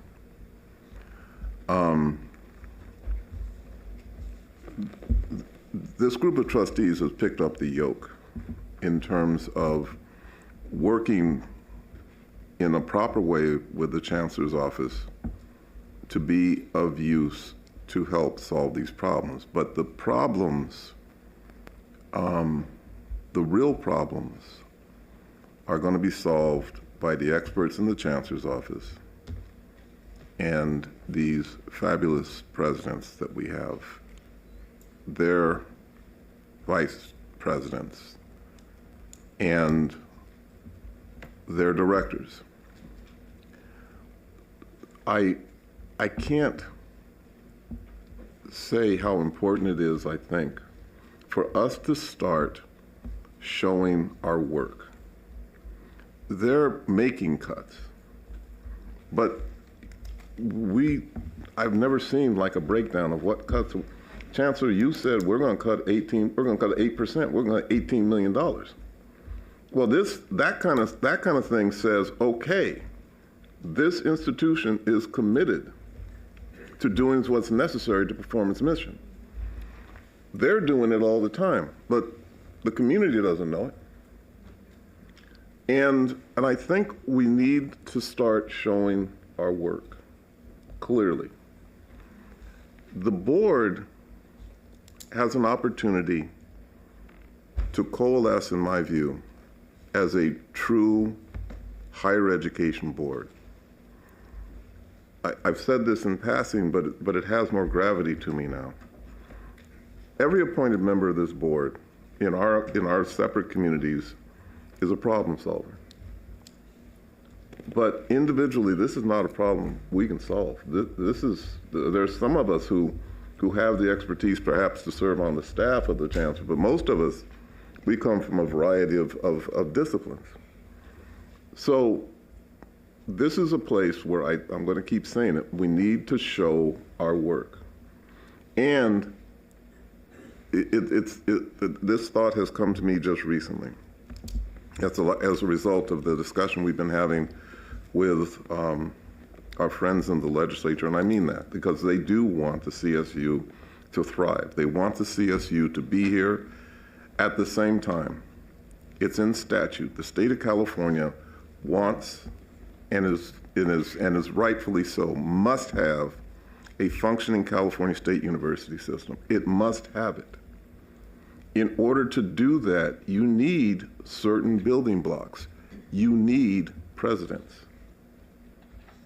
You need the administrators who are going to make the hard decisions and be willing to take the consequences of poor decisions, or sometimes it's not even that. Sometimes they make decisions that objectively people ought to agree with, and they don't, and they put themselves at risk. Which means that we're going to need, in my view, to make decisions that are not sometimes going to be popular. We need to explain our work as clearly as we can. We need to explain what we're trying to do in keeping this institution healthy.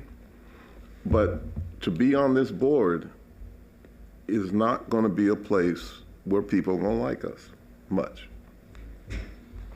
And I think we just need to affirm that. Thank you, Chair Clark.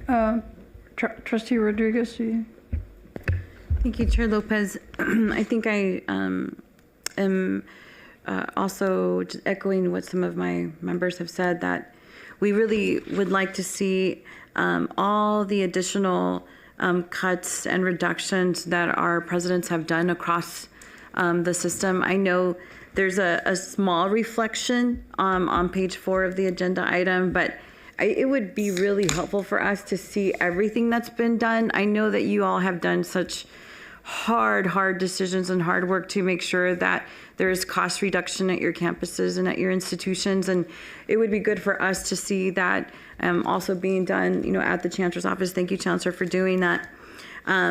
It would be helpful also for the public to see that. So to be able to see on paper all of the efforts that have been made.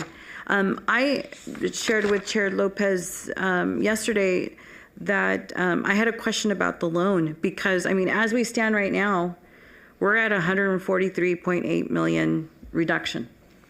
So it's the option to offset it with the loan. But what is the implications of attaining that loan? So there are a number of implications. First of all, the board needs to keep in mind this loan option was not just afforded to CSU and UC. This loan option was utilized in a number of areas of the budget where the legislature just did not want to make program cuts.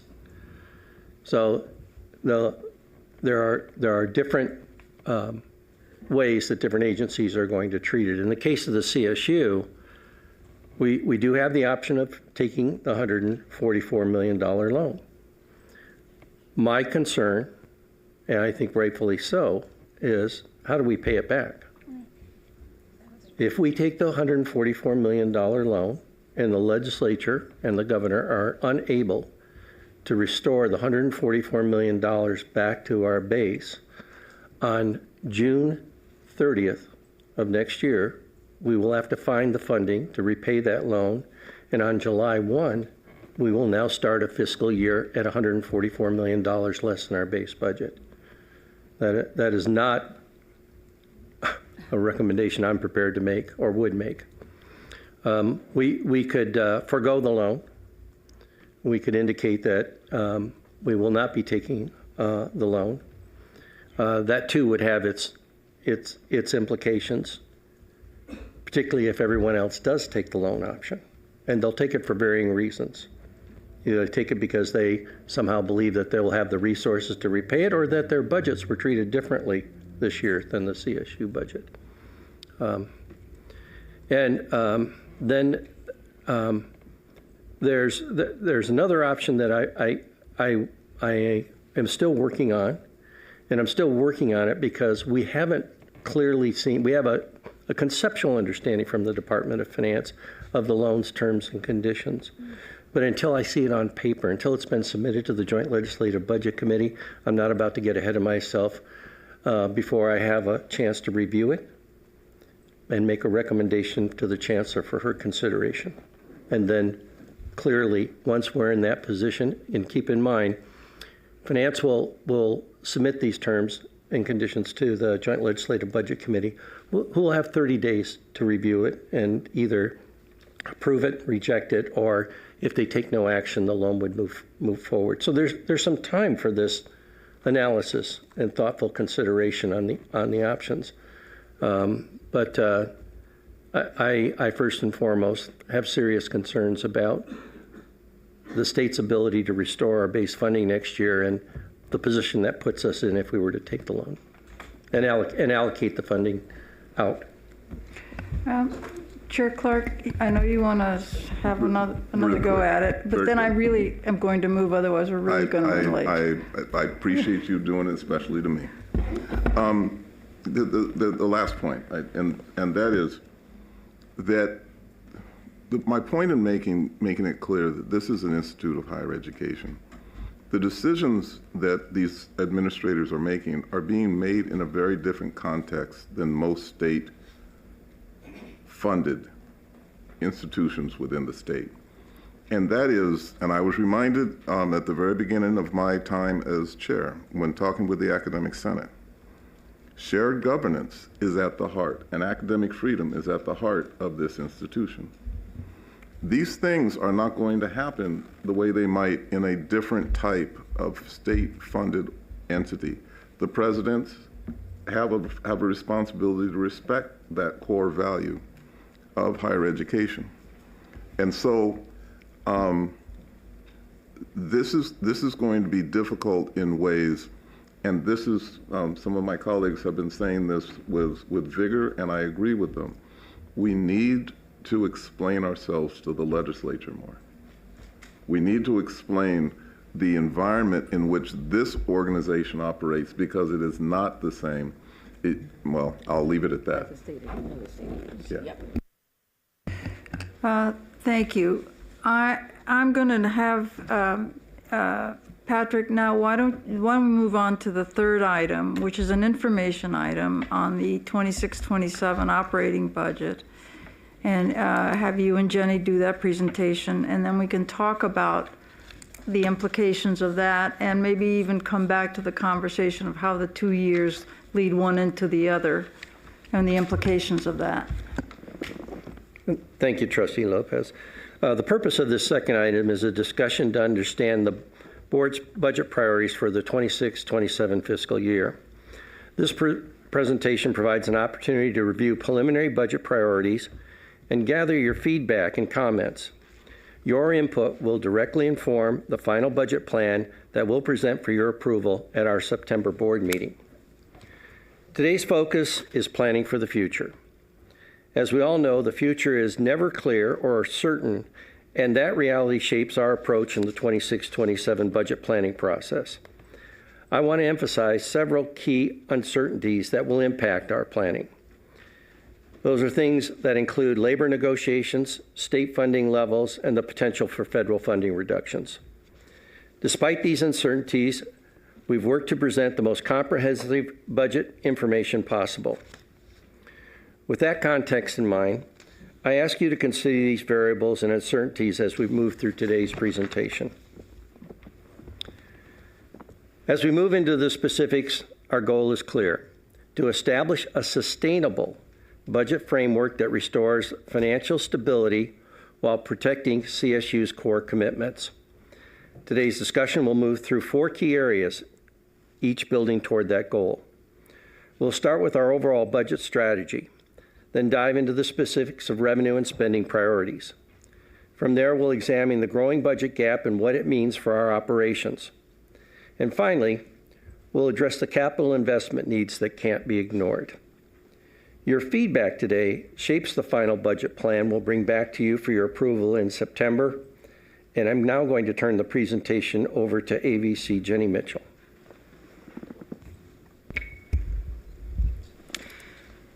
Thank you, EVC Lens. To briefly summarize our current fiscal context, much of what we reviewed in the previous item, we are facing several challenges. In 25-26, there's a $143.8 million reduction, presenting immediate operational challenges across the system.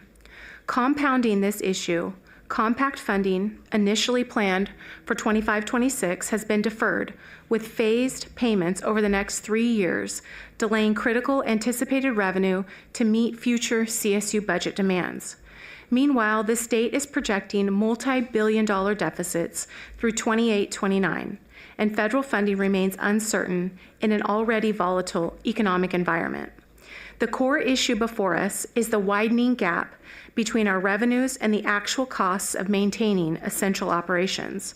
This widening gap is the financial reality informing every decision we make moving forward.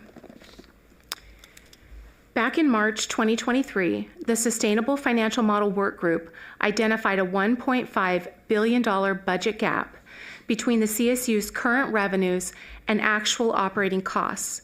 That gap has since grown to $2.2 billion, an increase of $775 million in just over 3 years.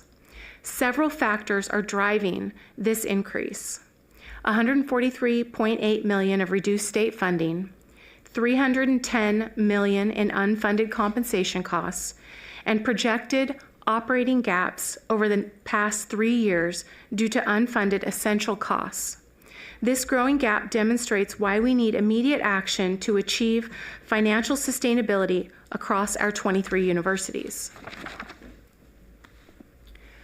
With that context in mind, this slide presents our strategic response for 26-27 to ensure the continued success of our universities and to uphold our compact commitments.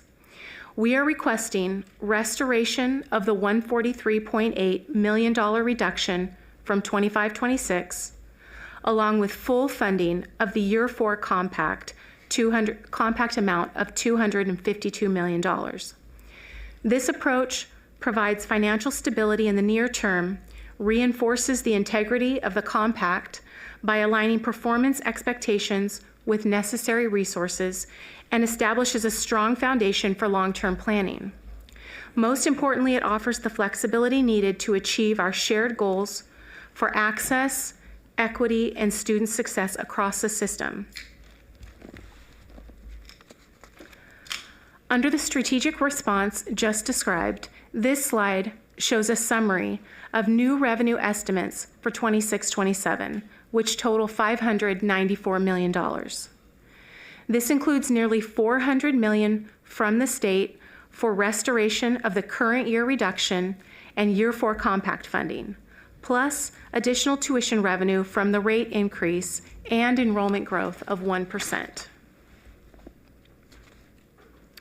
To address the significant budget challenges we face, we are proposing a 2-tier expenditure framework for 26-27. Tier 1 covers our baseline commitments of $365 million. These are non-negotiable expenses like state university grant increases that align with tuition, rising healthcare and insurance costs, utility increases, and existing compensation commitments we've already incurred. Tier 2 includes essential priorities totaling $266 million, plus additional items still under consideration. These priorities include funding for 1% enrollment growth, that's 3,500 new students, a 3% faculty and staff compensation pool, debt service for critical facilities and infrastructure, and support for our CSU strategic plan priorities, which we heard this morning are currently under development. This framework reflects a critical reality. We cannot sustain our current level of funding, especially while operating from a position of underfunding. We must not overcommit ongoing expenditures that deepen our structural deficit. Every new financial commitment must be evaluated against our ability to support it long term. This 2-tier approach allows us to prioritize what must be funded first, while giving us flexibility to evaluate and adjust other priorities based on available resources. It's a necessary step in ensuring the CSU remains financially stable and mission-focused.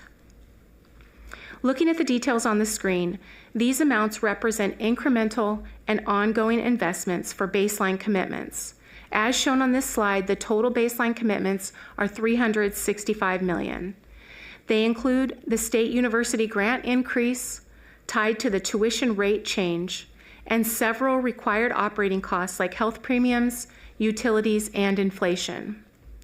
Additionally, half of the baseline commitments, almost $180 million, cover the cost of pre-existing employee compensation increases that were not fully funded.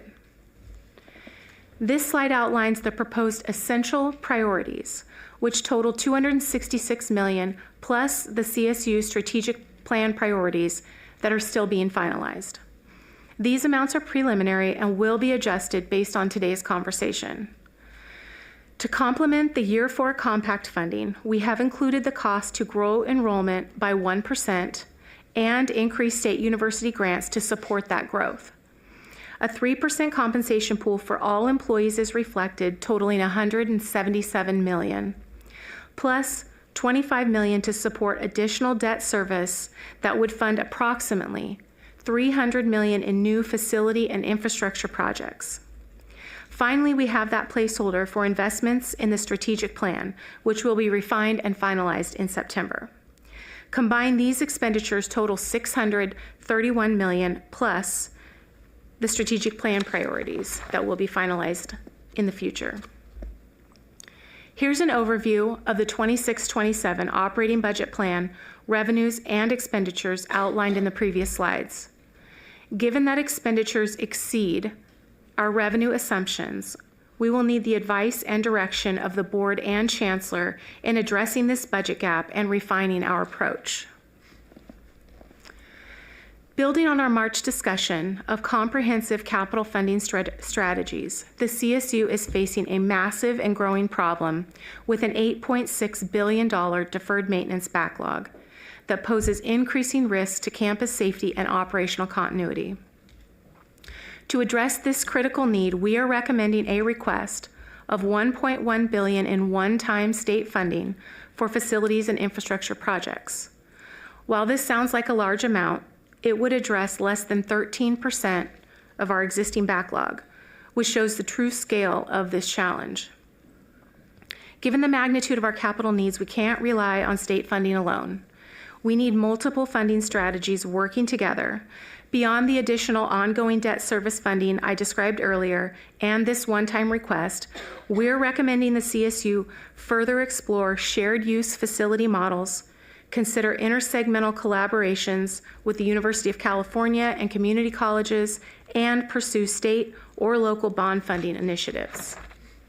This multi-pronged approach is essential because no single funding source can address the full scope of our infrastructure needs. This slide highlights the significant risks we face if our priorities are not adequately funded. Without the necessary resources, student access and our progress in closing persistent student equity gaps will be severely limited. Rising operational costs may compel reductions in instruction and critical student support services. We may also face additional staff reductions, which would further impact our ability to serve students effectively.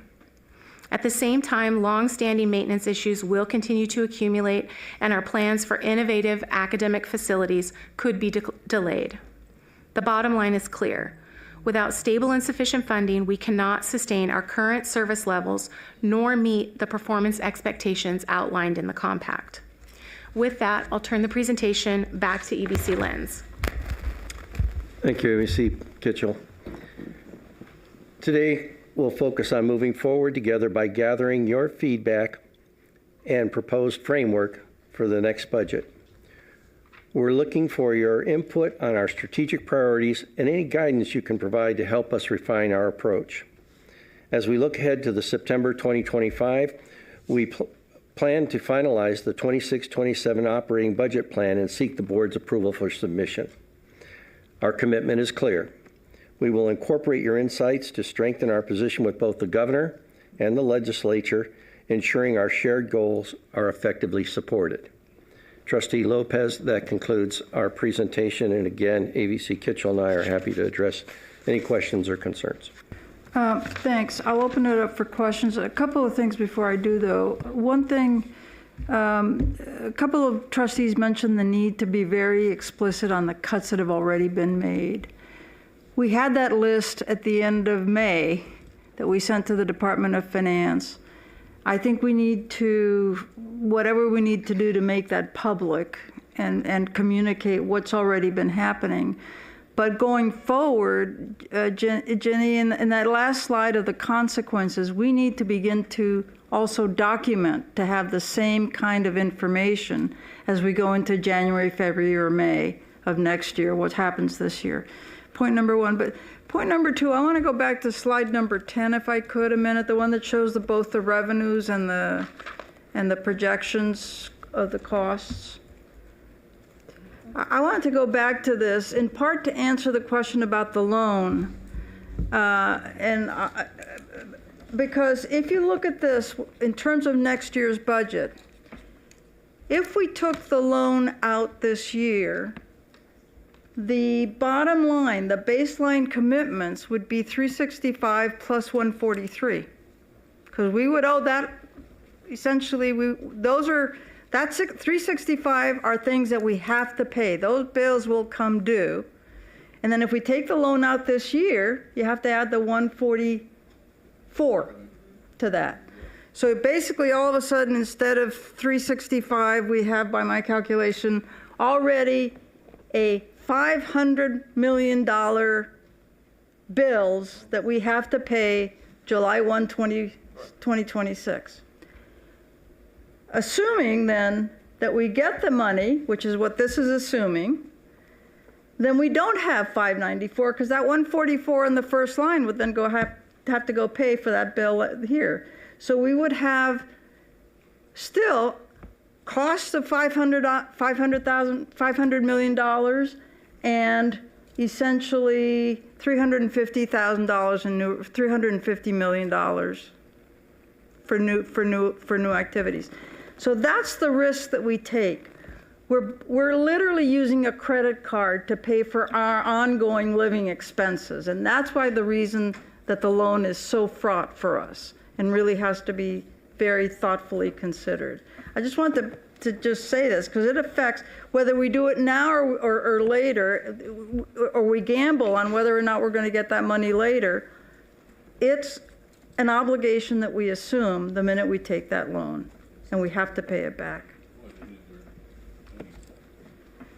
Okay, so now let's talk about what we'd like to talk about, what guidance we'd like to give the Chancellor's office for the budget.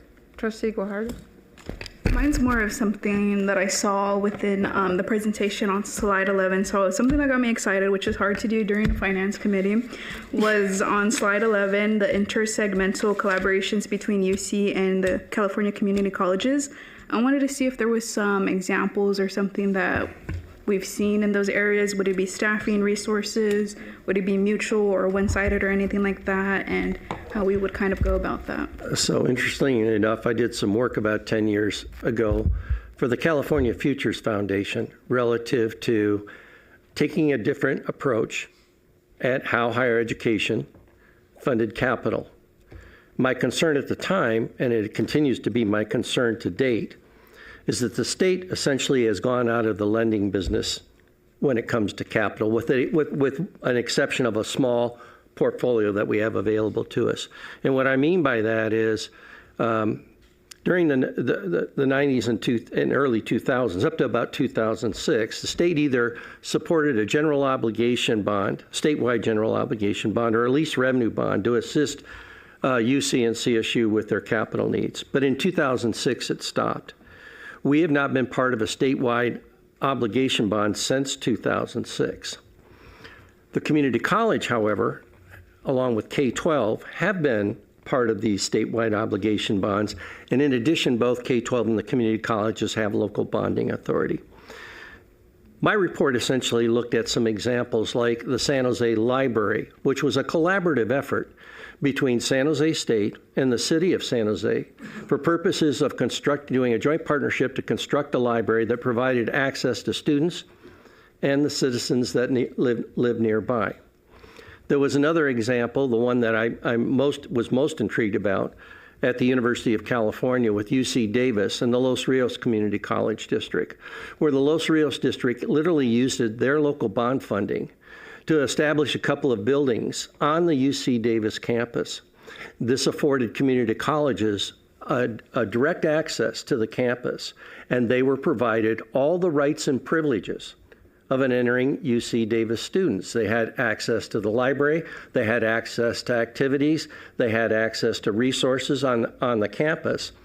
And the beauty of it, in my opinion, was it's a wonderful incentive for those same community college students not to get their first experience on a UC campus in their junior year, but their experience right from the get-go, right? To be able to decide if that is going to be their campus of choice in the future. I'm proud to say San Diego State is currently pursuing the same type of thing with their local community college district, and I want to commend them for their efforts. We have not had statewide general obligation bond in almost 20 years, and you can see what our challenges is in funding our capital project. We have got to get more creative. We really do. And I think that there are partnerships out there, and Sacramento State, to their credit as well, as exploring this kind of partnership for purposes of being able to address our capital needs, but not having access to the kind of funding that we had at one time from the state. I have Trustee Furstenberg, Trustee McGrory, and Trustee Fajardo on my list.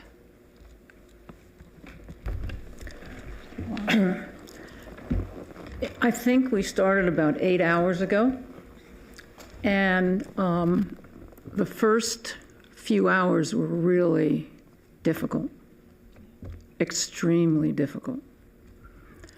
And then I want to thank whoever planned the day for giving us a break when we could feel joy at those who have given back and are meaning so much on our campuses. I think the good news is that this system wants to be the leader in the 21st century structure for a system of universities. And I think we have the leadership in place that can get us there. The realities of getting us there are monumental. I have just two things to ask that we utilize going forward, and one is that we learn from what Yami had asked for, that we know what the 22 campuses have already done, because we know how painful that has been. And I also would love to, love's the wrong word, I would like to hear in these discussions from the presidents. I always think the presidents have insights that we have to understand of what you are going through during this process. And I'd like to hear from a president of a large campus, of a smaller campus, of a campus in the north, of a campus community that are trying to work together, so that we hear from you as well during these discussions as we move forward. Thank you. Trustee McGrory? Yeah, I think Patrick kind of hit on what I was going to talk about a little bit, and that is, as bad as our operating budget is, our capital budget's in worse shape. I mean, it's pathetic. And the fact we haven't had a bond since 2006. And you guys had us trot up there to Sacramento to talk to the individual legislators who had something to say about this. And other than one senator, I mean, it was like talking to a wall. They weren't getting it. They were much more interested, I think, where the unions are more powerful, the K through 12 and all. And K through 12 is rolling in money. They've $30 billion worth of bonds they've issued since they got the voter limit reduced from 66 2/3 to 55%. And we don't even have that independent authority. We need to get creative. I mean, either we go and get independent authority somehow through a constitutional amendment to go to the voters directly for bonds, or we do an initiative ourselves to get it? Because I'm telling you, my takeaway from Sacramento was we weren't going to get anywhere. They don't understand the issues, and they don't understand the problem. And that, coupled with, I think, a real branding campaign statewide. We've got a story to tell, and most people in the state, I don't think, really understand the power of the CSU. That we've got 510,000 students, that we're graduating 120,000 people, much more than the UC system. We are the economic engine for the state.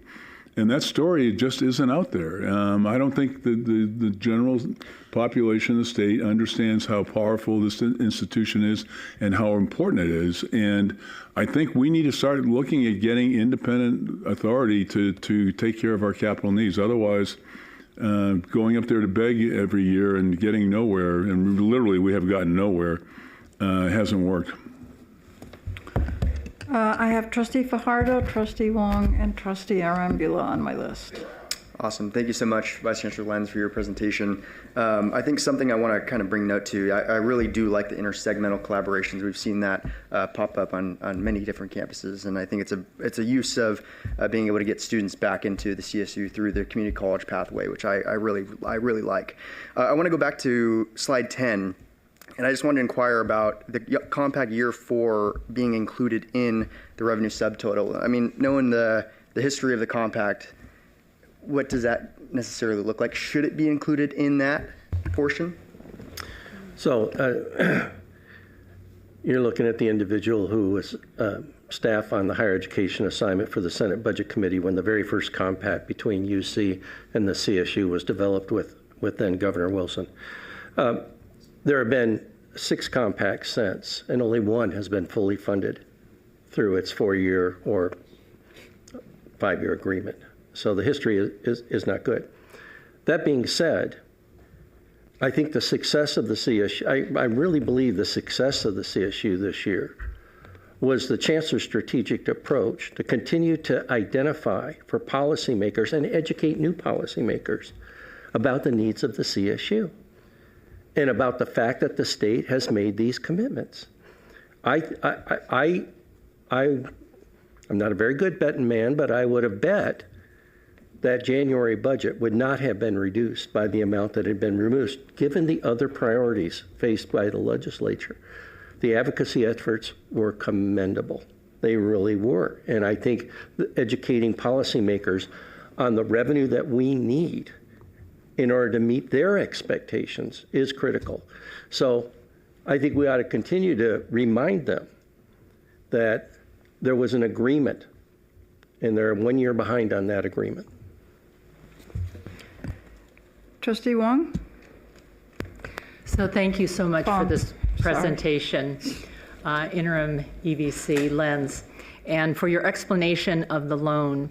So you want our feedback as a board.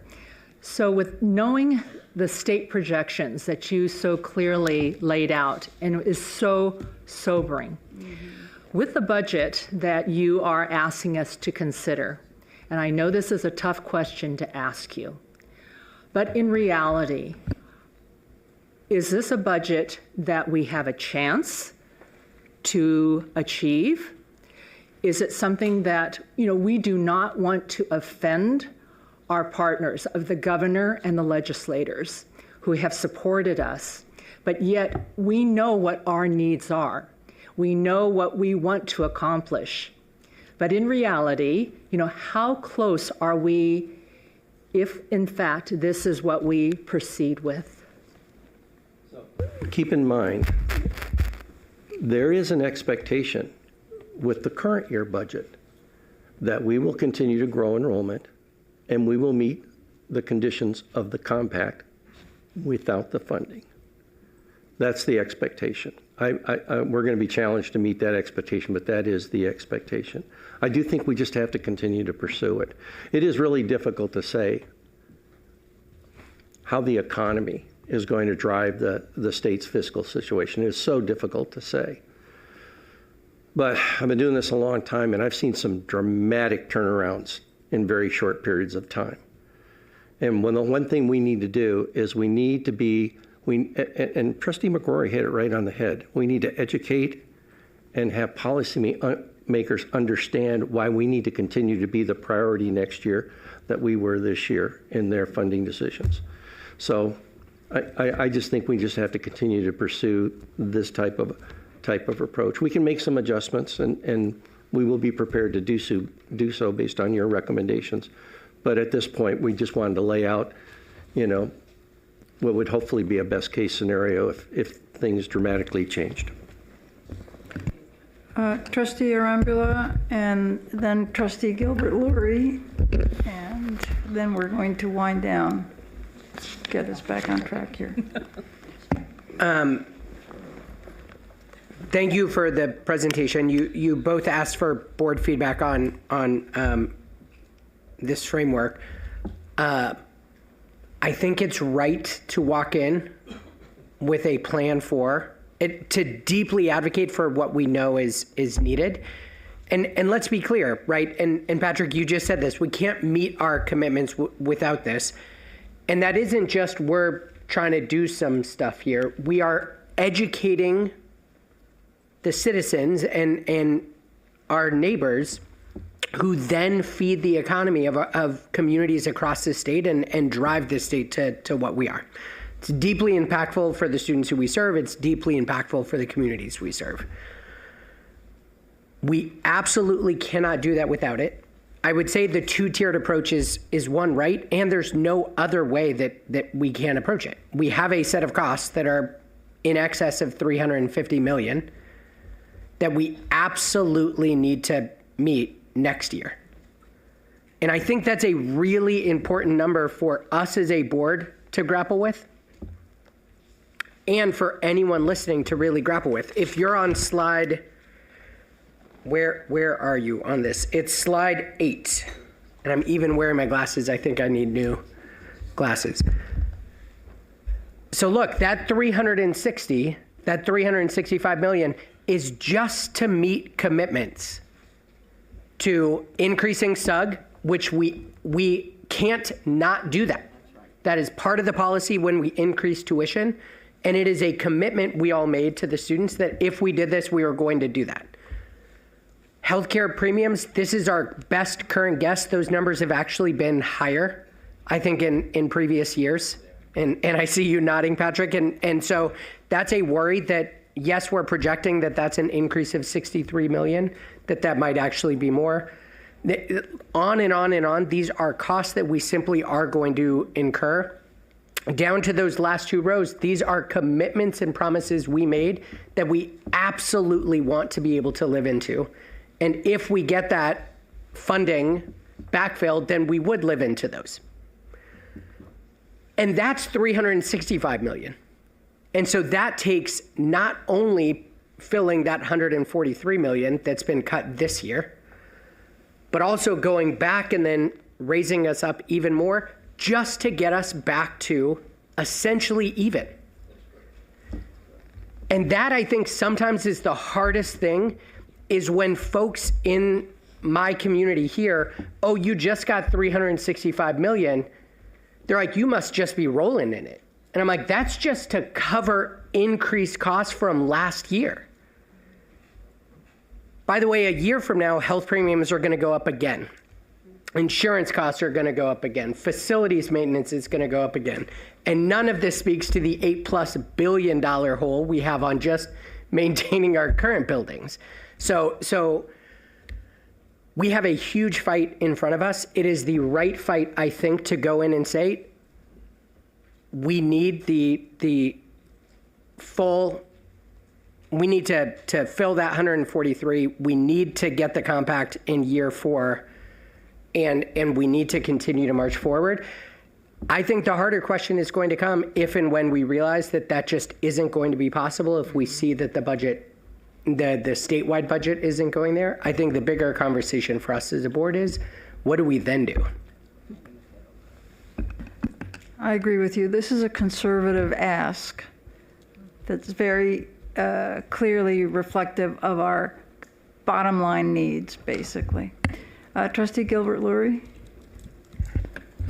Thank you.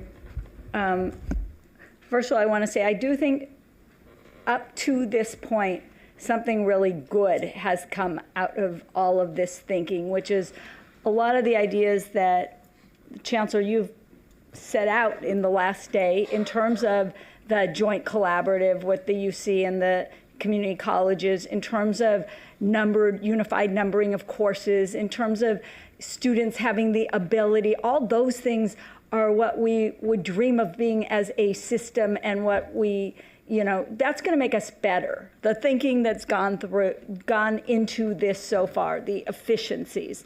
So the only thing I wanted to add to all the important comments that have been made is, at some point, I think we have to be able to put together a story of, on the one hand, a tale of two cities, right? A tale of two outcomes. If we get the money that we need, first the compact and the 143, if we can continue to grow, we have the Money Magazine articles, we have being the leader in this and that, and all the things that we're so proud of, and the vision, our strategic plan. And if we don't, here's what we look like. I think we have to tell that story and paint that picture too.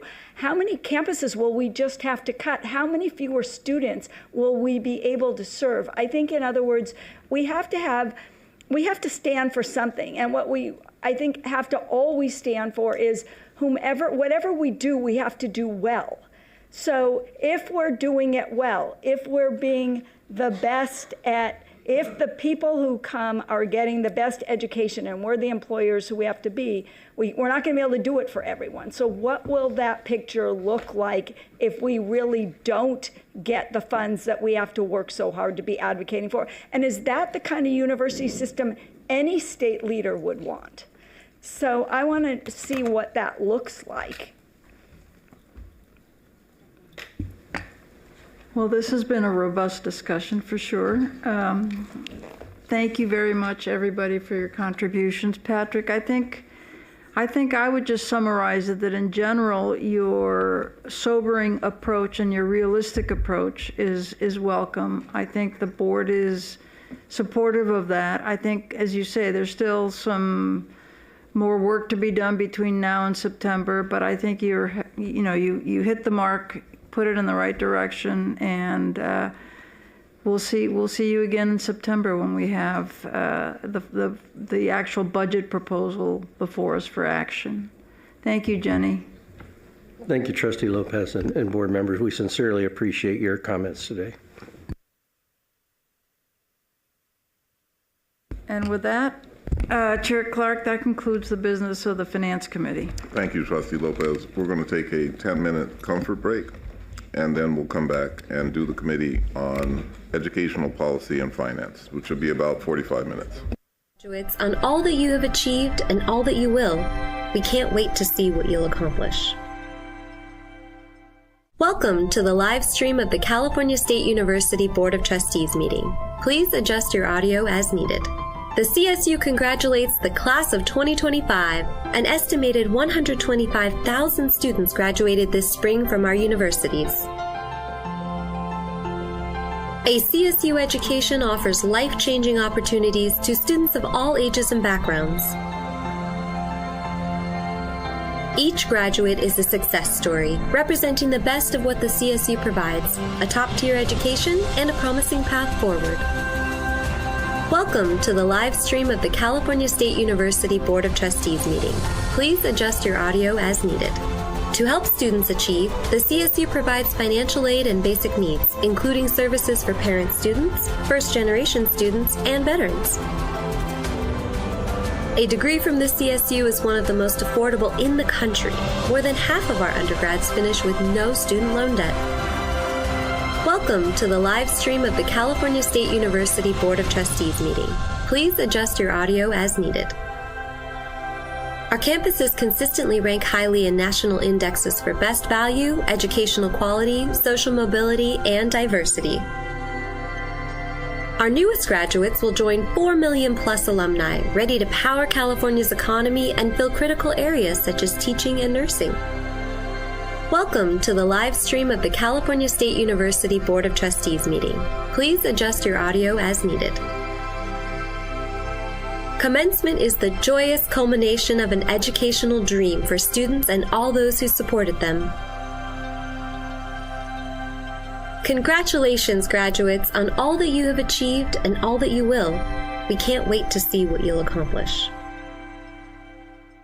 Welcome to the live stream of the California State University Board of Trustees meeting. Please adjust your audio as needed. The CSU congratulates the class of 2025. An estimated 125,000 students graduated this spring from our universities. A CSU education offers life-changing opportunities to students of all ages and backgrounds.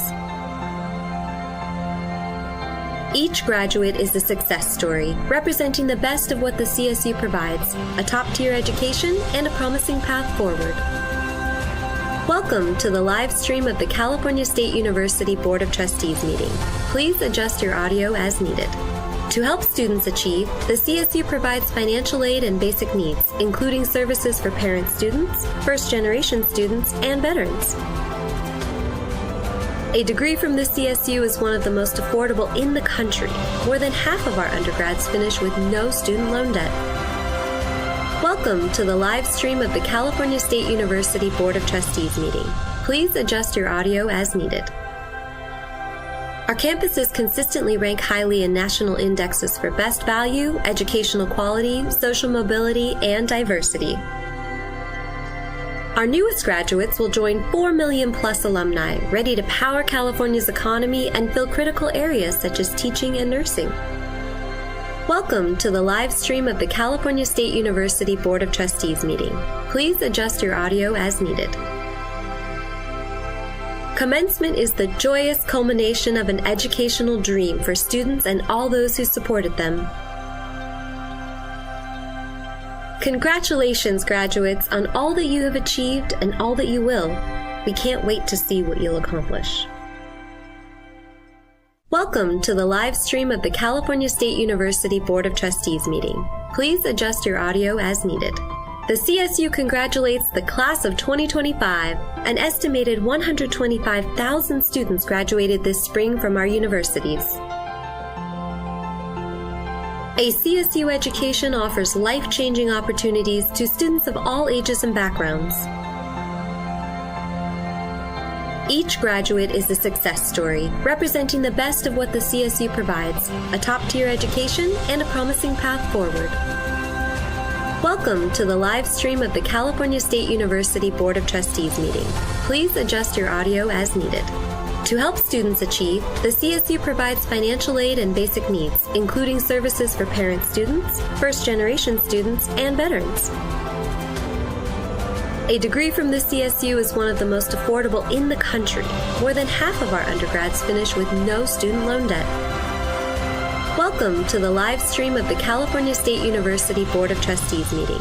Please adjust your audio as needed. Our campuses consistently rank highly in national indexes for best value, educational quality, social mobility, and diversity. Our newest graduates will join 4 million plus alumni, ready to power California's economy and fill critical areas such as teaching and nursing.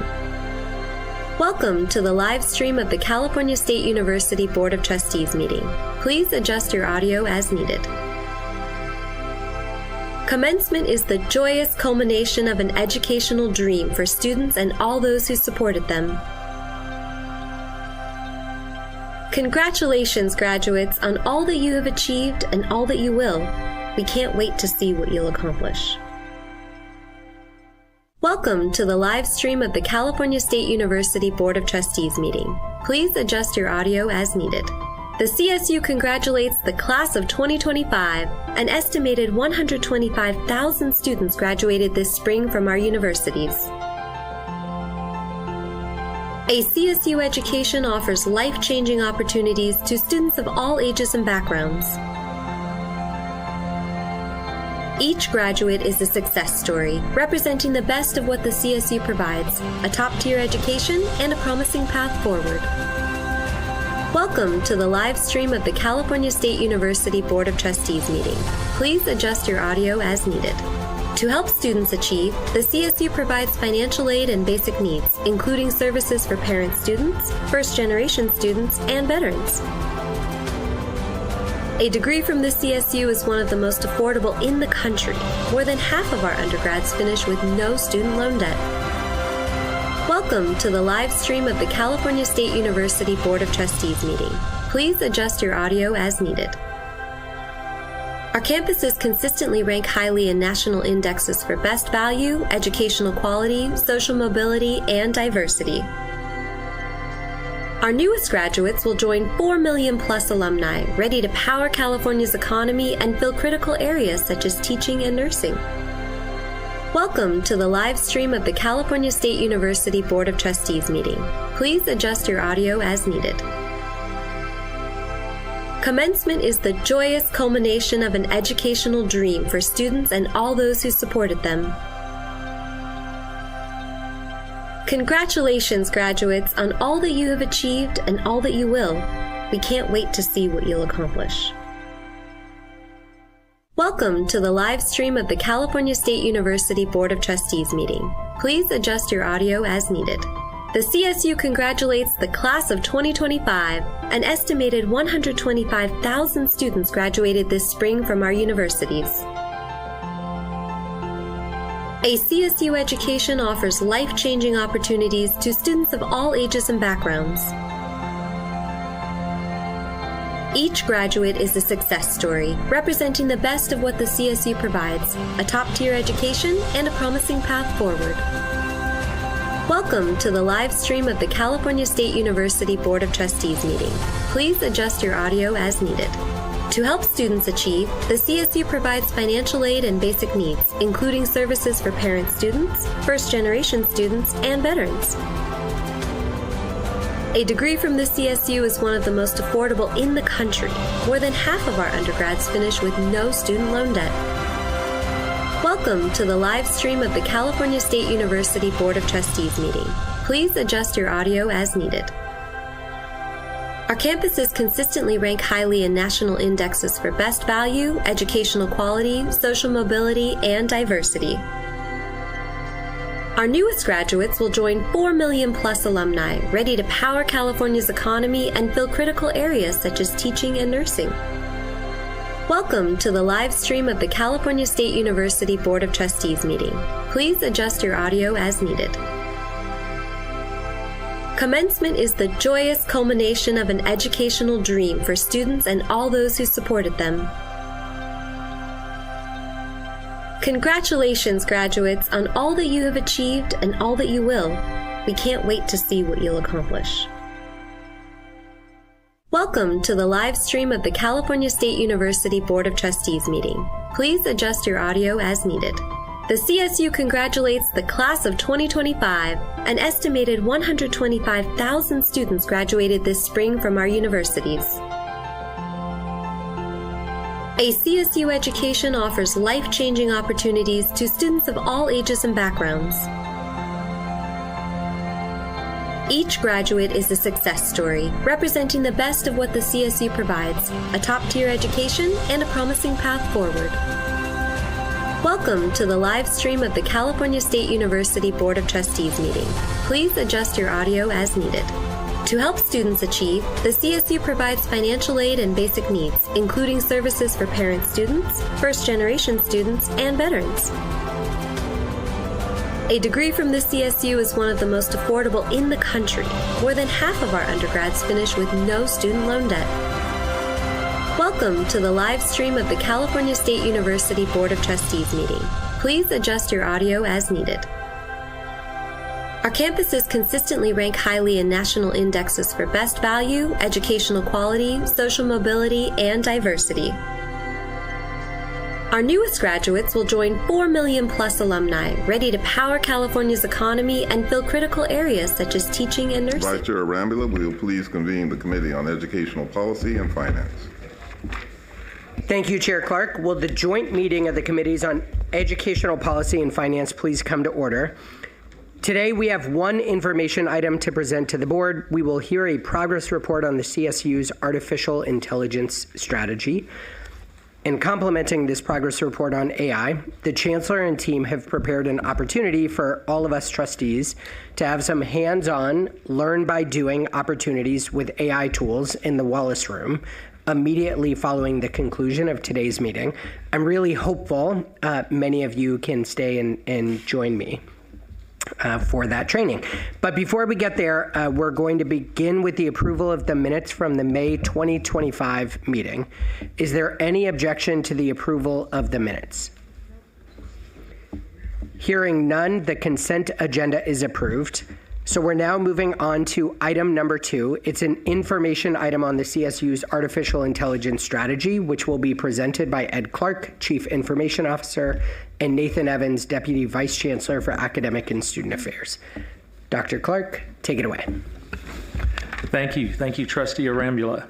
This agenda item provides an update on the CSU artificial intelligence strategy, the AI-empowered CSU. The CSU is implementing a bold and necessary strategy to ensure that the system remains at the forefront of technological innovations in education, that our students have access to the tools and learning opportunities they need to be successful, that our faculty have the support and resources they need to make educational innovations, and that workforce development for the state of California continues to be driven by the CSU. These efforts are aligned with the objectives of the CSU strategic plan and support emergent elements of the year of engagement and the strategic enrollment plan. As we will describe in more detail in this presentation, the CSU's AI strategy is already showing results in important areas of the strategic plan, such as providing a student-centered experience, developing innovative teaching and learning techniques, and supporting economic empowerment and social mobility for our students. AI is rapidly transforming the nature of work across all fields, and this strategy supports Governor Newsom's vision to ensure California can retain and grow AI and technology innovation in our state. The AI industry and other educational systems recognize the CSU's leadership in this space. Experts confirm that no other university system, domestically or internationally, is implementing AI programs at this scale. The CSU is setting a new standard for AI integration in higher education, reinforcing our commitment to innovation, accessibility, and academic excellence. With today's presentation, we seek to first convey the importance of the CSU-wide AI strategy that equips us to lead California and the nation in leveraging AI technologies for student success at scale. Second, inform the board about the progress made in implementing each element of our strategy. And third, encourage your support for current system-wide AI program developments, as well as those planned for the future. And as mentioned, following today's presentation, the session will support board members in experiencing firsthand ways that AI is informing teaching and learning for our faculty and students. The Joint Committee last presented to the board on the CSU's use of AI in January 2025 when we outlined support for system-wide AI program developments to be launched in the 2025 calendar year and proposed the establishment of a system-wide AI strategy that equips the CSU to lead California in the following ways.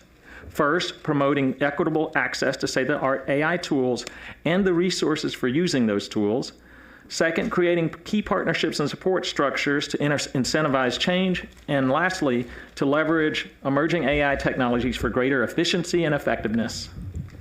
The CSU system is taking a critical step forward with an innovative AI strategy designed to enhance student success and transform the educational experience. A key highlight of this plan is our collaboration with leading AI organizations, including OpenAI and other major industry players. Through these partnerships, every CSU student, faculty member, and staff member will have equitable access to cutting-edge AI tools, accompanied by comprehensive training to maximize their benefits. In short, the CSU is meeting this transformative AI moment by equipping members of our community, faculty, staff, students, board members, alumni, and future students, with the tools, ethics, and curiosity to not just benefit from AI, but to shape its role in society. And we're doing so at unmatched scale. I'll now turn the presentation over to Dr. Nathan Evans, Deputy Vice Chancellor for Academic and Student Affairs, to describe in more detail our progress in developing the CSU AI strategy. Thank you, Dr. Clark. The CSU's AI strategy outlines a vision that allows our system to educate well-prepared, diverse graduates for an AI-enabled workforce at an unprecedented scale and in an efficient way. The strategy has 4 facets. First, providing equitable access for students. Second, supporting faculty and staff in creating educational innovation. Third, establishing the AI Workforce Acceleration Board. And fourth, leveraging AI tools for improved administrative efficiency and effectiveness. I'll walk through those 4 facets and the progress made in each so far. As a means of providing equitable access to cutting AI tools and training for students, the CSU launched the AI Commons Hub, a dedicated online platform that offers AI tools, training, and certification opportunities to all students, faculty, and staff at no cost. This central platform, provided by the AI Commons, ensures a broad and inclusive approach to AI skill building across the system.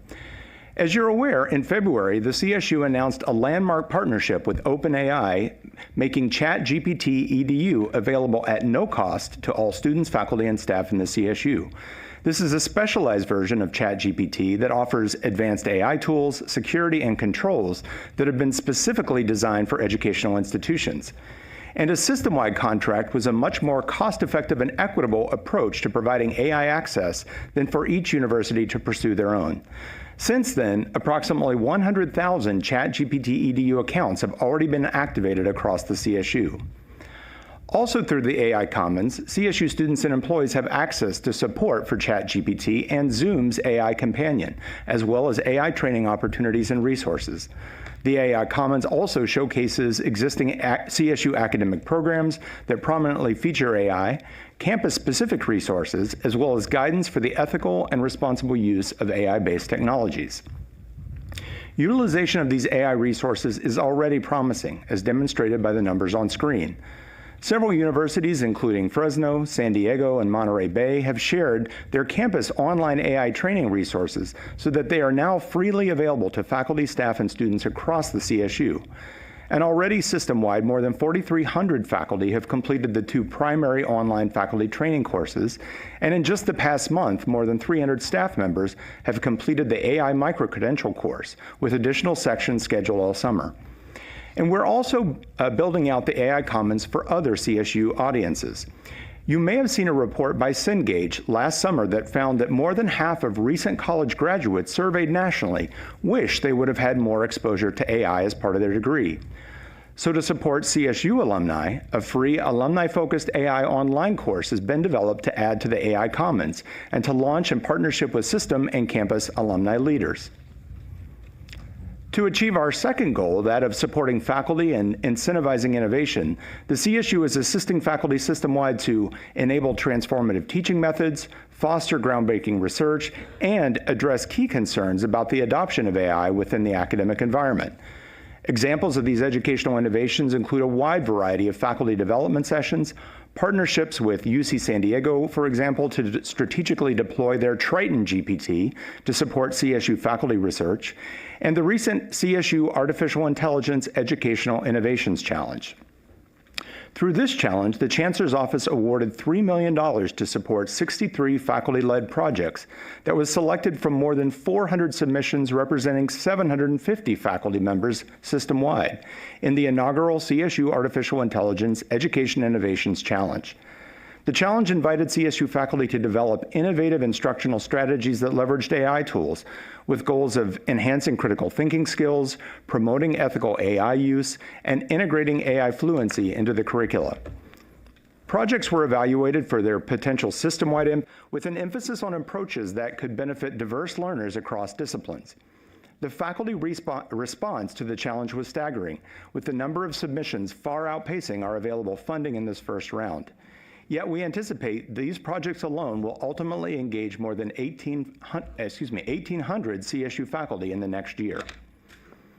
Every CSU campus is represented among the winners of the challenge, with a few campuses submitting as many as 40 proposals each. And at least 2 projects per university were chosen to receive funding to explore creative, scalable, and impactful ways of integrating AI into teaching and learning. Awarded projects span a broad range of academic areas, including engineering, history, ethnic studies, health sciences, teacher preparation, scholarly writing, and journalism. Several projects take an interdisciplinary approach or focus on faculty development, equipping instructors with the tools to navigate course design, policy development, and classroom practices in an AI-enabled environment. On screen, you see just a small sample of some of the exciting projects. Pointedly, many of the selected proposals are tackling the concerns, criticisms, and questions about the role and use of AI head-on. A complete list of the funded projects is available on the AI Commons itself.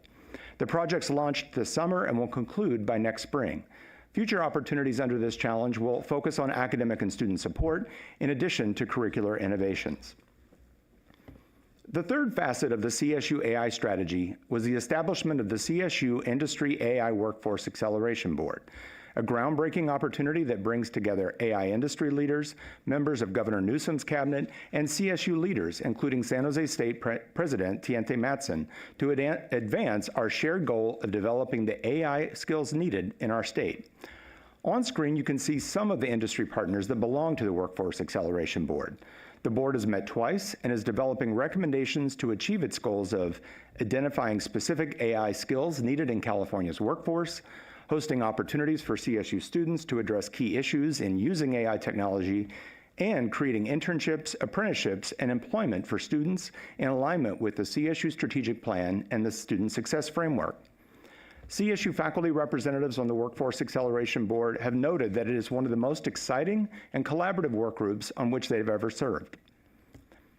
And while the CSU's AI strategy prioritizes students and actively engages faculty, we are also innovating on the administrative front to enable our institutions to become more efficient.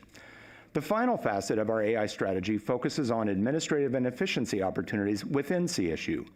We are currently piloting several system-developed AI tools that will address important administrative needs, such as remediating documentation to improve accessibility, making policies easier to search, and streamlining processes and workflows. For one example, echoing Chancellor Garcia's comments related to the system strategic plan and align with the forthcoming strategic enrollment plan, and as an example of what Trustee Lopez spoke of during the Committee on Finance, we're leveraging AI to map the existing breadth of CSU curricula available to support the growth of course sharing across CSU campuses. And at the university level, Sonoma State has launched 3 AI student recruiters that provide prospective students can chat with online or call by phone as they navigate the admissions process. The AI recruiters can then connect them with specific staff on campus who can best address their particular interest. Similarly, Cal Poly Pomona is using their AI-powered chatbot, Billy Chat, to complement staff and faculty support to achieve student success goals. The scale we gain by using AI-enabled techniques such as these will allow the more personalized experiences that the strategic plan, CSU's Student Success Framework, and the strategic enrollment plan ultimately envision. We look forward to sharing more about these opportunities in future updates. AI has already proven to be a broad-reaching transformative force in all facets of our life, and it will continue to be so for the foreseeable future. The CSU has already embraced a range of new opportunities made possible by AI, and CSU faculty and technology leaders are partnering with, sharing with, and learning from other institutions and systems across the country. As we continue to refine the CSU AI strategy, we're confident that we will harness even more important benefits of AI while engaging in this work through an ethical and eyes-wide-open approach. The CSU strategy represents a coordinated shift toward an AI-informed education that can be more inclusive, future-ready, and achieved at a scale unlike nowhere else in the country. CSU students will graduate not just as AI users, but as thoughtful, ethical contributors to the AI-enhanced workplace and to society. And CSU faculty and staff are not simply adopting AI tools. As you'll see during our following session, they are re-envisioning what it means to teach, learn, research, and prepare students for the AI-driven world. Trustee Arambula, this concludes our presentation. As you've heard, we look forward to providing a brief but hands-on opportunity for the trustees to learn more about AI in the Wallace Room, now set up as a classroom, following today's meeting. And at this time, we welcome any comments or questions from the board. Thank you so much for the presentation. I see a couple of placards up. Let me just start with one comment, and then I'll kick it around and may come back for others.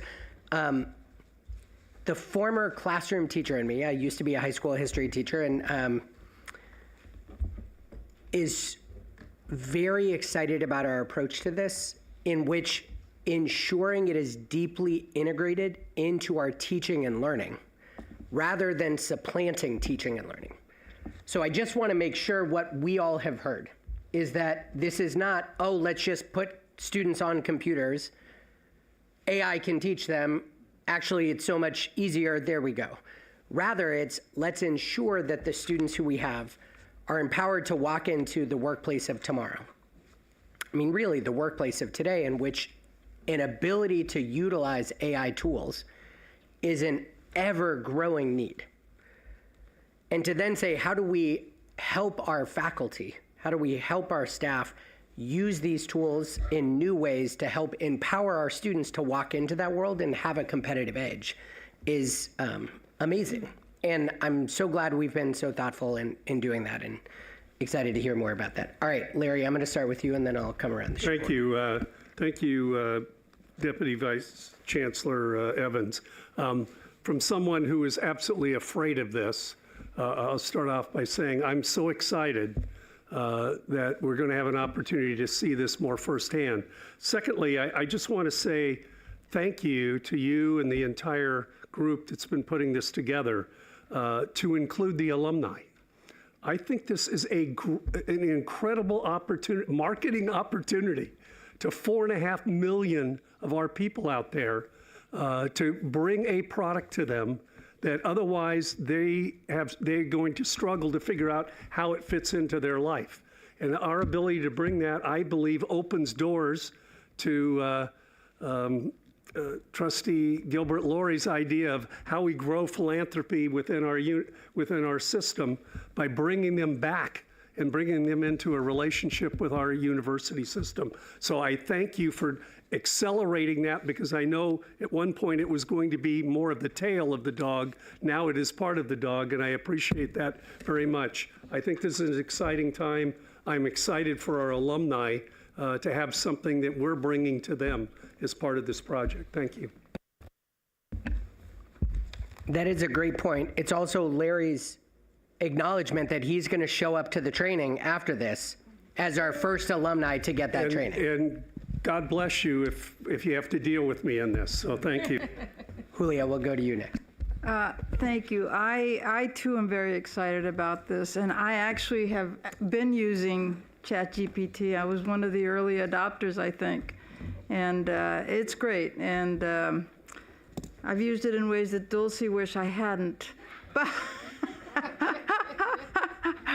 but nevertheless, it's great.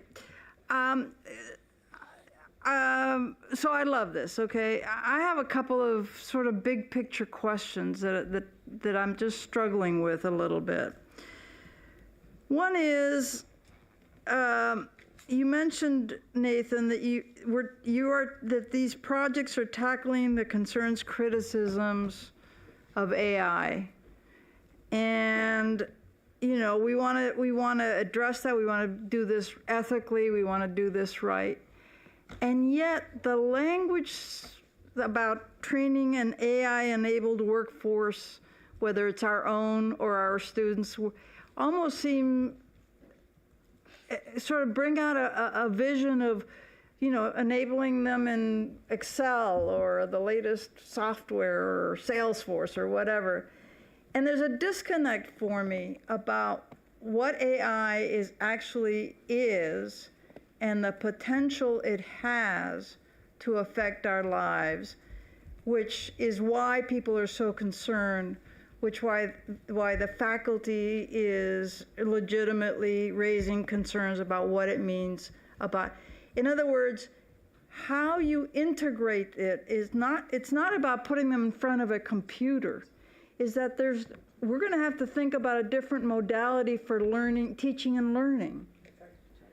And I don't hear that when we talk about it, even in these words. So in these conversations. So what I'm asking for is, when we have these presentations, it would be really helpful, at least to me anyway, or maybe we can do this privately, to understand how these projects are reconceptualizing teaching and learning with this tool that most of us don't even understand, right?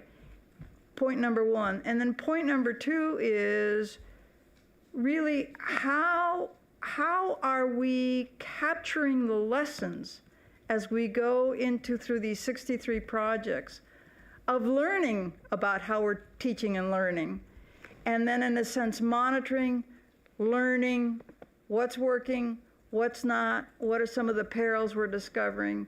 How are we set up to do that from the get-go, and how do you share those with us? Because this is going to be as generative for us as it is for the folks doing it. We're just going to be learning as we go along.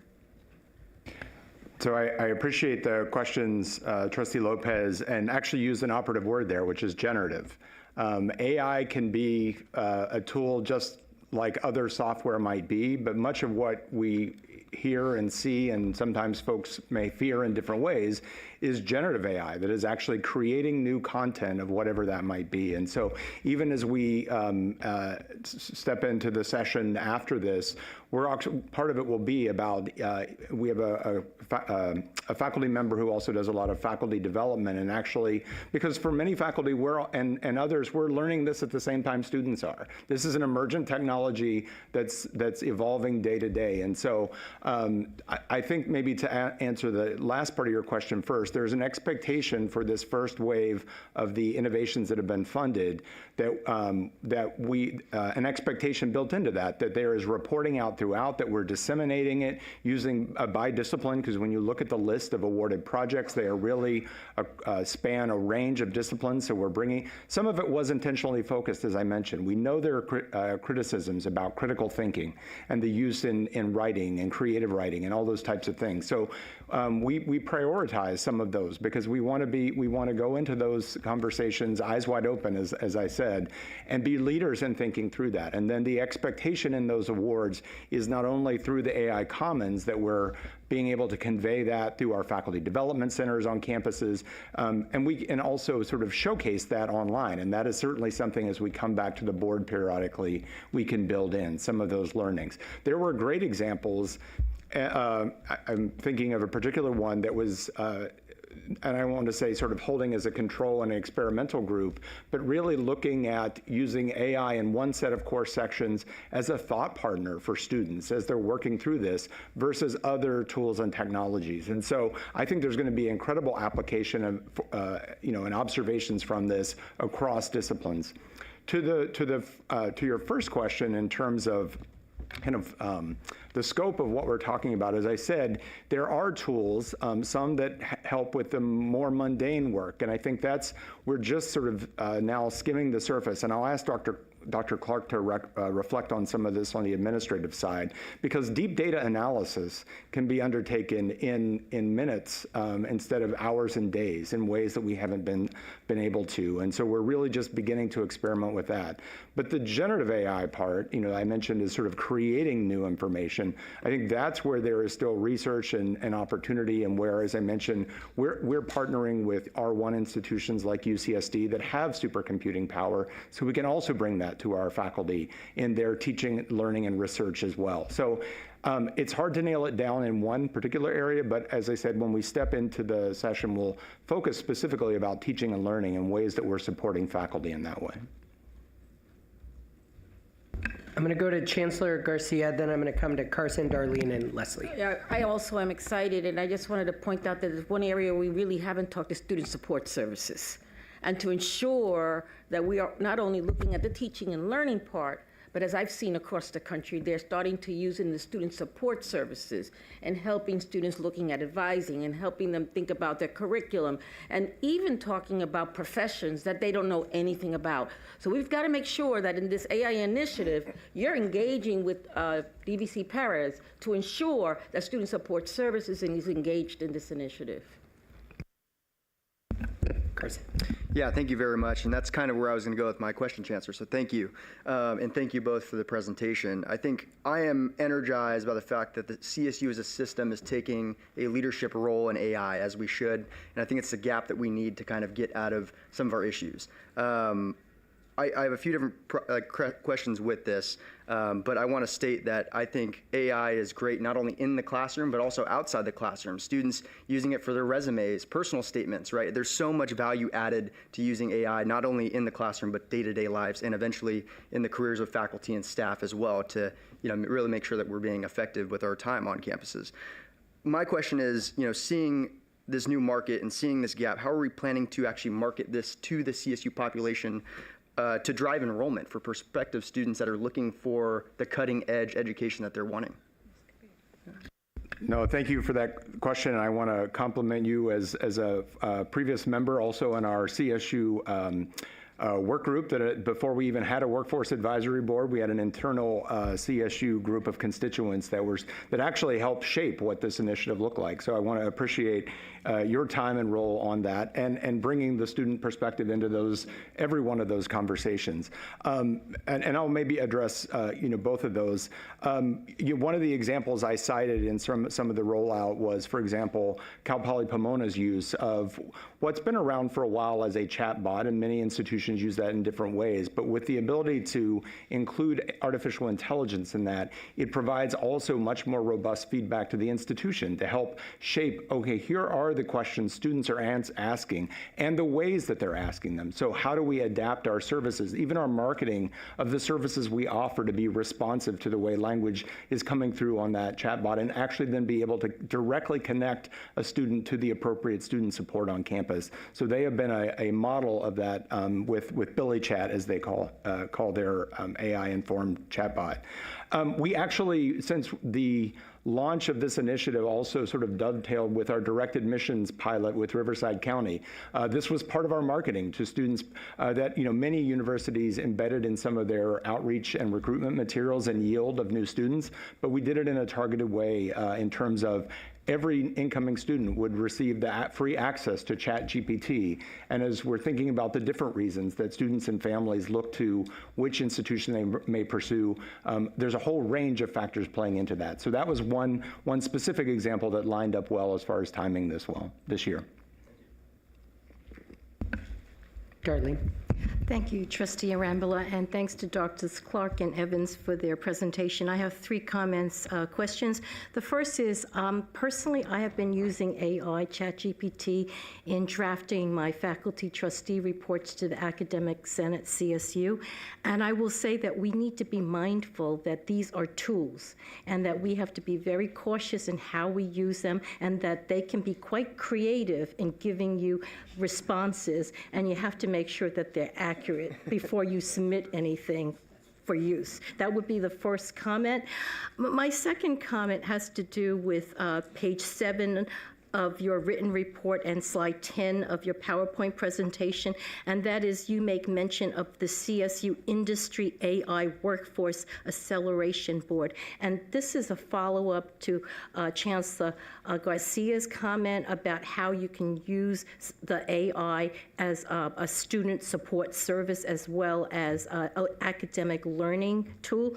And that is so many of my students and so many students I talk to as I travel on these campus visits is that they're very interested in how they can fill their toolbox and learn how to use AI or ChatGPT to enhance their resume, to enhance their internship opportunities and their job opportunities. So as you develop this acceleration board, will there be opportunities where there will be internships, apprenticeships, and job opportunities that will be posted or listed system-wide for our students and possibly even our alumni to want to come back and either take courses or take degrees with us and then utilize it and leverage it? That would be my second question.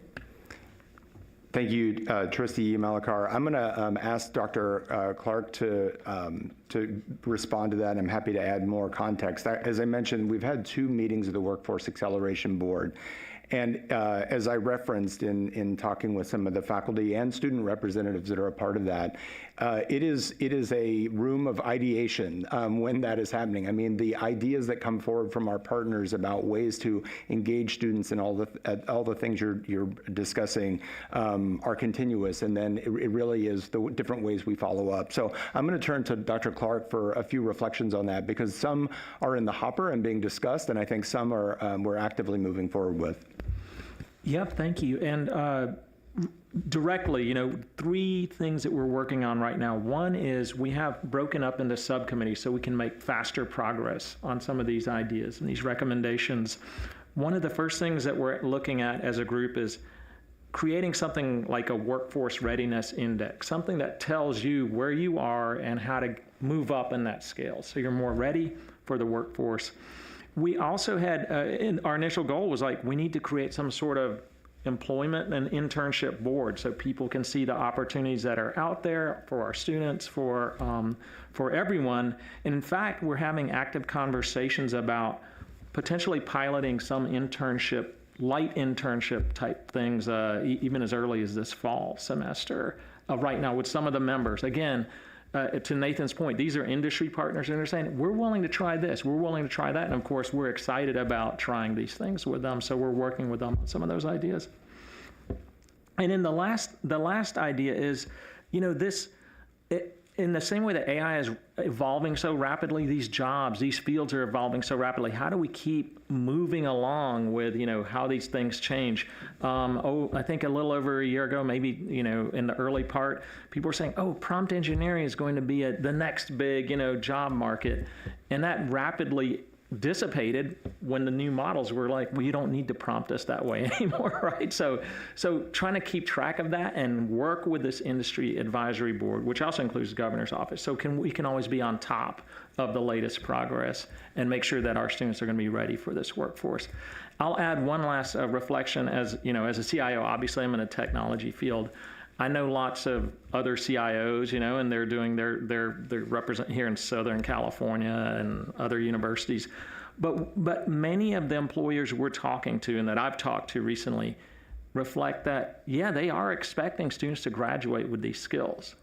That is an expectation. Of course, I'm talking on the technology side, but I think it's going now well beyond the technology side. For example, with Adobe folks are saying creatives, they're also being asked to graduate with these creative skills using these tools. And it's an expectation that we in higher education must meet.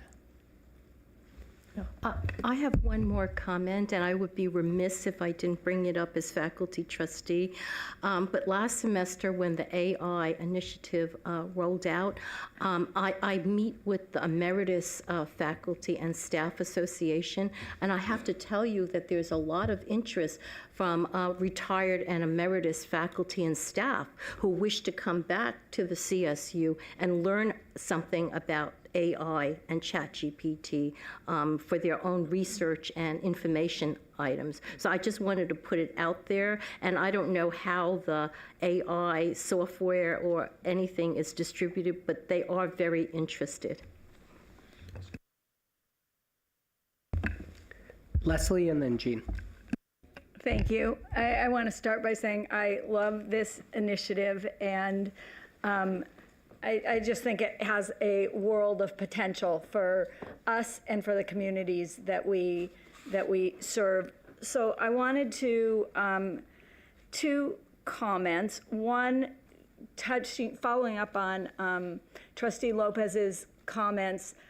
I would love to see from the beginning us growing an ethical statement of values or statement of ethics around this initiative, because that would have something to do with none of this initiative would not be at the expense of students' critical reading and writing skills, that cybersecurity will be looked at in all respects for student safety and safety of those using it on our campus. And a point related to the fact that, as we all know, ChatGPT, it's not always accurate right now. You put stuff in, you get totally different things out. So the ways it should be relied upon or not. I hate to use this as an example because I almost never cook. But on Sunday, I thought I would try to be nice to my kids and family. So I had 10 minutes, and since I'm having so much fun with ChatGPT, I put in there, what would be a great Sunday night meal for the family? And it suggested like 3 recipes. I said, great, send me the New York Times recipes. They were all the wrong recipes. Like every one it sent was like for a completely different dish. So I don't know what that says, but it certainly we all know as, famous court cases too, that you don't rely on it to write a brief, you don't rely on it to make Sunday night dinner, but it does have a world of possibility in other fields. So I just think a statement of critical values or ethics, and then one other thought I had as we're developing this would be, like, what is beside being the biggest university and maybe the biggest stab at being at the forefront of this, what is our secret sauce that we want to put into our statement of values too? Like, do we want to use this first and foremost to better serve our communities, or is serving our communities a part of this initiative? Like, how can we articulate, we're gonna, first and foremost, of course, serve our students, our faculty, our alumni, but we want to make our communities, one of the things about us being this preeminent regional system is to use this to the benefit of the communities that we're into. So I would just love to see what that might look like in terms of a statement toward that end. Jeannie, I'm going to come to you. I'm just going to say one thing on this. I wonder, Leslie. I'm not cooking dinner. No, good. Not good that you're not cooking dinner, but I think that example is so instructive, though, and I appreciate you giving it. The reality is, and I bet if we turn to our presidents and if we turn to our faculty and we turn to our students are using this right now.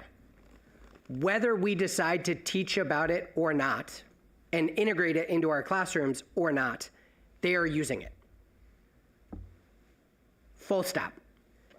As such, we either are going to do something about it or not.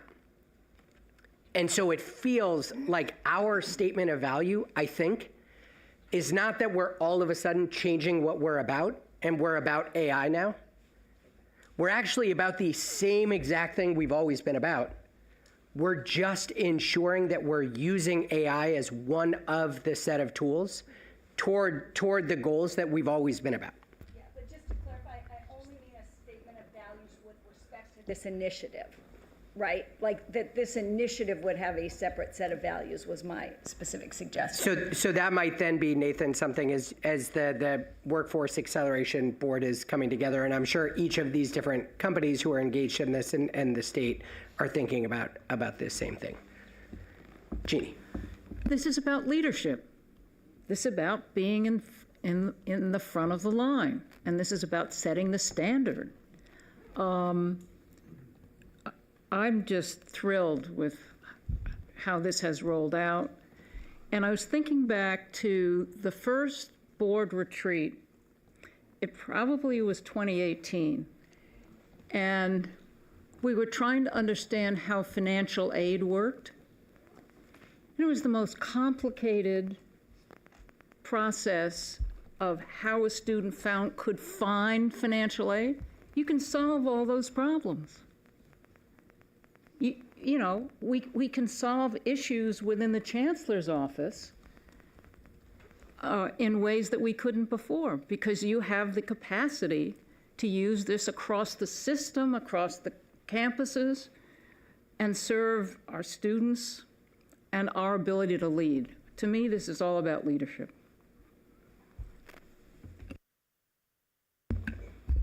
Any other questions or comments from members of the board?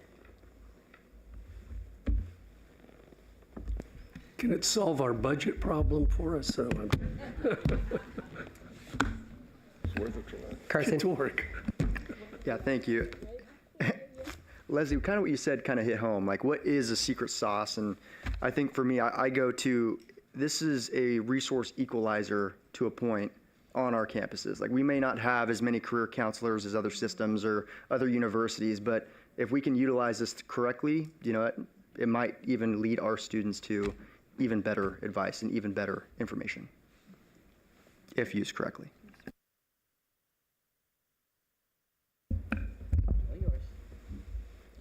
All right, team. Today's been a tough day.